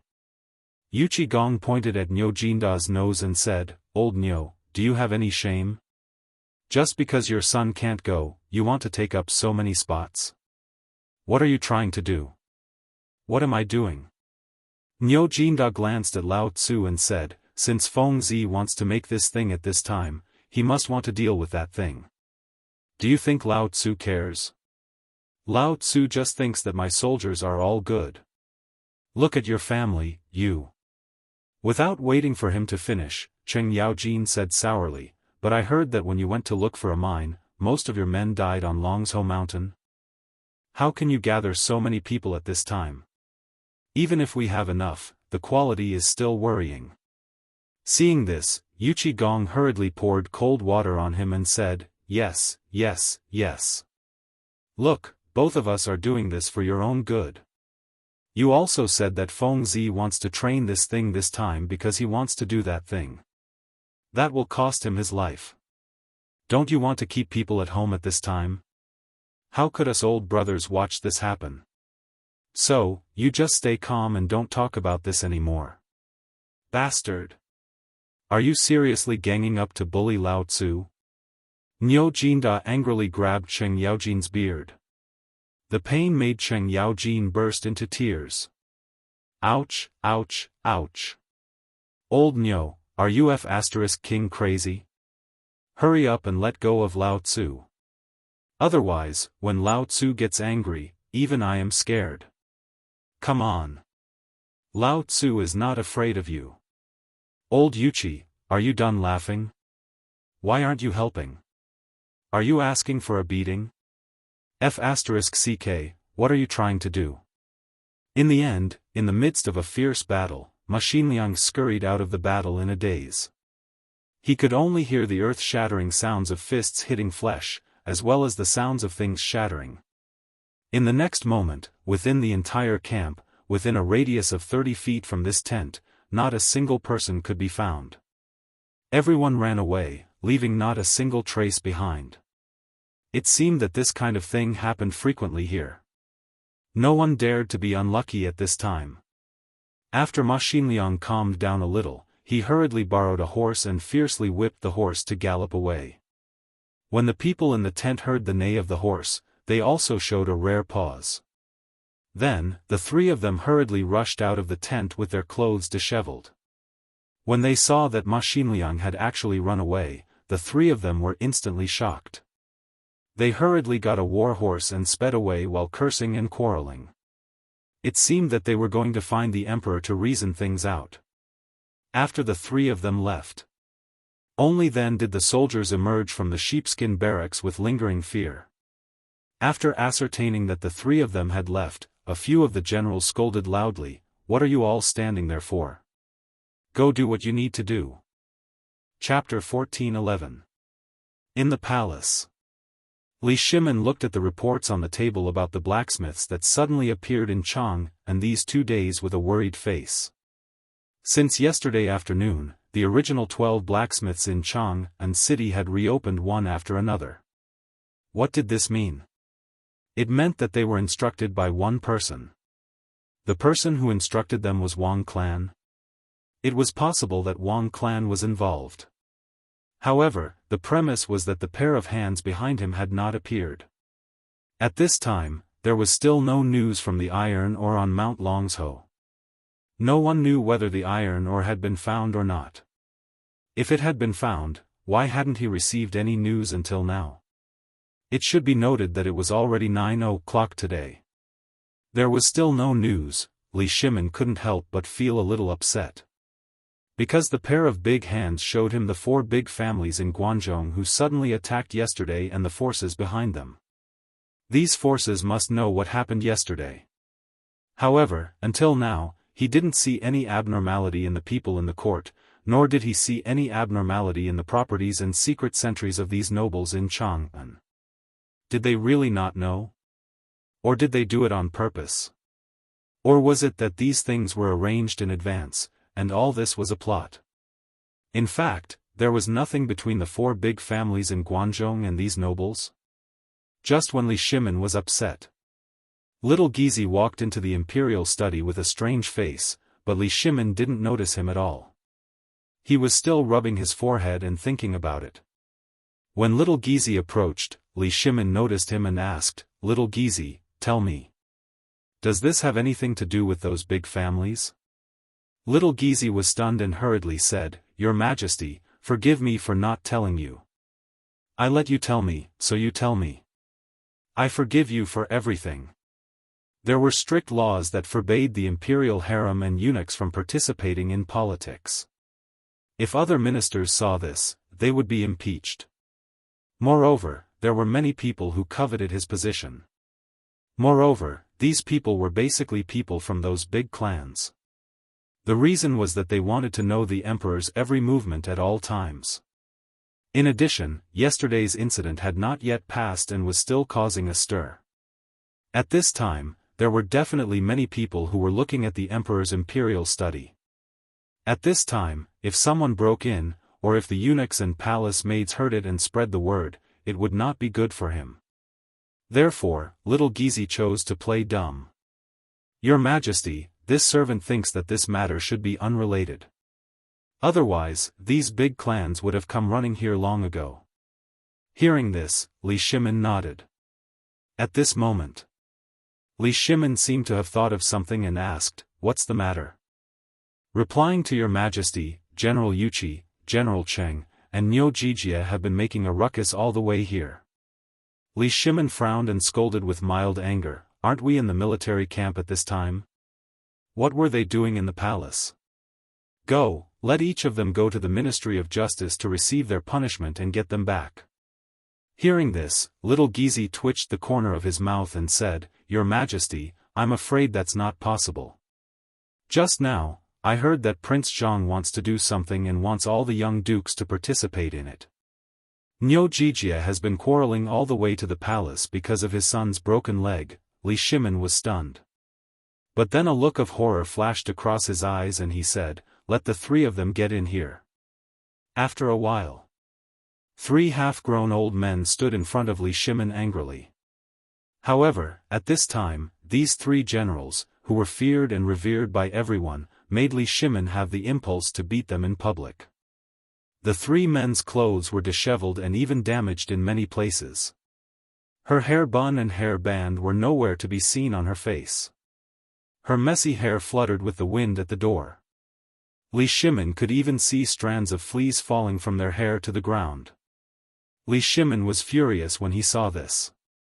"Look at you, where are your manners?" When the 3 of them heard this, none of them were willing to admit defeat. One after another, they told Li Shimin the whole story without missing a single word. Li Shimin was startled and asked, "Then do any of you know if Crown Prince and the others went up the mountain today?" When the 3 men heard this, they remembered the most important thing. Where was their son? After arguing for so long, they didn't seem to have seen their son since last night. When Cheng Yaojin heard this, he asked carefully, "Your Majesty, was the Crown Prince in the morning court today?" Li Shimin frowned slightly and said, "He was in the morning court." "Why are you asking this?" Cheng Yaojin and the other 2 men looked at each other strangely and said, "My son went up the mountain after hearing that he left the palace last night." "Mine too. Mine seems to have disappeared last night." In an instant, how could the 4 men not know? They were so angry that their beards blew and their eyes widened. If there were people on the mountain, would Fengzi send people down the mountain to look for them? He must have gone to the brothel to spend the night again. Li Shimin waved his hand and said, "Leave them alone. You have seen Zhang Feng's new Mitsubishi knife. I just got the news that the iron mines and ironware shops in Chang'an are all open again." At this time, Fengzi chose to do this. What does it mean? It means that Fengzi wants to take the initiative to attack. Although Cheng Yaojin and the other 2 men knew it, they were still in an uproar at this time. Seeing this, Li Shimin sighed speechlessly and took the lead to walk out. When he reached the door of the imperial study, he said, "Accompany me to the mountain to ask Fengzi clearly." "Yes." Chapter 14:12. Prince Zhang, have a cup of hot tea first. In Zhang Feng's villa. Jing Shu looked at Zhang Feng quietly and handed him a cup of hot tea. Zhang Feng thanked her and put down the brush. He picked up the teacup and took a sip gently. The tea had been cold for a long time. Coupled with the tea leaves that Zhang Feng personally picked from the mountain, it was even more refreshing at this time. Zhang Feng smacked his lips and said, "Good tea." Jing Shu pursed her lips and smiled. She pointed to the papers full of words in front of Zhang Feng and asked, "What are you doing? I saw that you've been sitting for 4 hours. It's time to eat. Just a little bit more. It'll be done in a while." Zhang Yuyao looked at the two of them from afar. She pouted and said with some jealousy, "It's already midnight. Can't you do it after eating? You didn't even have breakfast." Zhang Feng smiled faintly. He got up and pulled Zhang Yuyao over. Then, he took Jingshu's hand and said, "This is very important. You all know about what happened yesterday, right? I've also thought about it clearly. I don't have any desires. I just want to follow my heart and live a rich life. Although it's a little tacky, this is my dream. The reason why I want to be an official is that only when I'm high enough can I have enough deterrence and power. When the time comes, we won't fight for it. After we settle down, we'll retire. Then, our family will stay in Mount Shao, grow vegetables, and teach students. Isn't such a good life?" Zhang Yuyao and Jing Shu took the opportunity to sit next to Zhang Feng and asked, "Aren't you doing it now? And it seems that it's not far away." Zhang Feng sighed and said, "Sigh. I want to live a quiet life without any desires, but the prerequisite is to earn enough money, influence, and reputation. But as you can see, I, Zhang Feng, really don't care about ordinary business. But it's also because of this that the things I made were a little rushed, and that's why there's a conflict." Zhang Feng smiled. "That's right. That's a good thing. Us sisters often hear people praising them." Zhang Yuyao asked doubtfully. Zhang Feng shook his head and smiled bitterly. "Wrong." Jing Shu asked in surprise, "Why?" Zhang Feng stood up and pressed on the two women's shoulders.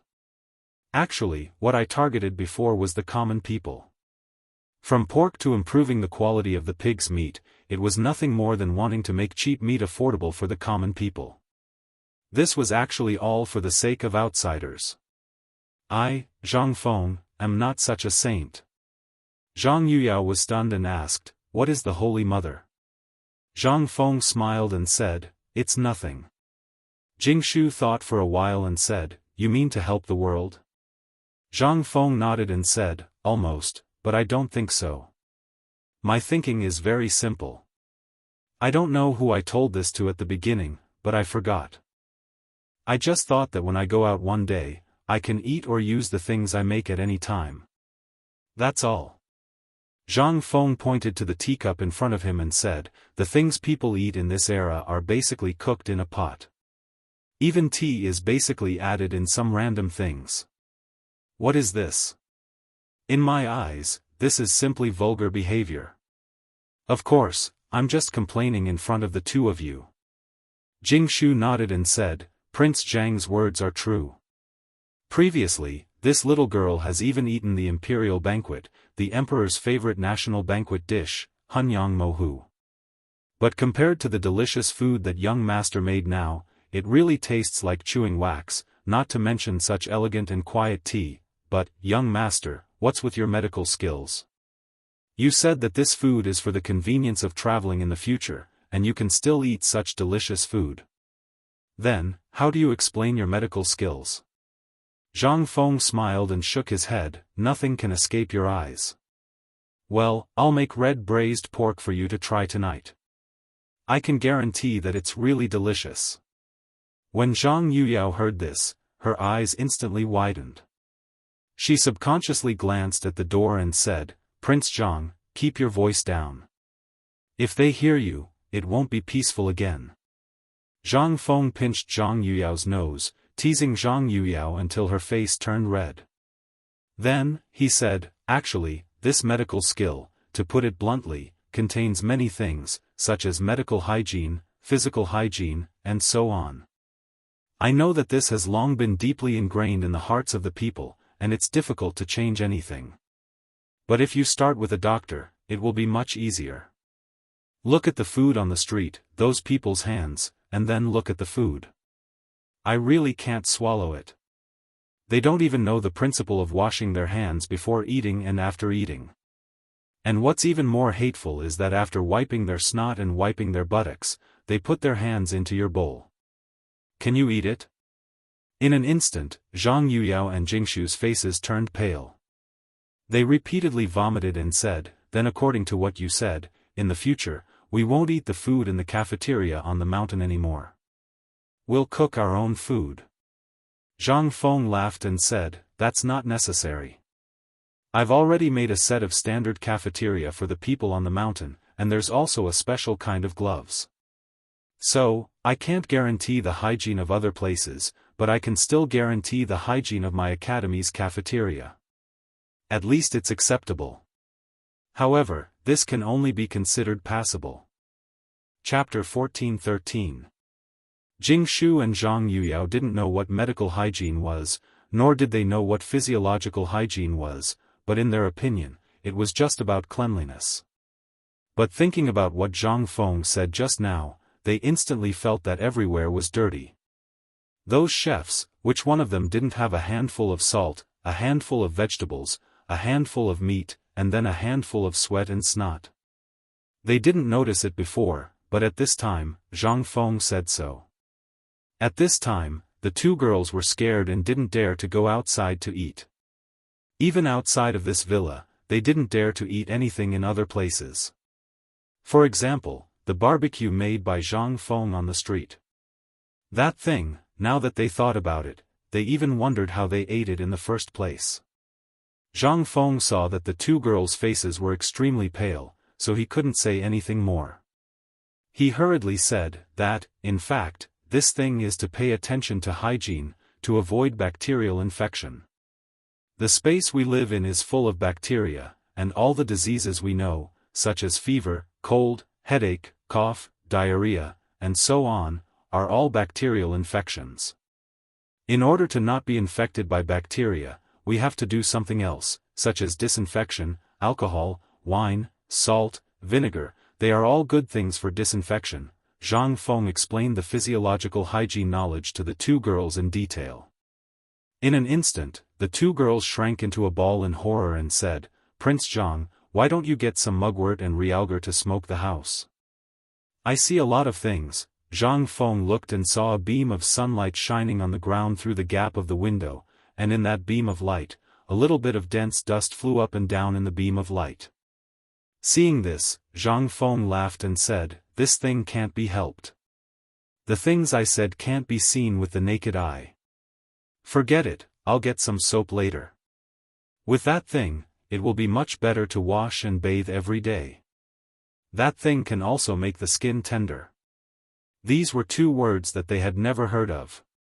This made Jingshu and Zhang Yuyao extremely mad. They even had the impulse to bite Zhang Feng to death. In his eyes, why was everything he saw poisonous? At this time, a whisper came from the gap of the window, making Jingshu and Zhang Yuyao, who were playing with Zhang Feng, blush to their necks. Originally, they just wanted to make Zhang Feng happy. After all, such a big thing happened yesterday, Zhang Feng must be very uncomfortable. But who knew that these people dared to eavesdrop? And let them see such a shameful thing. The two girls stomped their feet, turned around, and rushed to the second floor. Zhang Feng was also speechless. But more than that, he was annoyed. He glared at the door and said, Are you all here? Get in here. I've been waiting for you since last night. Where did you go? Li Qingqian and the others were stunned. They looked at Cheng Chumo and the others and said, Feng Zi, I just came up the mountain. There were too many things last night. I didn't finish until this morning. Zhang Feng knew this. After all, there were so many things. It would be strange if they weren't busy. He pursed his lips and looked at Cheng Chumo and the others, who were avoiding his gaze, and asked, "What about you?" We were also busy last night." Zhang Feng looked at them. How could he not know that these people must have gone to visit prostitutes last night, but he had no evidence. He could only say helplessly, "Since you're here, let's talk about the next thing." Seeing that Zhang Feng didn't continue to harp on it, they nodded hurriedly. Then, they returned to their original nature, smoking and lying on their backs, after they were all in position. Zhang Feng said speechlessly, "From tomorrow onwards, Tai Nyo, Chong Zi, De Sha, and the two brothers Yu Baolin and Gao Can will start military training." Gao Can, who was outside the door, heard this and ran in excitedly. Shiwa also ran in and asked, "Feng Zi, what about me?" Zhang Feng looked at Shiwa and said, "I have other plans for you." Seeing that Li Qian, Du Bing, and Fang Yai also wanted to ask, he hurriedly said, "I have other plans for you guys. Also, with your bodies, can you withstand the torture?" Cheng Chumo and the others were very excited. They had heard from Zhang Feng that he wanted to train them to be the elites of the elites. However, ever since Gao Can and Yuchi Baolin went to the barracks to learn military training, there was no more news. At this moment, Fengzi finally remembered this matter, thank the heavens. However, this wasn't a good thing for Li Qingxian and the others. At this moment, they looked at Zhang Feng with some resentment. Zhang Feng stared back at them embarrassedly and said, "I said don't look at me. You guys have more important things to do. Do you want the explosives I mentioned? If you want, then make them yourself." Hearing this, Li Qingxian and the others finally calmed down. Cheng Chumo and the others didn't care. Zhang Feng pointed at Yuchi Baolin and Gao Can and said, "Wait, the two of you should let them familiarize themselves with this military training method first. Tomorrow, I will have Old Ma and Jia Daoran teach you the military's joint attack technique, as well as the individual combat ability. As for the rest, I will personally teach you. Tonight, I will give you one night, and tomorrow, at most, one day." Cheng Chumo and the others were already very excited. However, seeing Zhang Feng say these words so calmly, they couldn't help but ask curiously, "Feng Zi, what do you mean?" Zhang Feng looked at Cheng Chumo with a faint smile and said, "Because after tomorrow, your doomsday will come."